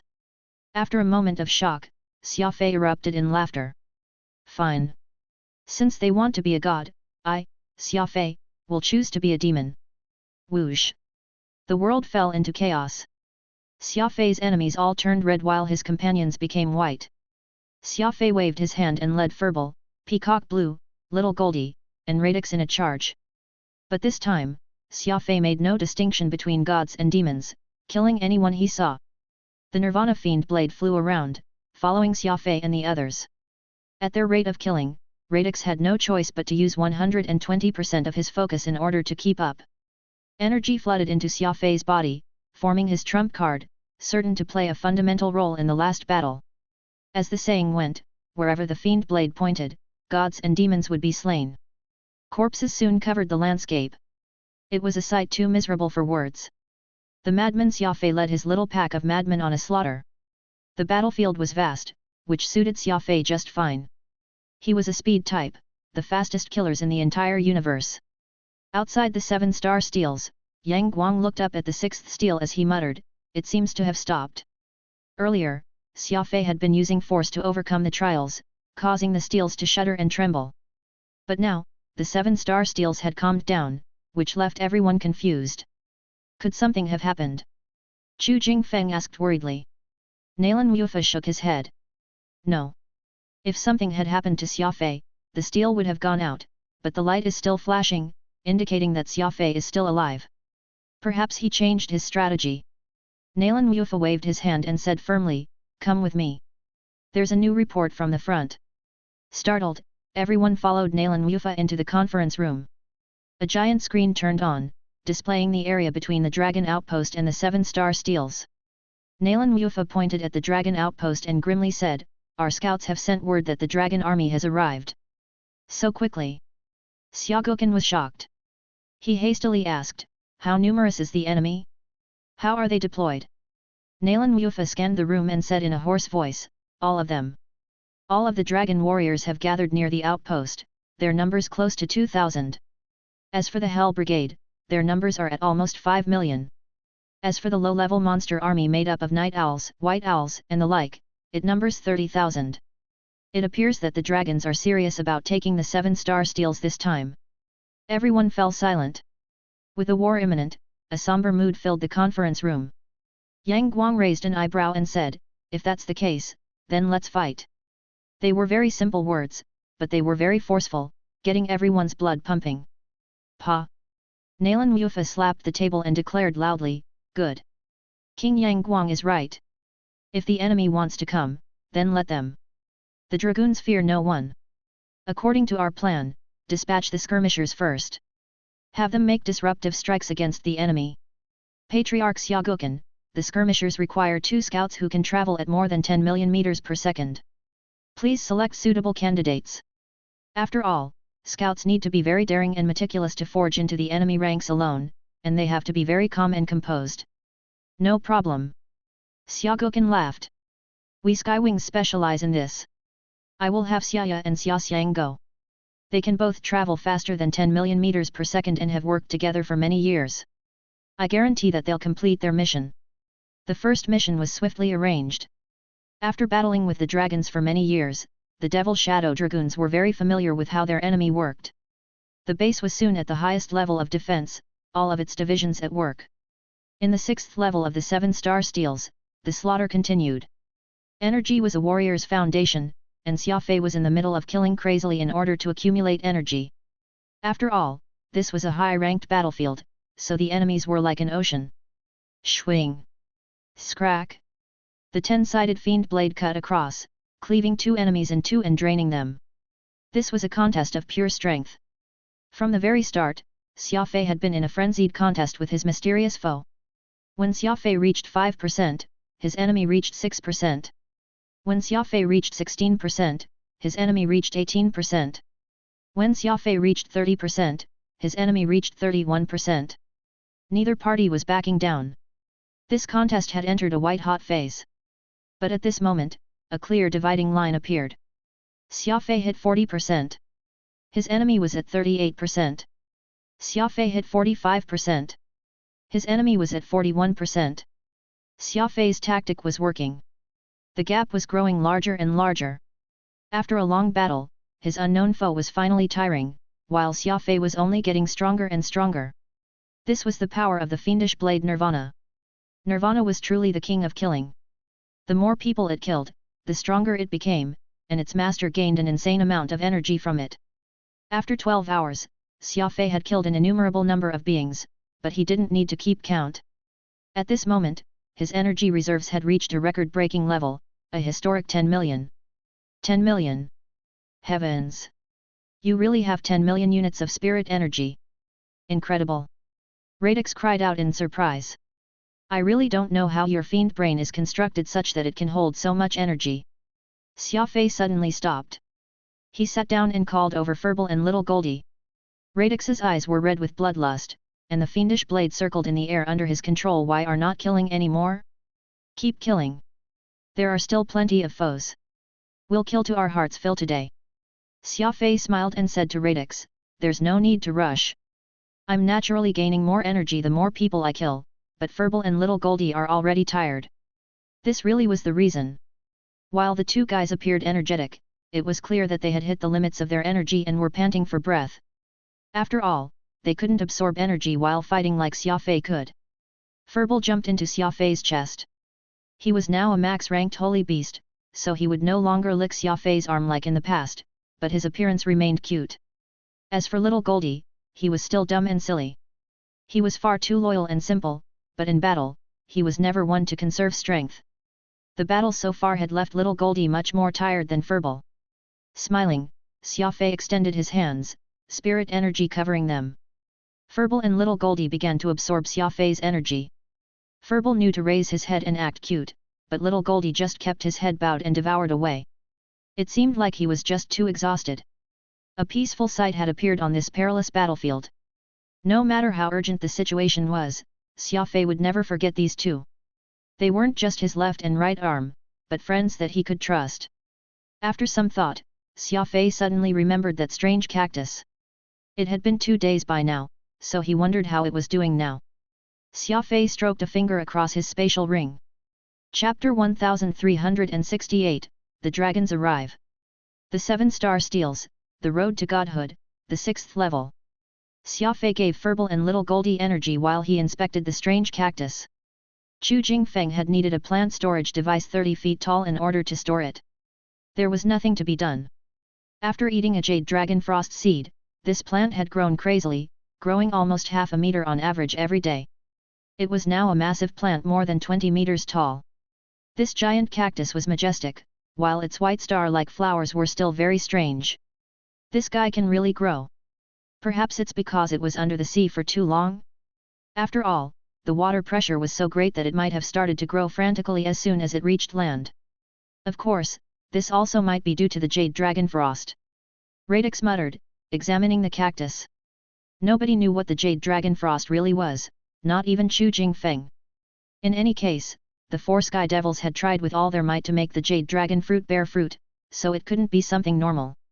This aquatic cactus had been bizarre from the start, and after merging with the jade dragon frost, it became even more mysterious. What exactly was in that thing's stomach? It seems like it still needs some more time until it bears fruit, Xia Fei said after inspecting it. He was just about to put the cactus away when there was a splat, something like a watermelon falling into a pool of mud and breaking into pieces. Xia Fei turned his head and saw that the cactus had split open down the middle. The massive plant began to wither rapidly, as if it had been cursed. Startled, Xia Fei hastily opened up the storage device and began to search for the fruit. The rarer a fruit was, the more easily it rotted. Xia Fei was worried that this fruit would become like the cactus, turning into a shriveled-up stalk, so he was anxious to find it. Found it! Xia Fei reached into the belly of the cactus and pulled something out. A moment later, the giant cactus crumbled into a pile of fetid green goo. Excitedly opening his hand, he saw a fiery red lotus with 5 seeds in the middle. The lotus seeds were transparent, like icy crystals. Radix was flabbergasted. A fire lotus with 5 seeds. Such a big cactus only produced such a small bloom. The fire lotus was small, and the seeds were even smaller, like peas, so small that one could eat several dozen of them. Radix didn't understand it. A huge cactus should have made a large fruit. Xia Fei didn't mind. You can't tell if its effect is good or not from the appearance. If this fire lotus is actually useful, what's the problem if it's a little small? Xia Fei took out a plant analysis tool and inserted the 5-seed fire lotus, testing the fire lotus for medicinal properties. Xia Fei knew that the machine might not be able to analyze a divine fruit, but there was nothing wrong with trying. This was much better than just eating it straight away after all. Chu Jingfeng had said before that God's Eden didn't only have plants that could increase one's cultivation. There were also powerful poisons. As for the jade dragon frost, nobody knew if it was a poison or not, and certainly nobody knew if the cactus that had merged with the jade dragon frost was poisonous or not. Patting Furball and little Goldie on the head, Xia Fei asked, "Are you ready?" Furball and little Goldie nodded. Xia Fei's power was spirit energy, the purest and highest level of energy. Furball and little Goldie had sucked up the energy, each one taking hundreds of thousands of units. Xia Fei looked at the screen and saw that his opponent was at 53% completion. As for Xia Fei, he had only reached 45%. Stopping to rest had allowed his opponent to overtake him. He smiled wickedly. Radix said in surprise, "Was resting also a part of your plan? You intentionally let that person overtake you?" Xia Fei sternly said, "Correct. I wanted to give him a second blow. Letting him see hope, and then brutally slaughtering him. Use everything you can against an enemy. Whether it's psychologically or biologically, you have to utterly destroy them. Radix was rendered utterly speechless by Xia Fei's savagery. What a scheme, planning everything out to the last detail. Giving someone hope and then personally destroying that hope. Could there be anything crueler? This was just how Xia Fei dealt with his foes. As ruthlessly as he could. Awoo! Little Goldie and Furball were now brimming with energy. One human, one ball, one grass, one bug, and one soul once more threw themselves into the battlefield. Blood drenched the earth. A gap of 8%. 7%. 6%. Xia Fei's frenzied slaughter caused his percentage to rise exponentially, like a soaring dragon, threatening his unknown foe. This was true oppression. Destruction. Outside the 7-star steels, the final fortress of the Devil Shadow Dragoons. The warriors held their positions and waited. Everyone knew that the dragon army had finished gathering. Their next move would be to attack like a ceaseless flood. If one looked back, one could see 2 stars shining from the 6th steel. The white star belonged to the unknown foe while the black star symbolized the fastest monster in the universe, Xia Fei. It was clearly a black star, but it was like a lighthouse that lit up the universe, endowing all the warriors with immense confidence. They trusted that speed was invincible, and that Xia Fei, who had broken the limits of speed, could overcome these divine stars and achieve something that had never been achieved before. Although nobody knew what it meant to pass the 7-star steels and attain the title of Domain Lord, the fiends believed in the Sky Devils. Since the 4 Sky Devils had said that there was something extraordinary about the 7-star steels, someone who could make it through the 7-star steels would undoubtedly become the strongest warrior. The Skywing Wolves dispersed across the various divisions, taking up the important role of scouts. In the past, the Skywings had 2 lone wolves, Xia Fei and Xia Guoken. Now, the Skywings were all lone wolves. Guerrillas. Vital support squads for the dragoons. And there were also the Ig dragons. Yang Guang and his people hated being mixed with the dragons, but in truth, they were dragons. It was just that they were different from the traditional dragons, and the 2 sides hated one another. Yang Guang's people were few in number, only 214 of them, but they had the power of dragons. The Devil Shadow Dragoons now had the support of dragons, which was a huge boost to their morale. There was also the Aurora clan, the Lionheart race, and other clans, which were not as powerful, but these were all loyal to Xia Fei. While they were somewhat weak when it came to charging into the fray, they were decent as reinforcements. When it came to experts, they had Yang Guang and Lady Hang Xiao. Chu Jingfeng, Protector of God's Eden. Max rank speed ability Skywing Patriarch Xia Guoken. Former member of the 5 Ancient Apexes, Autumn Erudite. Every one of them were incredible. In short, after holding out in the 7th universe for countless epochs, the Devil Shadow Dragons had finally welcomed the strongest reinforcements they had hoped for. The experts of the dragons had lined up, all of them with grim expressions. In the face of the arduous challenge before them, even gods could only barely keep their composure. A faint odor drifted on the wind, the odor of blood. The dragons had been on campaign for many years, and the corpses of all the people they had killed could fill every hole in the universe. For this reason, their army smelled of blood wherever it went. It had already become their symbol. Experienced warriors began to limber up their bodies so they wouldn't stiffen up in the middle of battle. As for the new warriors, they were all stunned. What sort of foe was this? Even at this immeasurable distance, they were able to smell the stench of blood? And with that odor of blood came a murderous energy. Awoo! 2 heavy horns cut through space, like the wailing of ancient giants. The sound entered the ear and stabbed into the heart. As the sound traveled, the entire universe was engulfed in a heavy and somber mood. This horn had only sounded twice. Twice. But it made the faces of countless warriors twitch, for this was the clarion call of death. In the distance, indistinct dark figures began to emerge, almost one with the darkness of space.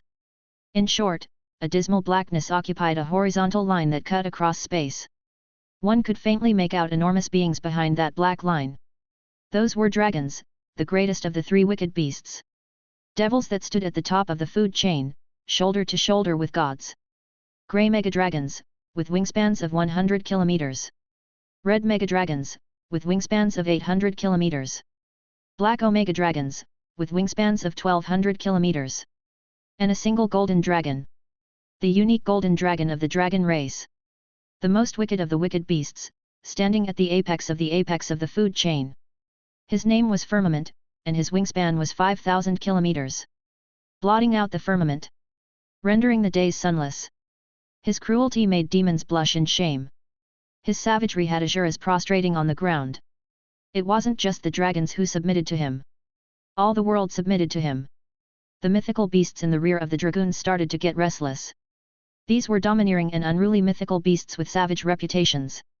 But in front of the terrifying dragons, these so-called mythical beasts didn't even match up to ants. Awoo! The mythical beasts began to wail. On one side were the Ig dragons and the Devil Shadow dragoons, and on the other side was the Supreme Golden Dragon. Even if they had to die, the mythical beasts were not willing to make an enemy of either side. Silence. A deathly silence. Even the bravest warrior would be intimidated by the sheer power of the dragons. That was because they weren't facing some sort of life form, but a devil, a super existence that stood on par with the gods and had made an enemy of the entire universe. A supreme existence that cared not for laws. It was too fierce. The aura of the dragons was simply too fierce. Some of the weaker warriors started to tremble, their nerves going taut like bowstrings, about to snap at any moment. As if they wanted to show off their martial prowess, the dragon army stopped at a distance where they could be seen, but not in too much detail. The warriors had to endure this immense psychological pressure, cold sweat drenching their backs. Perhaps feeling like it had shown off enough, this most powerful army in the universe slowly started moving again. At the very front were the scouts, consisting of night owls and white owls, and behind them were the dense ranks of the Infernal Legion, all of them looking like wicked ghosts as they brandished their sharp weapons. When the first Mega-Dragon appeared in vision, all the warriors stopped breathing. The savagery of that enormous figure left everyone so afraid that their lungs stopped working. Scales like blades. Eyes like red oceans of blood. Chapter 1369, Devil Shadow Dragoon vs. the Hell Brigade. The strongest beings in the universe. The Draconids. They had finally appeared. Even over a vast distance, they exerted an immense psychological pressure on the Devil Shadow Dragoons. The older dragoons who had already fought for countless epochs were somewhat better off. After all, this was not the first time they had experienced the terror of the Mega-Dragons. The warriors who had newly joined the dragoons were very nervous, somewhat at a loss of what to do against such a powerful foe. The dragon army was a demonic shadow that obscured the universe. As they advanced slowly, even the stars ceased to twinkle. It was like a shadow of death was slowly pressing toward the dragoons. And their speed was getting faster and faster. By the very end, the river of stars was shuddering. Darkness had engulfed the universe. Suddenly, the nearly 2,000 dragons let out evil howls. Awoo! The sound waves almost seemed to have substance, stirring up stellar storms and making it difficult for the warriors to stand. The fortifications that the dragoons had meticulously constructed started to crack under the pressure of these peerless sound waves, as if they were being struck by cannon fire. The lower rank warriors tried to cover their ears as best they could, the frenzied roars of the Mega-Dragons making them bleed from their ears, nose, and mouth. It just kept coming out. A Lionheart warrior dropped to the ground, his hands desperately clutching his head as his eyes rolled over, experiencing hellish pain. This warrior's heart soon stopped beating, and he went limp on the ground as his soul returned to the stars. The dragons. Even their voices had supreme lethality. Rumble. The clamor of the enemy grew louder and louder, the innumerable ranks of the Hell Brigade along with the white owls and night owls sweeping forth like the tide, savagery on their faces. No, the reports were wrong. The Hell Brigade definitely doesn't number only 5 million. Raksha looked at the Hell Brigade that had blotted out the stars and said grimly, "This time, the dragons have mobilized all their legions." Even if Raksha hadn't said anything, everyone had already noticed the increased numbers of the Hell Brigade. When the first row of Hell Brigade had surged forward, they had revealed the ranks behind them. Layer after layer stretched into the distance, occupying a large region of space. Nalan Mufa harumphed, saying in a slightly raspy voice, "There's no need to argue about the enemy numbers. This isn't the problem. Whether the enemy has 5 million or 5 trillion, we have to hold." Nalan Mufa strode forward, walking toward the front line as he shouted, "Hold! All of you, hold! There is to be no attacking without my order. Compose yourself. Wait for the enemy to get closer, closer." Nalan Mufa used his dignified voice to encourage his brothers, but in the face of the surging Hell Brigade, who could truly remain composed? This was the full might of the Hell Brigade. It was impossible to count their numbers, for this entire region of space was packed with them. The most conservative count would exceed 10 million. 10 million Hell Legionnaires. The Devil Shadow Dragoons only numbered 100,000. This was 100-fold difference. And the most powerful dragon army hadn't even joined in yet. This seemed to be done on purpose. The nearly 2,000 dragons had stopped at a great distance from the front line. Rather than charging forward, they intended to use the sheer numbers of the Hell Brigade to wear down the strength of the Devil Shadow Dragoons. This was a sinister strategy. Once the Dragoons were exhausted, the Supreme Megadragon army would sweep through, crushing the Devil Shadow Dragoons in one go. The Devil Shadow Dragoons knew that this would be a very difficult and bitterly fought battle, but they could not so easily retreat. After all, the 7 star steels were the strongest defensive ground in the entire 7th universe. If they couldn't even hold this place, then holding any other place was basically impossible. Closer. The Hell Brigade was approaching the Dragoon defense line. The warriors turned ghastly pale, their hearts leaping to their eyes. When facing 100 times their number in enemies, even the bravest of warriors would feel fear. The Hell Brigade drew closer and closer, so close that one could clearly make out their fiendish faces and their weapons gleaming with a bloody light. The fear in the hearts of the warriors reached its maximum, their nerves stretched completely taut. At this moment, Nalan Wufa suddenly shot Ding Hai a glance. Ding Hai swung his right arm upward, releasing a powerful burst of spirit energy that rocketed into the air and exploded like fireworks. Kill. Following this, the ambush force attacked. A force of around 10,000 suddenly struck at the flanks of the Hell Brigade, each division made up of 5,000 men. At that moment, the Hell Brigade's vanguard force had reached the front of the Dragoon defenses. The 2 divisions stabbed into the Hell Brigade like 2 sharp knives, cutting through the enemy formation at the waist. A wonderfully executed ambush. Somehow, these warriors had concealed themselves so well that they were practically one with the sea of stars, all of them waiting for the order to strike. When Ding Hai gave the order, they struck like venomous snakes. The Hell Brigade was completely unprepared, and the Dragoons soon tore apart their ranks. Meet the enemy! Prepare to meet the enemy! Nalan Wufa shouted. The despairing warriors were revitalized, and they ensured that the defense line was watertight. The enemy assault was like the ocean waves. The first wave was the strongest, striking brutally at the Dragoon defenses. But if they could hold out against the first wave, the Dragoons would have a chance to counterattack. The experts stepped forward, charging into the ranks of the Hell Brigade and commencing a slaughter. One punch turned several hundred foes into dust. When the dragons were not around to offer their support to the Hell Brigade, the Devil Shadow Dragoons became heaven-defying existences. Even the blue blood puppets of the Hell Brigade, the strongest kind, were no match for those monsters. Yang Guang and Nalan Wufa, both supreme existences, had frightening killing power, leaving countless corpses in their wake. They killed faster than one could cut down grass. End this quickly. Quickly. Nalan Wufa encouraged. Speedy figures shout out from the ranks of the Dragoons, the Skywing Wolves. With the wolf pack formation and their crazy speed, the Skywings had combat power on par with Yang Guang. After all, the Devil Shadow Dragoons were the best tacticians in the universe. A powerful force like them had no reason to just sit and wait for their death.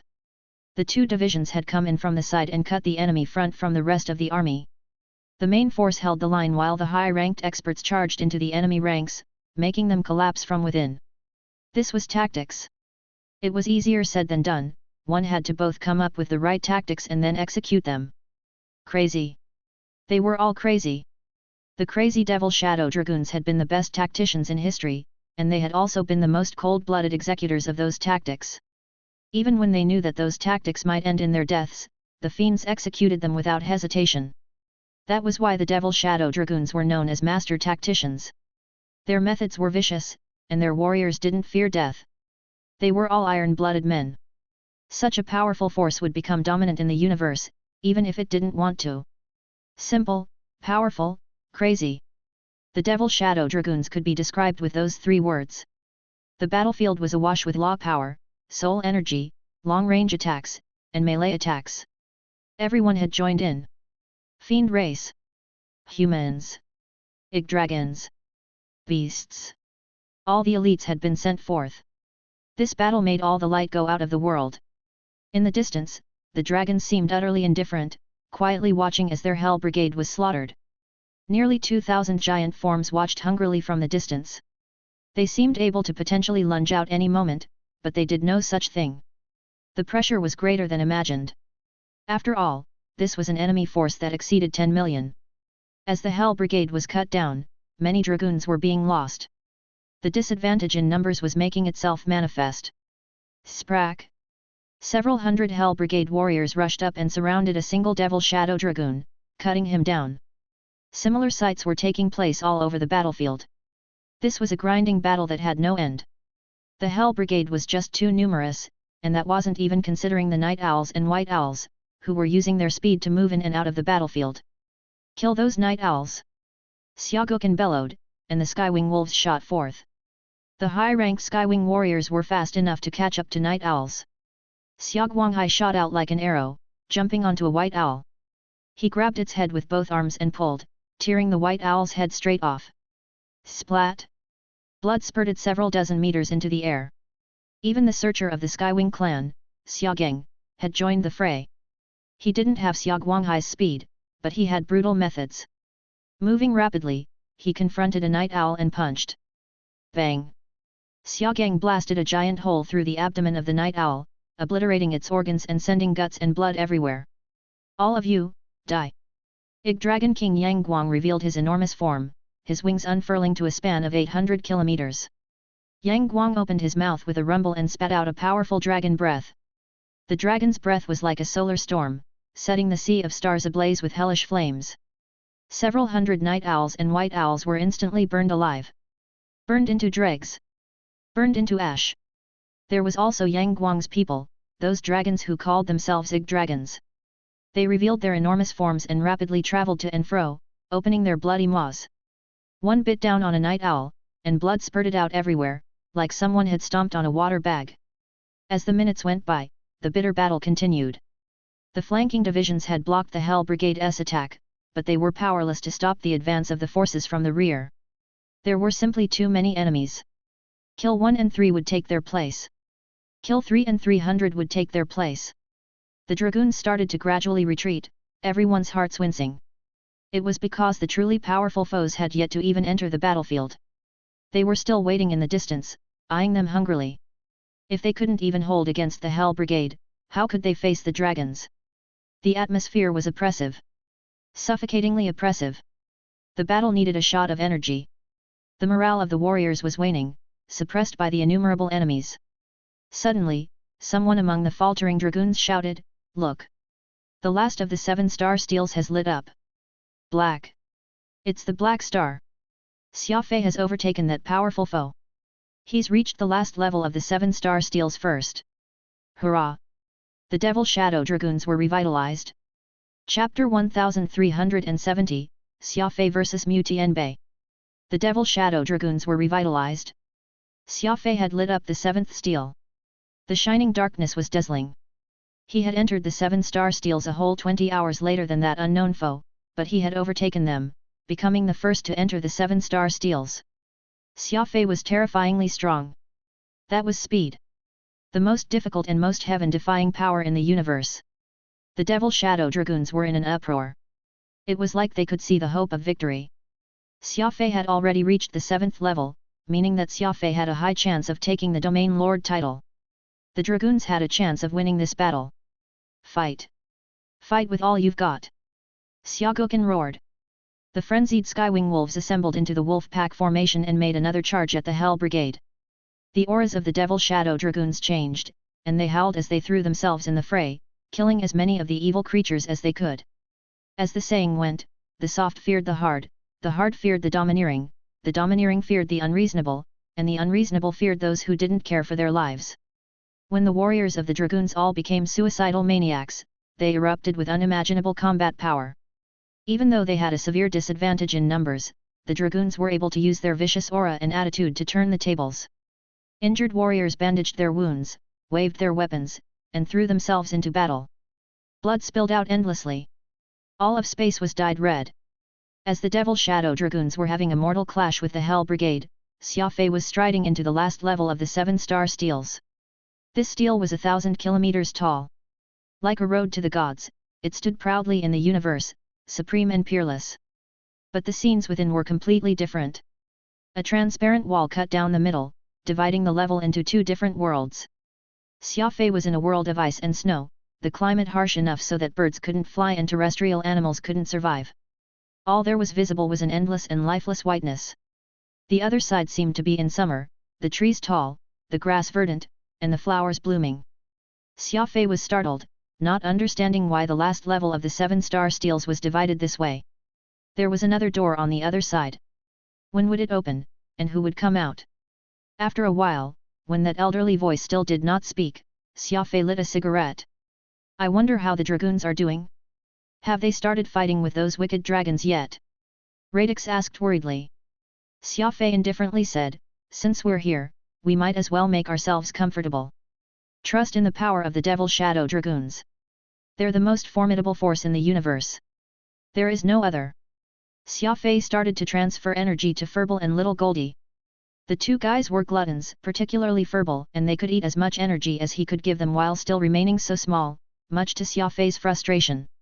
Suddenly, the door on the other side of the transparent wall opened. An old man walked out of the darkness. His armor was damaged in countless places and his blue face was somewhat grey as he panted for breath. It was clear that this old man possessed a shocking cultivation. His eyes exploded with a cold light as he stared at Xia Fei. Pushing aside the grass, the elder walked up to Xia Fei, standing across from him, separated by the transparent wall. It went without saying that this was the stranger that Xia Fei had been competing with all this time. His armor was in tatters because of the pressure Xia Fei had exerted, forcing him to desperately charge and charge again. He was panting for breath because of Xia Fei's scheme and that immense psychological pressure. When he arrived at this place, he was already exhausted in body and mind. Xia Fei was rather flabbergasted. He had believed that his rival would be from the dragon race, but it was only now that he learned that it was actually a blue-blood warrior. Xia Fei gradually understood that the final level of the 7-star steels was arranged this way so that he could have a battle to the death with this blue-blood elder. Murderous intent exploded. Fiend energy erupted. Xia Fei pointed at the blue-blood elder and swore, "You are Mu Tianbei." The elder spat out his tongue and licked his lips, a sinister light in his eyes. "Correct, this old man is Mu Tianbei."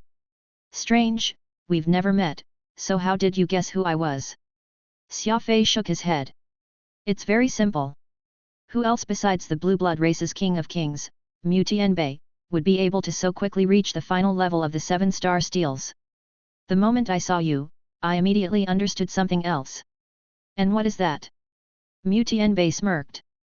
"I was always wondering how that Hell Brigade had managed to get into the Annihilation universe.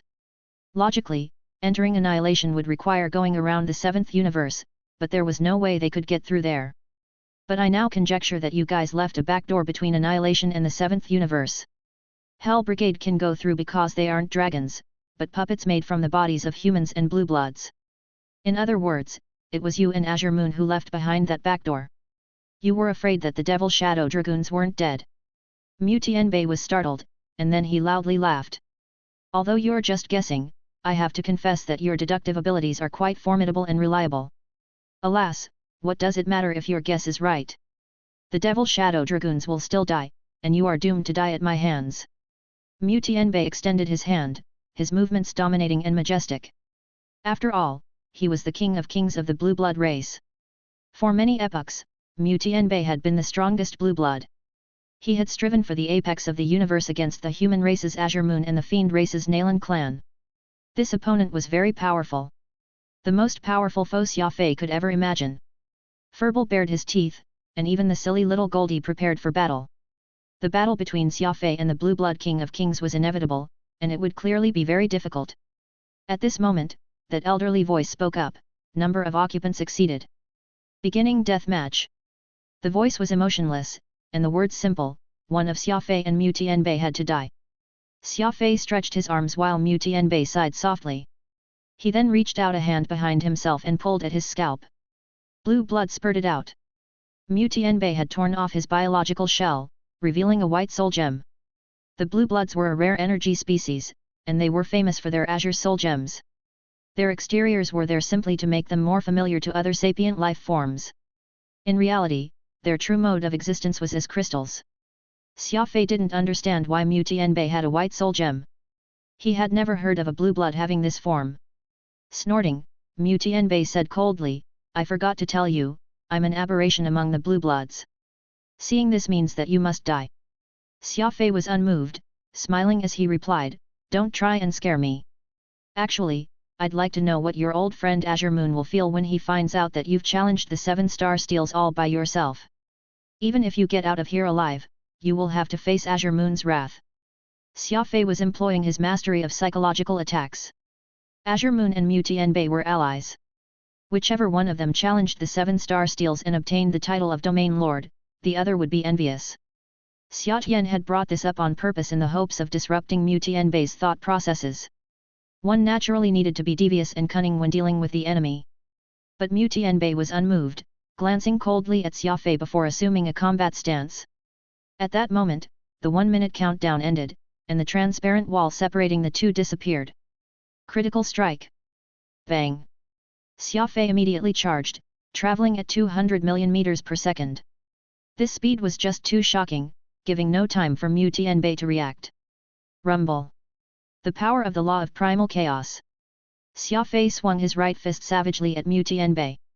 It had to be said that Xia Fei's critical strike was truly formidable. He could travel at full speed from the very start, avoiding the weakness of acceleration, fully exhibiting the power of super speed. The punch slammed into Mu Tianbei's chest, sending the Blue Blood King of Kings flying.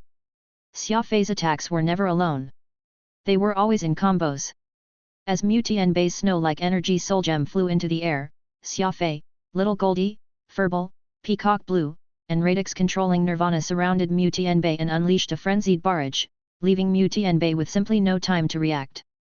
Xia Fei. Your plan worked. Mu Tianbei is down to his last bit of energy. He's no match for us. Radix shouted excitedly.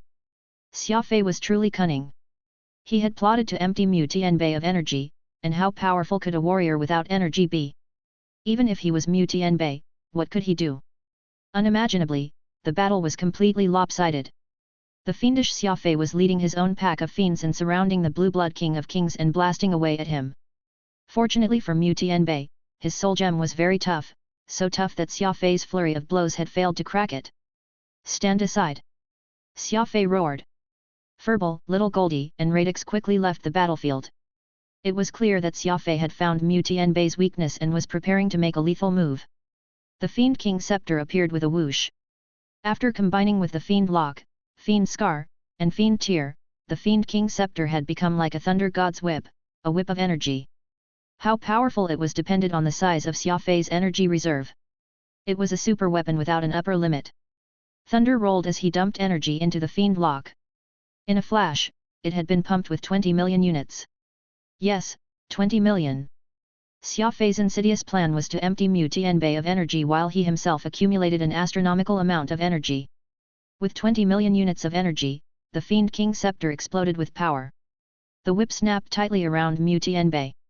With a bone-shattering crack, it dragged Mu Tianbei out of the sky.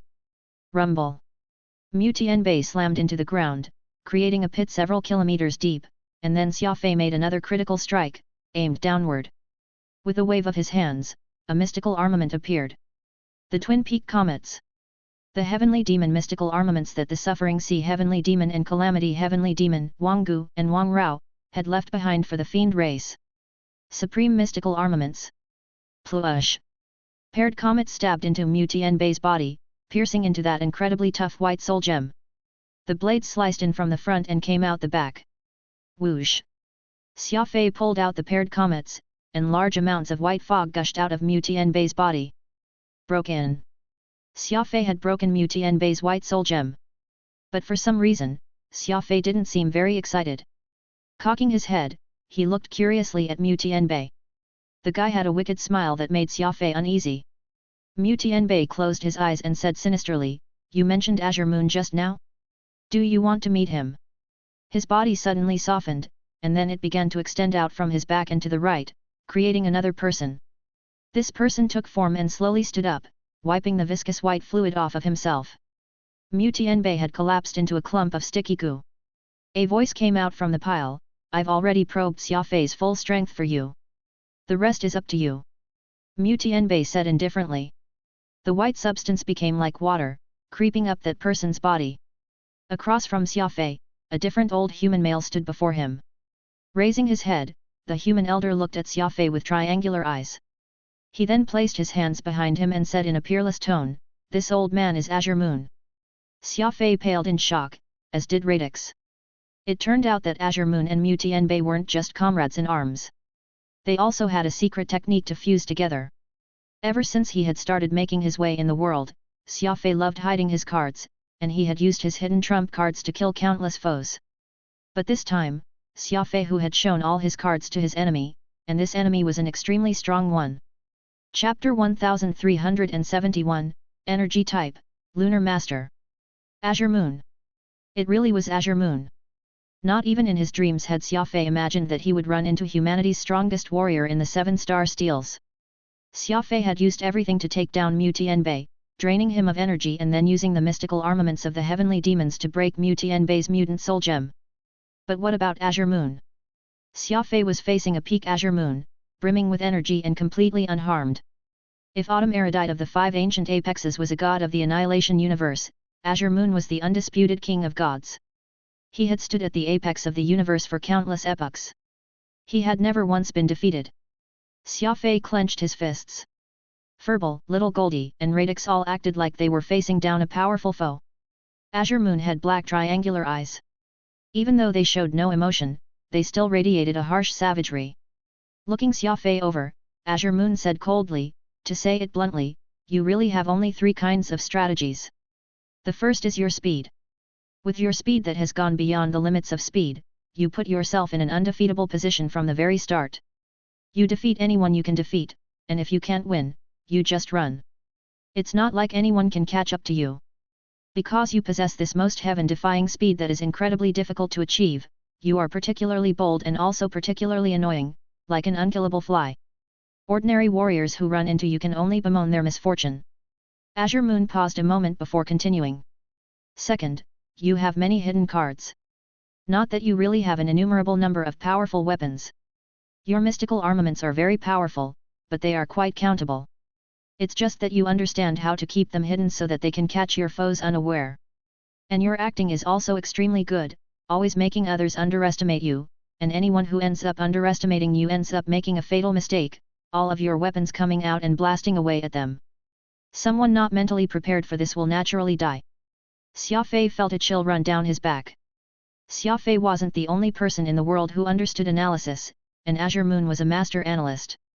He had completely seen through Xia Fei. Azure Moon laughed coldly, and then he added something that made Xia Fei's blood run cold.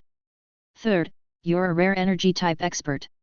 When the battle enters the close combat phase, where one's life is on the line, energy becomes the deciding factor. And not only do you have speed and hidden cards, you have more energy than others. In this way, even if you didn't have speed or those weapons, you would be able to beat the enemy in terms of energy. My old friend Mu Tianbei lost to you exactly in terms of energy. Mu Tianbei squeezed himself dry fighting all the way here, but you've managed to maintain an astonishing energy reserve, thus gaining the firm upper hand. No matter how many tricks Mu Tianbei had, he couldn't use them without energy, so you were able to bully him around." Xia Fei said nothing. Azure Moon's 3 points were right on the mark. Yes, Xia Fei had relied on those 3 things to get this far. Right now, in front of the King of Gods, Xia Fei had already revealed all his hidden cards. He was no longer a mystery, no longer a grinning person of insignificance. There were always people in the universe who looked down on others. Anyone who had looked down on Xia Fei was already dead, but Azure Moon had a very high opinion of Xia Fei and had analyzed him as such. He had peeled away at Xia Fei's layers and analyzed how this lowly character had managed to defy the heavens. The results were right in front of him. Azure Moon had completely seen through Xia Fei. He knew the secrets to Xia Fei's survival. Raising an eyebrow, Xia Fei said, "Since you know so much, then you should also know that I've never had a habit of conceding, nor do I know fear. Since you're a god-like existence, then I'd like to try my hand at slaying a god of shamelessness like you." Unreasonable. Xia Fei was as unreasonable as ever as he roared at Azure Moon. Furball and Little Goldie assumed combat positions while Radix brought the Nirvana Fiend blade in front of Xia Fei. "Humph!" Azure Moon scoffed. Staring at Xia Fei, he said, "The Fiend race don't care for rules, so they deserve death. Today, I'll kill you. I will seize the 7-star steels. And then I will watch with my own eyes as your kin and friends all die. Pleasure. Nothing else in my life could make me feel more pleasure. Bang! Xia Fei exploded forward. He was waving around the Fiend King's scepter like a thunder god's whip, creating graceful lines in the air as he lashed at Azure Moon. At the same time, Xia Fei accumulated the power of the law of primal chaos in his left fist. Rumble! This battle began with a heaven-shaking boom. Xia Fei and Azure Moon moved so quickly that nobody could see how exactly the first exchange had gone. All they could see was a dizzying number of afterimages mixing together. When the two of them became visible again, the first round had ended. Xia Fei and Azure Moon stood opposite other. The Fiend King's scepter had bounced off while Xia Fei's left fist was shaking while blood flowed from between his fingers. Azure Moon was holding up a white moon in one hand, a smug smile on his face. Azure Moon was still the same Azure Moon, but in his hands was a pure vessel of energy made of spirit power. Like a moon suspended in the sky, it had a diameter of more than 100 meters. The Fiend King's scepter had bounced off that bright moon, and Xia Fei's fist was injured because it had struck the moon. There was nothing strange about that. When there was a terrifying amount of spirit compressed into a dense mass, it would become extremely tough. No armor or weapon could compare to that high-purity mass of energy. It was no wonder Azure Moon didn't even wear armor. His unfathomable amount of energy meant he didn't need armor.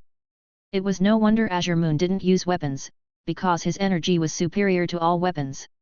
Smiling, Azure Moon said in a deep voice, "I forgot to tell you, I'm also an energy type." Zing! Xia Fei paled. As it was often said, energy was the foundation of everything for a warrior, the origin of all combat techniques. Having energy meant having limitless combat power. Azure Moon belonged to the most fundamental type of warrior, the energy type, but his energy surpassed the comprehension of everyone else.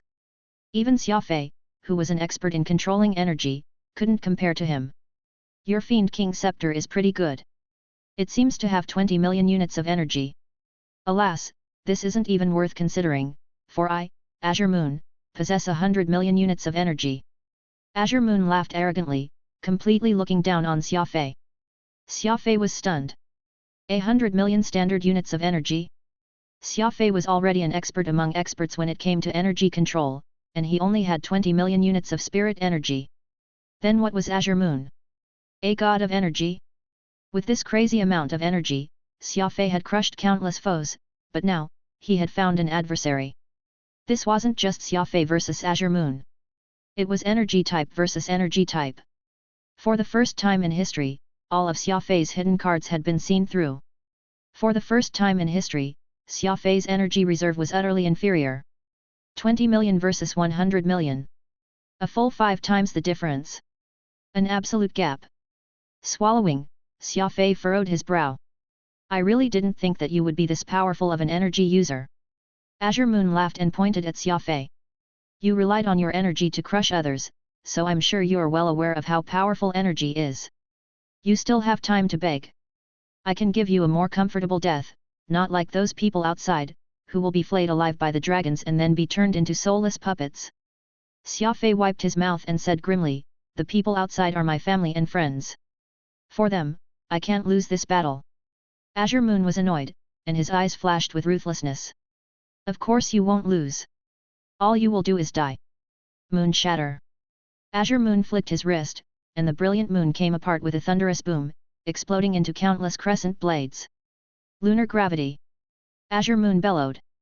He turned half of the moon in his hand into flying blades, leaving only the lower half of the moon, but this half-moon of energy was able to emit a powerful gravity. Xia Fei instantly felt a powerful pull, and he began to slow down. He could no longer dodge. Bang! Bang! Bang! Bang! In a series of heartbreaking explosions, Xia Fei, Furball, Little Goldie, and Radix were all sent flying. Waning moon. The countless little moons formed into a half-moon that hurtled towards Xia Fei. Rumble. Xia Fei's body plummeted like a comet. He smashed into the ground and then bounced high into the air. Smashed into the ground. Bounced high into the air. You want to fight me? You're not qualified. I am Azure Moon. The energy type lunar master. Azure Moon laughed, looking at the ping-ponging Xia Fei with ridicule and scorn. Xia Fei had a fierce personality. No matter how strong the enemy was, he would rush up and try to bite them. This was the first time ever that Xia Fei and his pack of fiends were being suppressed from the very first second of the battle. They were at a complete disadvantage. His body trembling, Xia Fei struggled to his feet like a wounded beast, straightening his body. As he raised his head, 2 streams of blood flowed from the corners of his lips. Outside the 7-star steels, the last base of the evil shadow dragoons. The battle was far more bitter than could be imagined, the innumerable forces of the Infernal Legion locked in battle with the dragoons. People were dying every second, blood flowing like rivers. Rivers flowing into seas. Almost every warrior had injuries, but no one complained, and no one retreated. The flashing black star on the distant 7-star steels inspired all of them. No retreat is allowed. Xia Fei has already reached the last level of the 7-star steels. We have to support him. To wait until he returns victorious. No retreat. No retreat. No retreat. The dragoons left out deafening roars as they threw themselves into the fray. If they were injured, they roughly bandaged their wounds before going back in. If they were injured again, they forsook even bandaging their wounds and chose to fight to the death. The cruelty of this war was unimaginable. One of Xia Fei's good friends, one of the custodian slaves, had his left arm torn off, but he continued to fight, dragging the remnants of the arm around, not even grunting. Xia Guanghai had taken a thrust to the ribs, but he had pulled out that saber and stabbed an enemy in the eye with it. Gruesome and tragic scenes like this were playing out all over the battlefield. What kept them fighting was none other than Xia Fei. No one believed that Xia Fei would lose. But none of them knew how powerful and savage the foe he was fighting was. Chapter 1372, The Ultimate Trump Card. Blood trickled from the corners of Xia Fei's mouth, salty to the taste. Xia Fei stuck out his tongue and licked the blood, and then his lips formed a faint smile. He extended his middle finger in the gesture commonly used on Earth. It was simple and represented a curse word. Want to make me concede? This is my answer, Xia Fei said lightly. Azure Moon was startled, his brow creasing. Moon shatter. Waning moon. Lunar gravity. As a powerful energy-type lunar master, Azure Moon had used 3 of his major techniques in a row, displaying his extraordinary power. But not only had this failed to make Xia Fei submit, it had only set his will to fight ablaze. Awoo! Furball shook the dust off his body and let out a furious howl. All of his fur bristled. There was also little Goldie, dumbly raising his head. The current situation was very strange. Azure Moon clearly had the upper hand, but he had somehow accidentally encouraged this pack of monsters. Xia Fei, Furball, and little Goldie were all reckless things, getting stronger when they encountered powerful opponents. Radix's personality was somewhat weaker, but after following Xia Fei for long, he would also never concede. He glared at Azure Moon while panting for breath. What proud fellows! Their pride was in their bones. Even though they had been brutally beaten, Xia Fei and his pack of fiends continued to glare imperiously at Azure Moon, overflowing with murderous intent and fiendish energy. Tough enough. As expected of my brothers. Xia Fei looked at Furball and little Goldie and said, there's nothing else to say. Today, we'll battle to the death. Awoo! Furball and little Goldie bellowed in unison. All of them lunged out together. Critical strike! Critical strike! Critical strike! Xia Fei stopped testing the waters and went all out, using his speed to hammer again and again at that brilliant moon. The Fiend King Scepter, this lightning whip, lashed through the air again and again. Xia Fei's greatest attribute was speed, so he had added his insane speed to the Fiend King Scepter. The Fiend King Scepter became a whip that could lash open the heavens. Empowered by speed, the whip's trajectory became extremely unpredictable, and extremely precise.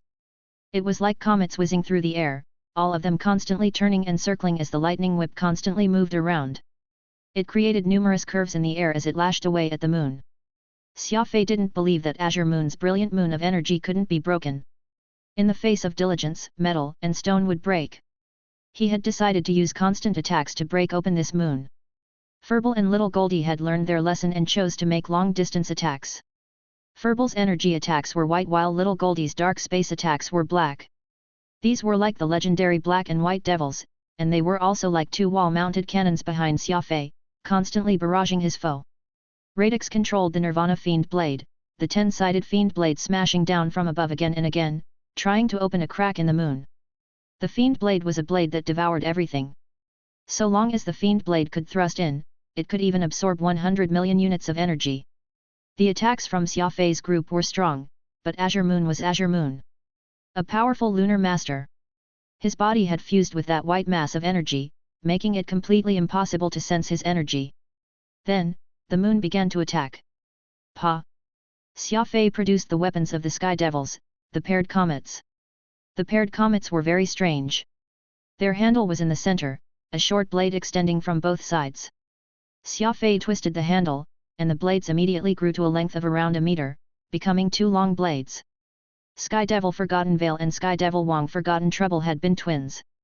Their weapons could be used separately or together, and they could also extend or shorten.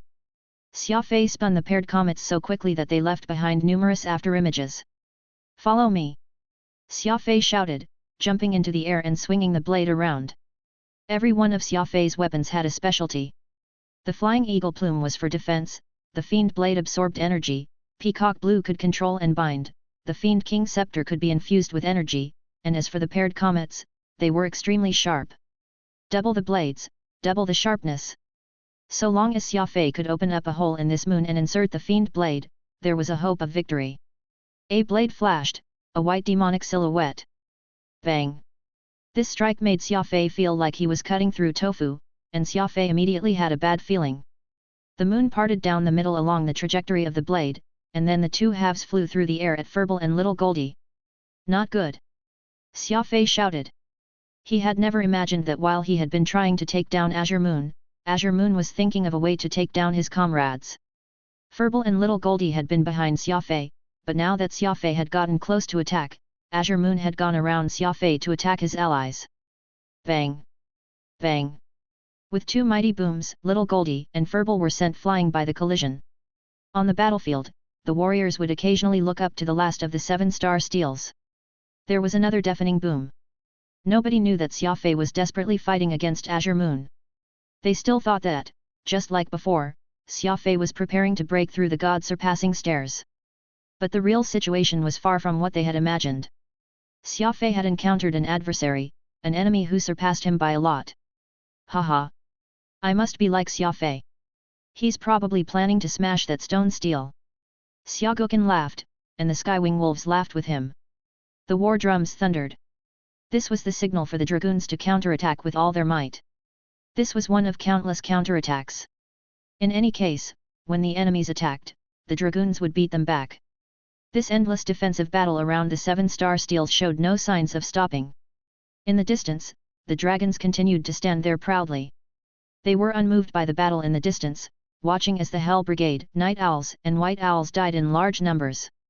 For the dragons, wearing out the dragoons was a victory. How many of the Hell Brigade had died? They didn't care. Even if they all died, they still wouldn't care. But the Devil Shadow Dragoons were different. They were all brothers who had been fighting alongside each other for many years. A dragoon hugged the body of his brother and wailed mournfully. It was tragic to behold. Wiping his tears, the man picked up his brother's weapon and threw himself into the fray. Another slaughter commenced. Nothing honored the souls of the deceased more than killing. These iron-blooded men were putting their lives on the line. In one day, nearly 5 million Hell Brigade had died on this battlefield. The losses of the dragoons had exceeded 20,000. The dragoons were putting their lives on the line, and so was Xia Fei. Xia Fei's fists were mangled pieces of flesh. He had used the law of primal chaos so many times that his twin wing roars had been obliterated long ago. It's useless. Energy is the foundation of everything, and I have several times your energy. No matter how many more cards you have, so long as I have the advantage in energy, what can you do to me? Azure Moon laughed brazenly. Around them, the world had been turned upside down. This battle had been far more intense than anyone imagined. The 7th level of the 7-star steels was extremely vast and extremely tough. But even the 7-star steels were damaged all over the place. Xia Fei even suspected that this stone steel would eventually collapse. Xia Fei had done most of the damage, his frenzied attacks threatening the very existence of the 7-star steels themselves. Yet he still couldn't shake Azure Moon's powerful energy. Was defeat inevitable? Was Azure Moon, who possessed more energy than Xia Fei, simply invincible? There is a law in this universe, a law that can never be broken: energy. No matter how strong you are, you cannot overturn the existence of energy. Energy is defense and offense, the strongest combat power there is. Azure Moon said loudly. Xia Fei was unmoved, shaking his head and saying, "No, there is no law in the universe that can't be overturned. Your energy seems formidable, but that's all because I haven't found a way to break it down. Still unrepentant? If you've got the skill, why don't you try and move me? From start to finish, I really haven't moved much. But you're as tired as a dog." Azure Moon's words were thick with ridicule, enraging Furball and Little Goldie. Suddenly, Xia Fei did something weird, throwing the Fiend King scepter onto the ground. The golden scepter thumped down as the 20 million units of spirit energy returned to Xia Fei. Radix was startled. What was Xia Fei doing? He wasn't using a weapon? Was he planning to turn his body into a weapon? Whoosh! Xia Fei let out a long breath, and once more was bursting with energy. 20 million units of spirit energy, while not enough to bask open that moon, was enough to make Xia Fei brim with energy. He opened his eyes, which were blood red. He slowly began to let out peacock blue. Even throwing away your weapon, you're doing nothing more than digging your own grave. Azure Moon spat. Whoosh! Xia Fei made a critical strike, charging forth.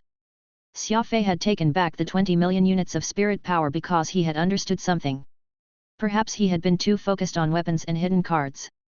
It had made him forget something. What was Xia Fei's strongest trump card? What was Xia Fei's strongest weapon?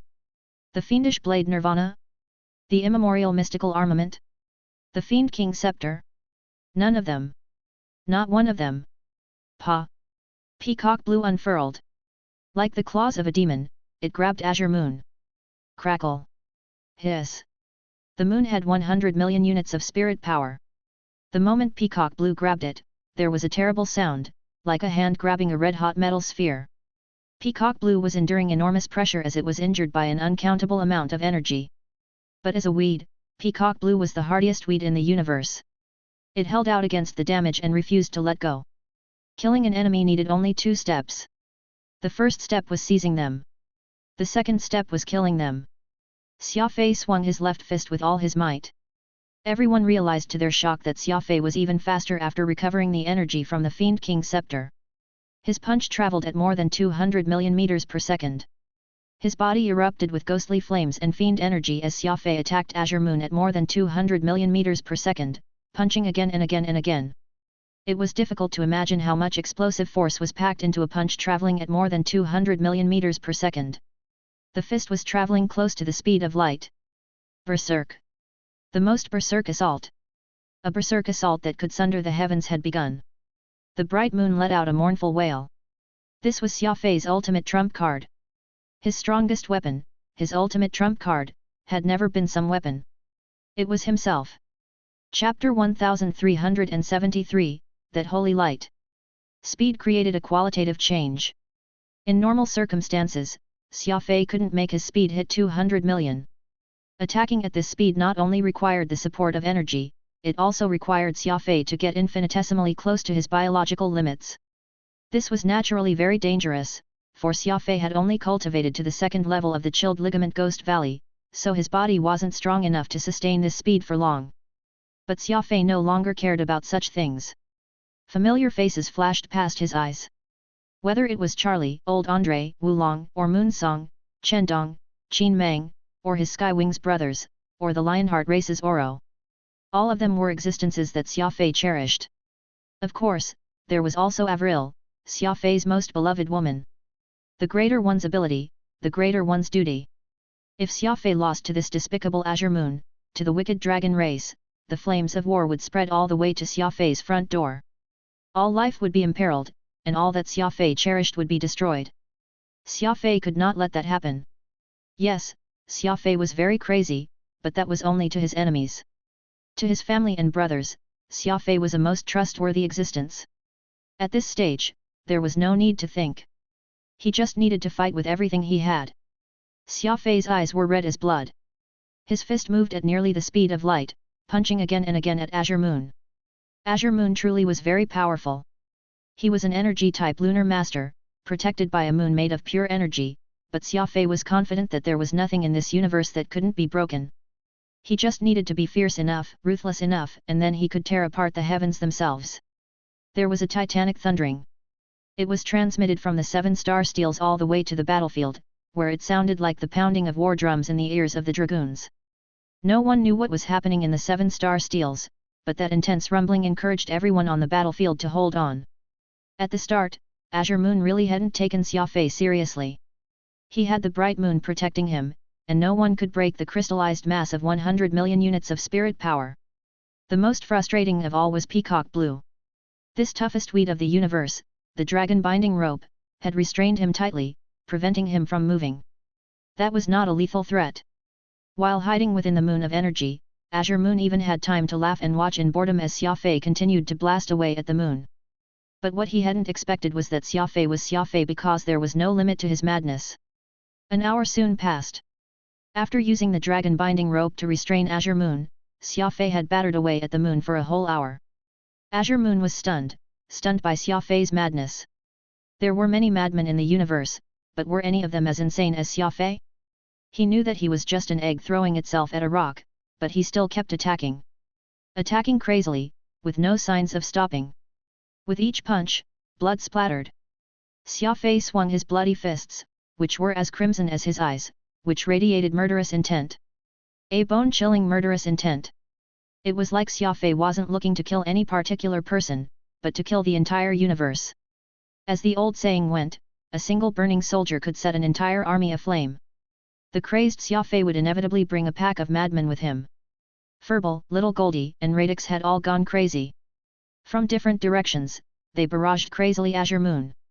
His energy levels rapidly falling, Azure Moon could sense that these insane attacks were making his bright moon weaker and weaker. His energy levels dropped to 99 million. 98 million. 97 million. 95 million. Even worse was that Peacock Blue still had Azure Moon bound up, turning him into a punching bag. It was mistaken to think that Peacock Blue was weaker just because it had become a tool for capturing enemies. After all, this was the dragon binding rope, an absurd mystical armament that even mega-dragons couldn't escape from. Although Peacock Blue's attack power had seemingly fallen, its ability to restrain enemies had soared. Powerful energy constantly assailed Peacock Blue's appendages, but the most tenacious weed of the universe was unmoved.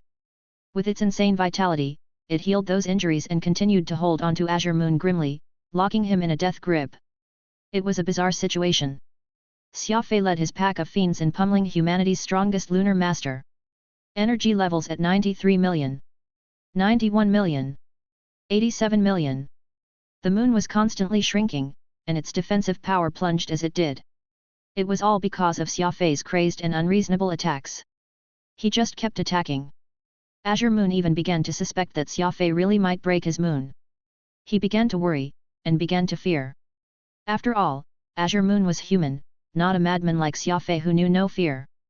Xia Fei's obsession had turned into a mental shadow for Azure Moon, making him overthink things. What would Azure Moon do if Xia Fei broke the moon, and what would he do if Xia Fei couldn't? But Xia Fei didn't care about the result. His suffocating obsession had made Azure Moon have all sorts of thoughts, but there was only one thought on Xia Fei's mind. Destroy this moon and kill his enemy. A true warrior could have no reservations. Many times now, Xia Fei had left his beloved Avril back at home, not even seeing her for many months. This was precisely because he didn't want to have anything holding him back. This was the only way he could throw himself into the battlefield. Just because he could do it didn't mean that other people could. The blue moon made of energy had turned red, a moon of blood, died in Xia Fei's blood. This was Xia Fei's madness. When he was set on something, he would do it, even if he died. Not caring for the methods or the consequences. Bang! Suddenly, the moon shrank considerably as Azure Moon called the energy back into his body.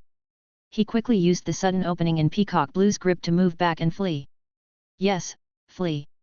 Xia Fei's reckless methods had forced Azure Moon to flee. Looking in disbelief at the blood-drenched and crazed form of Xia Fei, Azure Moon said in a trembling voice, "You are the first person in history to make me undo my moon and run. Do you not fear death?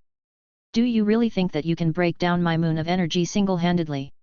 Xia Fei threw his head back and laughed, saying in an insane growl, "Yes. All the laws in this universe exist to be subverted. To be able to live this along is already enough. Today, even if I can't kill you, I'll drag you down with me. Critical strike. Blazing with ghostly flames and fiendish energy, he moved at more than 200 million meters per second. Freeopnui.com. So long as he lived, the battle would not stop. Xia Fei was a foul-smelling and tough rock, and he was determined to shatter the exquisite jade that was Azure Moon. The odor of blood filled the air. It was impossible to distinguish that which belonged to Xia Fei and that which belonged to Azure Moon. This was a historic battle. With his insanity and speed, Xia Fei had managed to ensure that both he and Azure Moon were severely injured. Xia Fei and Azure Moon stared at each other across a significant distance.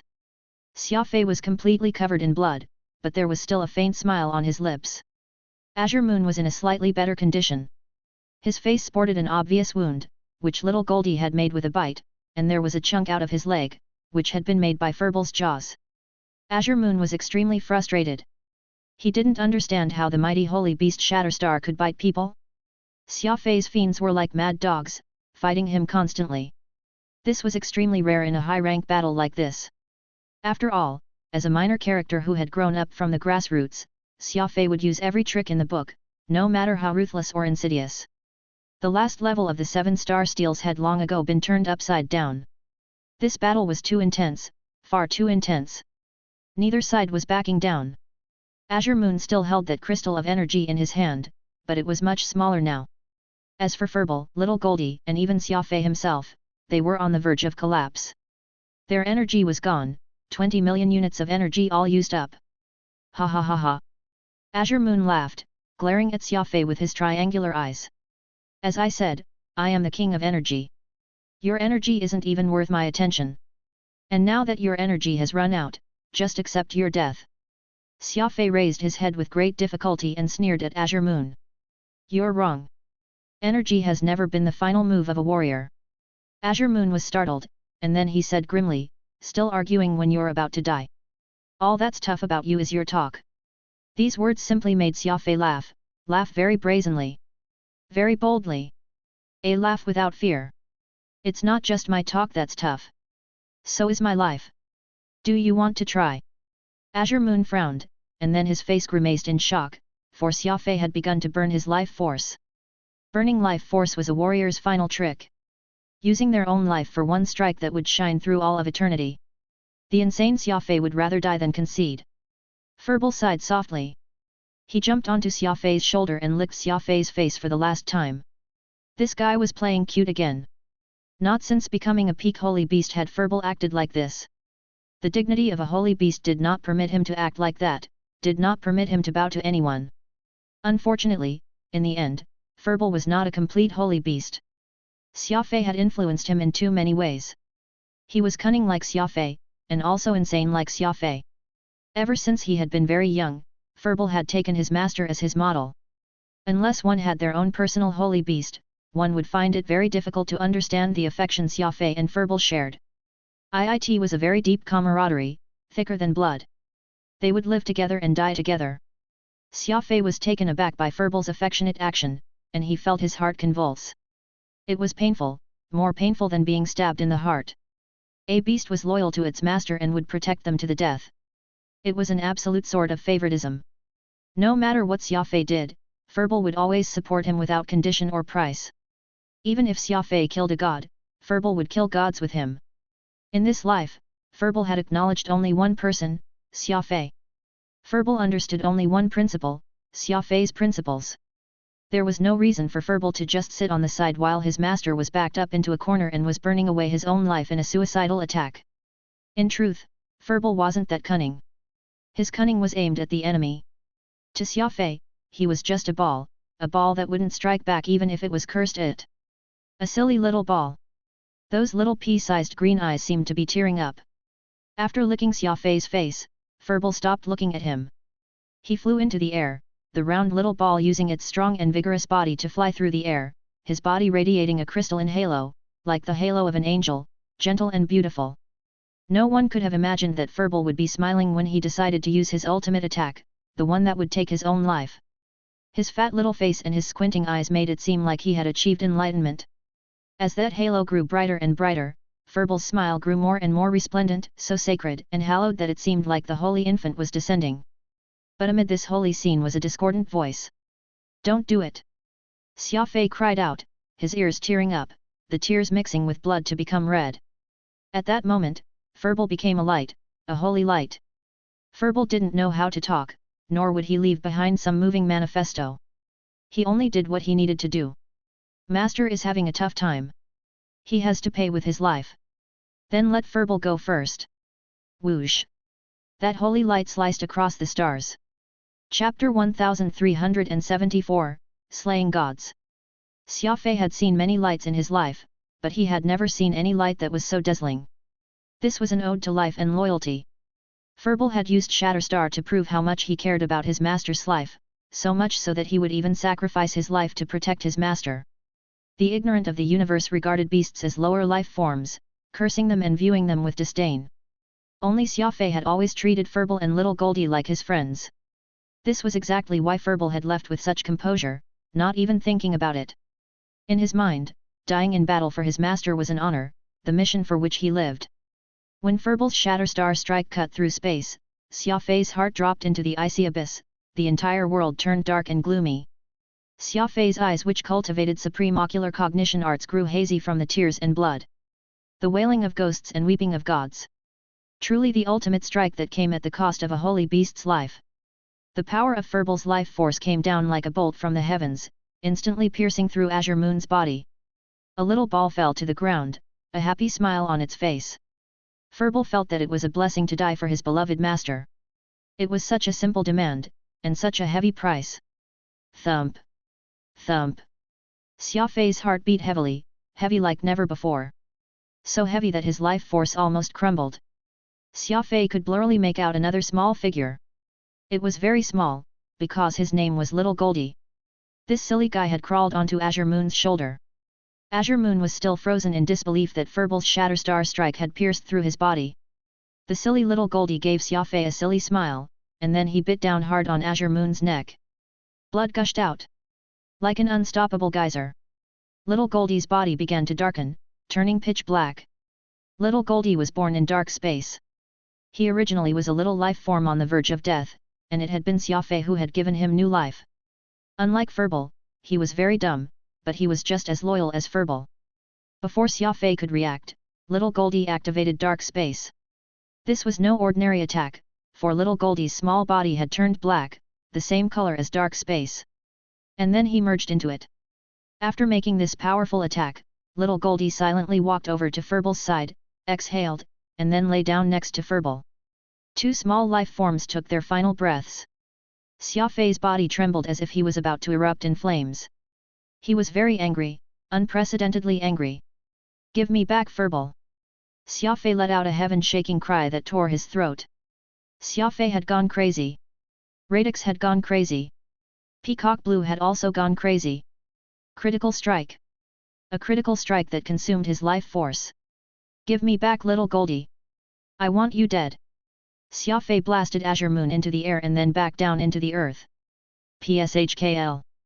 Xia Fei even tore a big bite out of Azure Moon's shoulder. Xia Fei suddenly felt like he wasn't being cruel enough. He needed to employ the cruelest methods in the universe. The Nirvana Fiend Blade tore viciously away at Azure Moon's body. Radix wept as he had the Fiend Blade hack again and again. He wanted to hack Azure Moon into meat paste. The power from burning one's life force was terrifying. Even Azure Moon could not confront the fury of life force. And this was not just one life, but three. Xia Fei grabbed on one of Azure Moon's legs, and then he slammed Azure Moon's body into the ground like it was a hammer. Bang! Blood splattered. Bang! Flesh was mangled. Bang! Bodies came apart. No, this still wasn't enough to vent Xia Fei's hatred. Azure Moon didn't just need to die. He needed to die without an intact body.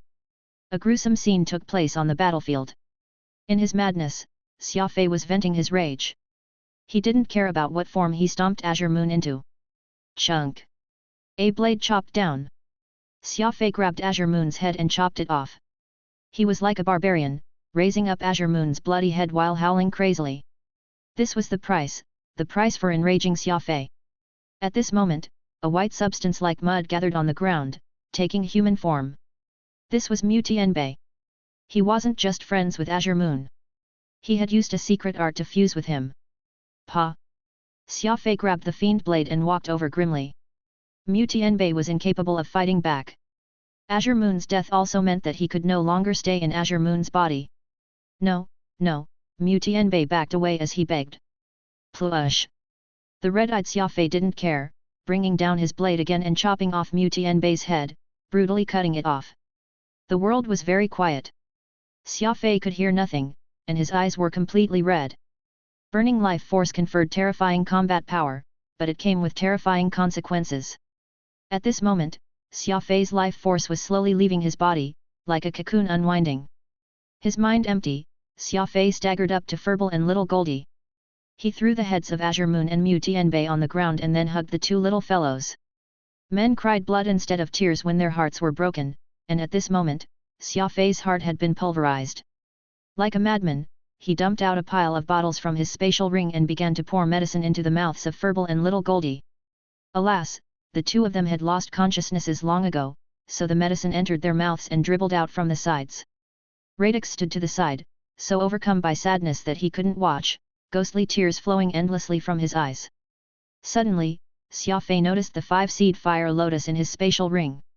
Not caring what it was, Xia Fei tore up the fire lotus, took the seeds, and placed them in the mouths of Furball and Little Goldie.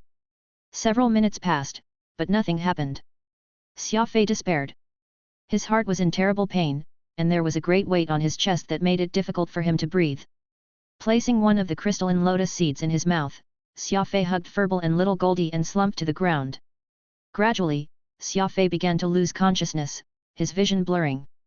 Xia Fei felt like he was in a dream. Something was licking his face, constantly licking his face, and making it very sticky. Causing trouble, Xia Fei raised a hand and wiped his face. He touched something very furry and warm. This feels like Furball. Zing! Xia Fei sat up suddenly and opened his eyes. It really was Furball. He was lying on his head while Little Goldie was in his chest, snoring away. Xia Fei didn't dare believe his eyes, shouting excitedly, Furball! Little Goldie! You're not dead! You didn't die! Xia Fei swept up Furball and Little Goldie in his embrace, right up to his heart, so excited that he couldn't speak. It's a good thing you had those lotus seeds. When you started losing consciousness, the seeds became white streaks of light that saved all of you, Radix yammered excitedly. Weren't you always saying that a trial that didn't kill you was a blessing? This is that trial that didn't kill you. Even Peacock Blue extended his blades of grass and embraced Furball, Little Goldie, and Xia Fei. Although Little Goldie was still his silly self and Furball was still the cunning Furball, Xia Fei was different. He couldn't help but love these two guys, no matter what. At this moment, the final level of the 7-star steels changed, turning into a clear sky with a plain of green grass. That elderly voice announced with a laugh, Xia Fei, congratulations. Xia Fei looked up and saw that an old man had appeared, wearing a strange robe and holding a strange cane, his bald head shining under the sunlight. Who are you? Why are you congratulating me? Xia Fei demanded of him. I'm congratulating you because you've overcome this mortal tribulation. For all things in the world, only when there is destruction can there be reconstruction, and only then can one become invincible, the old man stated firmly. Rebuild after destruction, becoming invincible. Xia Fei was taken aback, muttering, I feel like I've heard that before. That's very normal, for it is the truth, the eternal truth of the universe. To reach heights that one's predecessors could not reach, one must break free of the world, becoming a special and unconventional existence. You and your beasts have overcome this mortal tribulation, so you've gotten stronger by an entire tier. Is such a good thing not worth congratulations? The elder shook his head and smiled. Stronger by an entire tier. Xia Fei muttered as he stood up.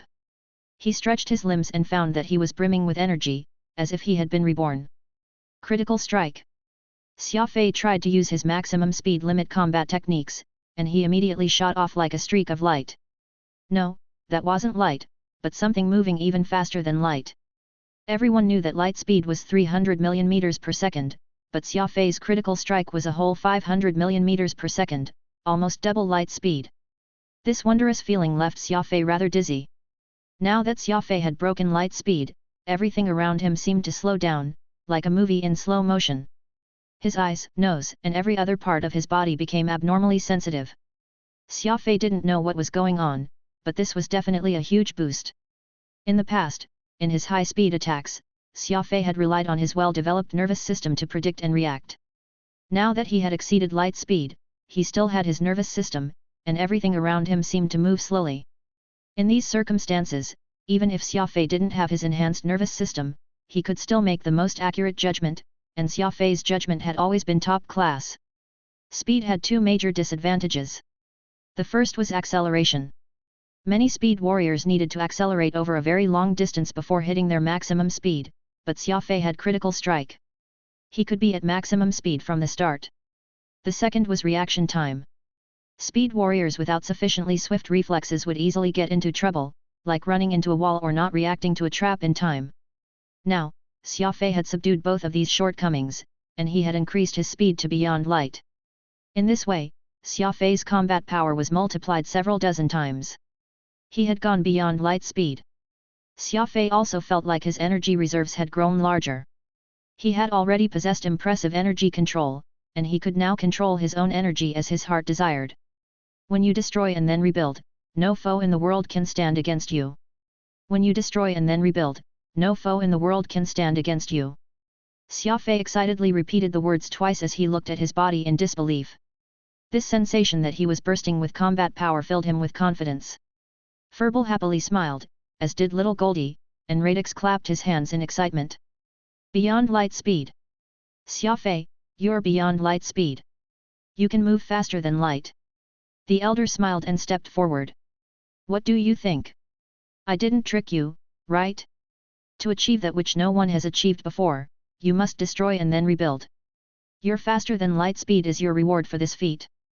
Come, come, come. All of you, just come with me. I will take you to a place that is simply unimaginable. Xia Fei was startled, asking in shock, where are you taking us? The elder said, do you not want to become a god? You've overcome the 7-star steals, so you've obtained the right to become a god. Only one last step is missing before you can ascend to the realm of the gods. After some thought, Xia Fei asked, what's the last step? Enlightenment, the elder said firmly. Meditate before the wall at the summit of Kunlun for 3 years, comprehending the differences between mortals and gods, and you will become a god. Xia Fei was stunned, his expression darkening. He said in a raspy voice, meditate for 3 years? No, my loved ones and brothers are fighting for their lives against the dragons. I can't leave this place. The elder was flabbergasted. Those are all your mortal fetters. If you want to become a god, you must toss aside such distracting thoughts. Brothers? Loved ones? Gods have nothing of the sort. Xia Fei shook his head, his face turning agitated. He grabbed Furball and little Goldie and turned to leave. My apologies. If that's a god, then I, Xia Fei, refuse to become a god. In that battle just now, I came to understand that what's most important in life isn't becoming a god, but being together with the people you care about. Just like how I'll never abandon my 2 friends Furball and little Goldie, I can never cast aside my loved ones and brothers to go off and be a god all by myself. If I did that, even if I became a god, there would be no joy in it. Xia Fei replied with incredible resolve. Just moments ago, he had seen Furball and little Goldie in a wretched condition. He believed that they had died, and his heart had shattered. Thus, Xia Fei's greatest concern at this moment was Avril. His Skywing brothers. His friends, like Oro. If the dragons weren't dead, then Xia Fei would never become a god. That's not your choice. The elder laughed eerily. My name is Eternity, and I am one of the gods. My mission is to have you abandon these fetters, follow me, and reach the heights of the gods. Nonsense! Xia Fei glared as he cursed. You becoming a god is your business. I'm Xia Fei. I don't care about becoming some god. Humph, the elder snorted. You're like this because you can't cast aside your love, friendship, and that accursed affection. There's no way you can become a god like this. I will not watch as someone with such incredible potential goes down the wrong path. Ha ha ha ha. Xia Fei threw his head back and laughed. Thick with fiendish energy. It was as if that fiendish Xia Fei had returned. I decide who I am and what I become, not you. Xia Fei declared firmly. Turning around, Xia Fei looked at Furball and little Goldie and shouted, stop standing around. Dismantle these 7-star steals. If this dumb god won't let us out, we'll smash apart his shrine. Fight our way out. Awoo! Furball and Little Goldie were abnormally excited. This was the real Xia Fei. The Xia Fei that Furball and Little Goldie were willing to die for. He was unruly. Unreasonable. Not caring for any rules. The elder's eyes flew open as he barked, "You dare to touch the god-surpassing stairs? This is the domain of the gods." With a rumble, a dark silhouette moving faster than light erupted forward. Xia Fei grabbed the elder's head and swung the fiend blade Nirvana. "I won't just smash your shrine. I'm also slaying a god today." Swing! The blade swung, and blood gushed into the air. A third head dropped to the ground. Xia Fei was truly unreasonable. He had just slain a god. Xia Fei raised his head high and bellowed, "I'll slay anyone who stops me, god or demon." Chapter 1375, Becoming a Fiend. "I'll slay anyone who stops me, god or demon." With that bellow, Xia Fei actually took the head of the god Eternity. As arrogant and brutal as always, Xia Fei did not hesitate even if this elder was a god. Instead, he was all the more vicious. Kaboom! At the same time, the entire 7-star steel began to collapse. This was definitely an outcome that no one could have foreseen, the maverick Xia Fei slaying the god with a backhand. He instantly sent the 7-star steel tumbling. Everyone was frozen on the battlefield. They watched dumbfounded as the 7-star steel collapsed. It was not just the Devil Shadow Dragoons, even the dragons were stunned. This was an absolutely inexplicable scene to behold. The 7-star steel had stood for countless years, surviving countless battle after battle. The steel-like 7 cloud steps that connected to the god region had stood for eternity, only for them to be toppled from within. Heavens! Just what is Xia Fei doing? Grand Ancestor Xia Guocan bemoaned. "I'm dizzy. This is some huge trouble. Just why is Xia Fei so fond of stirring up such trouble?" Xia Guanghai said glumly. Naren was not familiar with Xia Fei, and asked curiously, "Are you sure this is Xia Fei's doing?" He could not understand why when the 7-star steel fell, everyone was so certain that it was Xia Fei had done it. The Skywing Wolf Pack, Oro, the Aurora Clan, Fukan, Chu Jingfeng, Yang Guang were all instantly rendered speechless. Was there even a need to ask? Something so unorthodox and outrageous, who else, if not Xia Fei, could possibly even do something like that? Having seen Xia Fei their entire lives, it was almost as if he was constantly getting into trouble, always living a life that kept going against conventions. It was just that this time, everyone was truly shocked. Not even in their wildest dreams could any of them believe that Xia Fei would actually be so insane as to topple the 7 stars steel. Yeah, it must be Xia Fei. Definitely him. Just as everyone was expressing their annoyance and wonder at the same time, a deafening roar broke their train of thought. Everyone watched as a golden dragon spread its 2 wings in the distance, even as it let out a roar and swooped over. The dragon's main assault had finally begun. Nearly 2,000 mega dragons were all diving into the battle. The real battle would start right from this very moment. The expression on everyone's faces changed. Everyone clutched their weapons nervously, as grim looks descended on their faces. From this point onward, the Devil Shadow Dragoon would face a true challenge. Dragoons versus dragons. This was the fight of their lives. Whoosh! Just as everyone's heart was lodged in their throats, a black figure suddenly came streaking in. It was none other than the remaining ancient apex, Autumn Erudite. Autumn Erudite had no friends left, as they had all betrayed him. They had also betrayed the Dragoons, and the entire Annihilation universe. Autumn Erudite had been holding it in. He had not stayed alive for any other reason than to prove that he was not a traitor. Whoosh! Autumn Erudite came standing in front of the dragon army like a mantis facing down a chariot. One man against an entire dragon army. He was fearless. Autumn Erudite took up that weird stance and muttered in a low voice, "Ashes to ashes, dust to dust. Life springs from emptiness, everything falls to atrophy." As he said those words, Autumn Erudite began to unleash his strongest martial technique, absolute atrophy. This final time, he planned to use his own life to weaken the life force of the mega dragons. With a shaking rumble, the entire universe darkened. Dark clouds gathered menacingly. A warrior's ultimate weapon was not their techniques, arts, or even the energy they possessed. It was their life.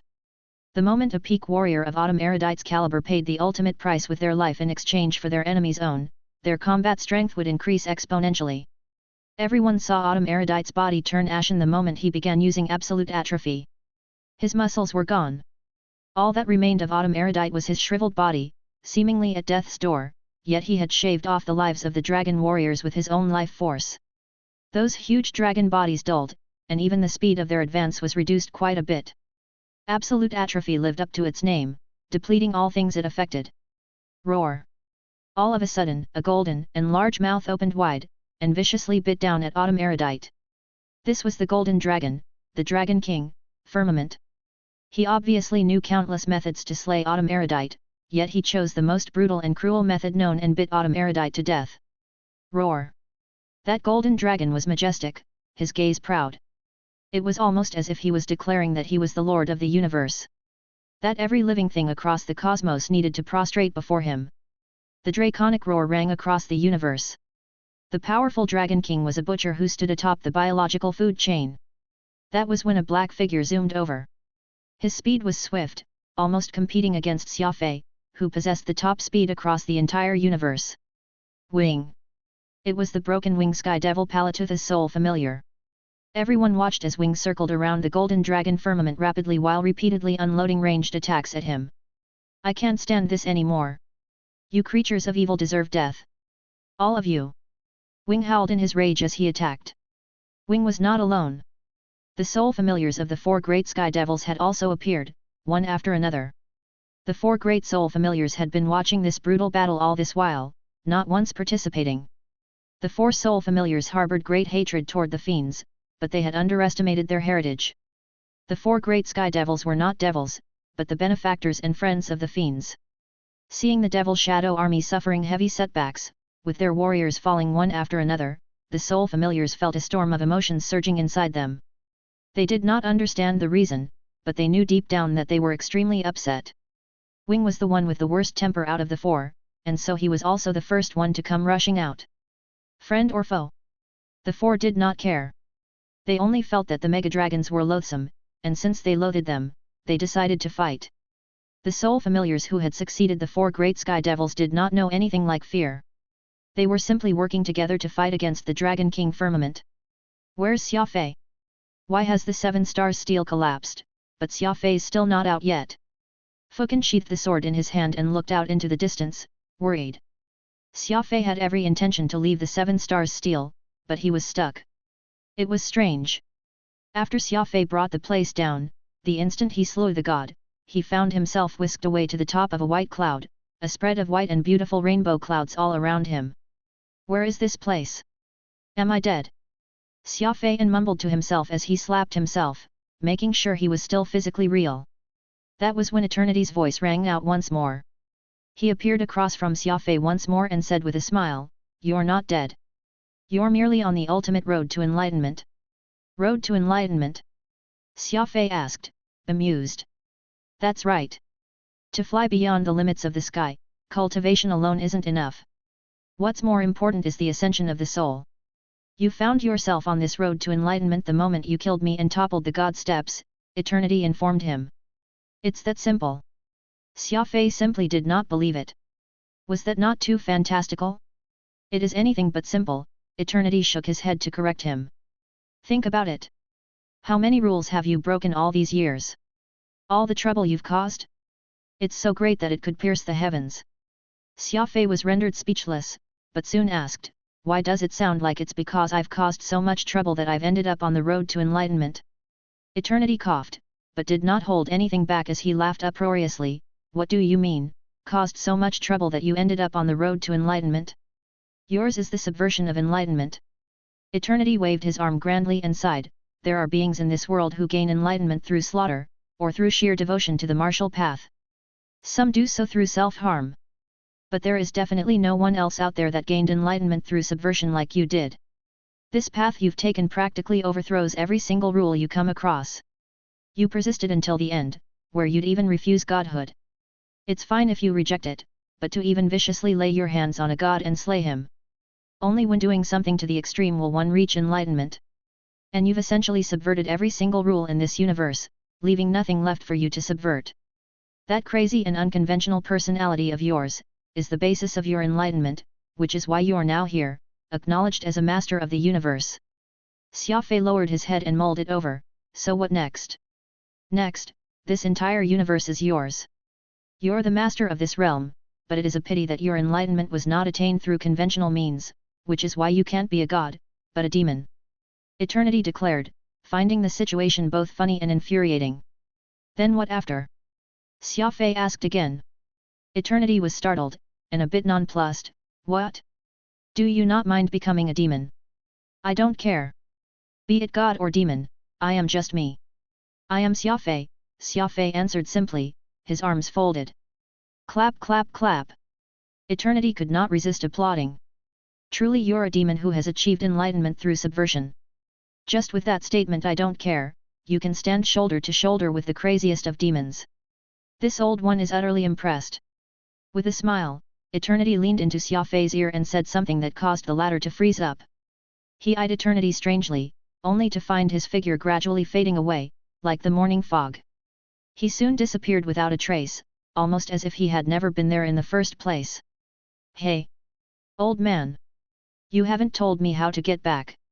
Xia Fei yelled, a tinge of urgency in his voice. Ha ha ha ha, Xia Fei, you're already a demon, and a master of this universe. How could you not know how to get back?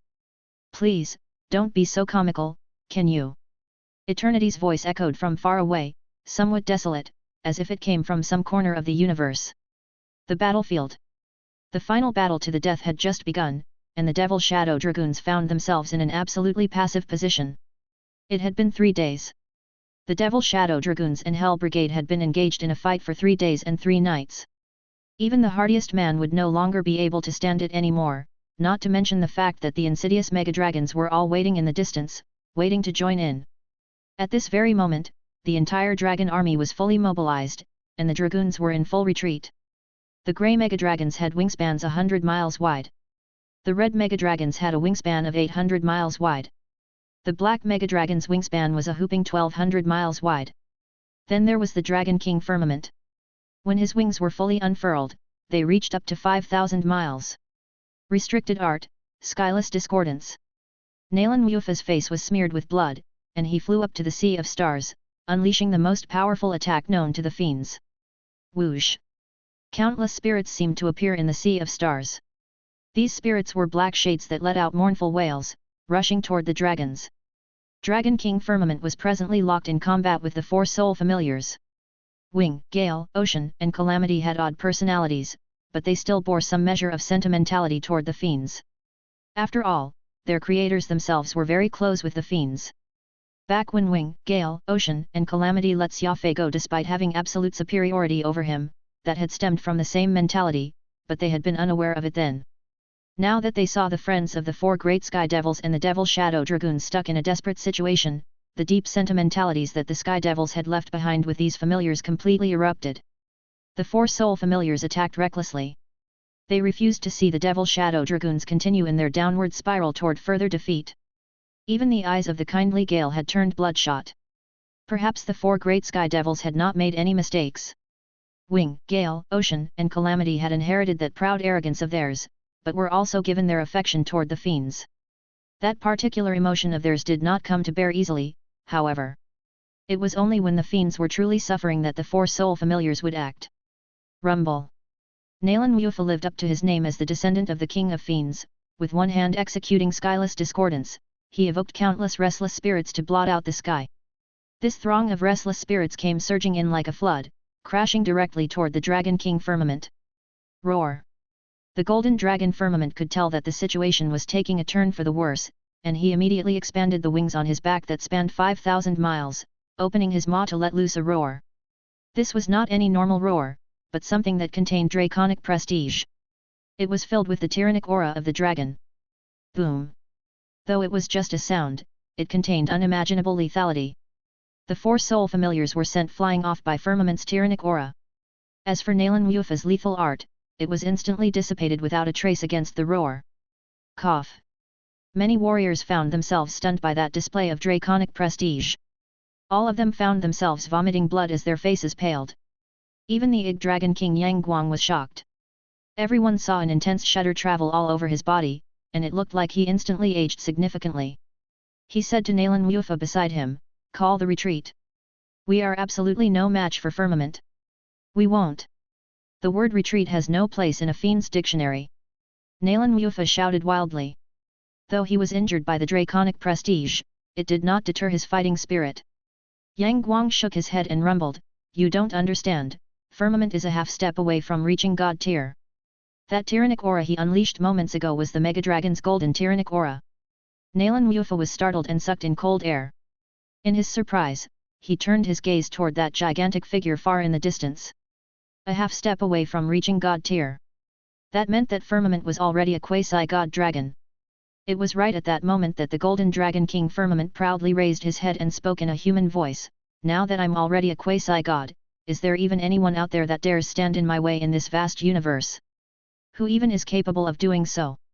Before he could even finish his speech, everyone was left awestruck by the scene before them. They watched as a colorful weed somehow climbed up Firmament's body without anyone realizing it happening. Though his wingspan was a shocking 5,000 miles wide, this weed was even longer, several tens of thousand miles long. It was practically endless. The gargantuan body of Firmament was bound up, like someone had tied up a little chick. There was a tall figure on top of Firmament's golden and unparalleled frame, adopting an even prouder stance, standing tall. It was none other than Xia Fei. With one hand, he rubbed his ear and nonchalantly said, "So what if you're a quasi-god, is there a need for you to shout so loud?" The reverberations left yours truly's ears aching. What happened next caused everyone watching to hold their breath in complete awe. They watched as Xia Fei viciously waved his arm, and pounded the Golden Dragon King Firmament into the stars. He did it once. Twice. He even muttered under his breath, "Roar! I dare you to roar again. Making such a din when you're just a quasi-god? As a dragon, shouldn't you watch your bearing? You've essentially thrown whatever face the Megadragons have. Quasi-god just means half-baked, get it? You're just second-rate. I'll put you nicely in your second place." Everyone was dumbfounded. From the Megadragons to the fiends, from those alive and those half-dead. Just what kind of situation was this? Xia Fei had grabbed a hold of the Dragon King, a quasi-god tier dragon, and was smacking him like he was no different from a brick. Smack smack smack. The entire universe echoed with the sound of Xia Fei's smackings. After some time, the Golden Dragon Firmament was left black and blue, his lower jaw trembling with impotent rage. You're a demon?" Firmament asked loudly in a hoarse voice, his golden eyes widened like saucers. With a chuckle, Xia Fei curled the corner of his lips in that smirk of his, "Wrong. Yours truly is Xia Fei." Xia Fei raised his arm and stabbed his blade downward. Squelch! Golden blood spurted explosively, like a violent eruption in the galaxy. It colored the entire universe in gold. 9 minutes and 9 seconds after slaying a god viciously, Xia Fei had slain a dragon afterwards. Several days later, Xia Fei brought Avril, his Skywing comrades, fellow fiends and the surviving brothers from the 7th universe back to the Annihilation universe. The Devil Shadow Dragoons finally officially become real dragoons, because they came back riding dragons. It helped that Xia Fei had been very violent, having taken care of the dragons by giving every single one of them a swollen bump on their heads. "Xia Fei, what are your thoughts on how we should deal with the Destiny and Holy Light Dragoons?" Nalan Wufa asked as he gazed out at this familiar yet foreign universe that he had been away from for many epochs. Whoosh! Xia Fei waved his hand across his neck, "Is there even a need to ask? We'll kill them all." It had been 5 whole years since that war against the Megadragons. The universe had returned back to the peace and order it had originally enjoyed, while the barriers between the universes had been removed, so humanoids, dragons, and beasts could all coexist peacefully. Without the war, the various clans and races went into a state of recuperation. Of course, there were exceptions. The Skywing clan abruptly disbanded, much to the shock of the entire universe. A host of delinquents ran off to do what they personally enjoyed doing. Even the Grand Ancestor Xia Gukan finally got the peace of mind to become a carpenter. Actually, it was not too bad either, and the furniture in Xia Fei's home was all personally handcrafted by him. One could find oddly shaped chairs, a rocking bed, etc. Many years later, there were many famous figures from the Skywing clan, including the painter Xia Guanghai, musician Xia Geng, and the Zen master Xia Lianing. Xia Fei knew that the Skywings were multi-talented, they were a most diverse bunch of men. What he found most astonishing was learning that the old demon Oro became a dancer. Every time he saw him perform, Xia Fei would always think of a golden-maned lion that towered nearly 10 meters tall, so there was no need to mention just how awkward he felt deep down. In any case, the universe became very exciting under Xia Fei's guidance. People could do whatever they wanted, or say whatever they wanted. It was true freedom. Of course, there was also chaos mixed in all this. Many younger descendants heard about how Xia Fei had gained enlightenment by going against all the rules of the universe, so they all wanted to break all the rules, just like Xia Fei. Xia Fei naturally suppressed these noises, and his logic behind it was very simple: now that he was the one who created the rules, then any dissenters better shut up. There were even some that wished to reason with Xia Fei, but they of course ended up getting beaten up. That was because Xia Fei was still absolutely unreasonable. Aside from the universe enjoying freedom and unrestricted access, there was also a portion that maintained an air of mystery, and that was the ninth universe. The super warship gods Eden floated amidst the stars of the ninth universe, facing the Chaos Gate. Xia Fei and Avril were holding hands while walking along in the garden. Avril was heavy with Xia Fei's third child, but she still maintained her elegance and grace. In the distance, there was a little girl happily playing house under a banyan tree, except that the companion she was with looked very sad. "Furball, why aren't you eating the cake I made? Do you hate eating cake? Then shall I make you some fried paste noodles instead?" Furball was speechless. He turned to look at Xia Fei and Avril pitifully, only for Xia Fei to glare back at him. Furball hurriedly got back on the table and wolfed down the half-baked cake that the little girl made, tears in his eyes. Furball simply could not understand. All those years ago, it was Avril who kept wanting to feed him food that left him speechless, yet now it was no longer her pestering him to eat, but their daughter forcing him to eat every day. He was eating until his face turned green. Xia Fei and Avril continued their stroll, and they came across a little boy, sitting on a chair, deep in thought. Little Goldie was accompanying him, giggling the entire time. Suddenly, a flash of light appeared in that chaos gate, as something unknown poked a head out of it. Enemy! The little boy that had been listless moments ago suddenly grew excited. His eyes shone with an intense fighting spirit. Whoosh! His small figure shot forth like a beam of light. He flashed a kick out right at the black head that poked out from the gate, sending the monster flying, just like that. Whoosh! The young boy returned back to his seat and held up a book. He was sucking on a lollipop in his mouth, looking absolutely calm and relaxed, as if nothing had happened. He spotted his father and mother, and very naturally flashed them an innocent smile. Who would have believed what just happened if they had not witnessed it with their very own eyes? This child actually just killed a monster with a kick. Yet at this moment, he was acting as if that had been nothing. Xia Fei looked at his children and felt a deep sense of satisfaction.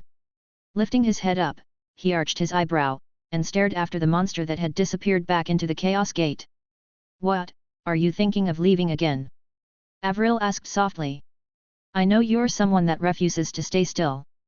Xia Fei shook his head and heaved a long sigh. "I am someone that will always get into trouble. I think it's best if I remain at home by my dear wife's side." "Really? Honest to God? Actually, if you wish to go, you can. Some men are just destined to never remain anchored. Are you really willing to let me go?" "Sure." With a whoosh, Xia Fei disappeared. It was only half a moment, when the irate voice of Avril rang out shrilly, "Xia Fei! You get back here!" Whoosh! And Xia Fei was back, an innocent smile plastered on his face, though his eyes would still dart toward that Chaos Gate from time to time, filled with expectation.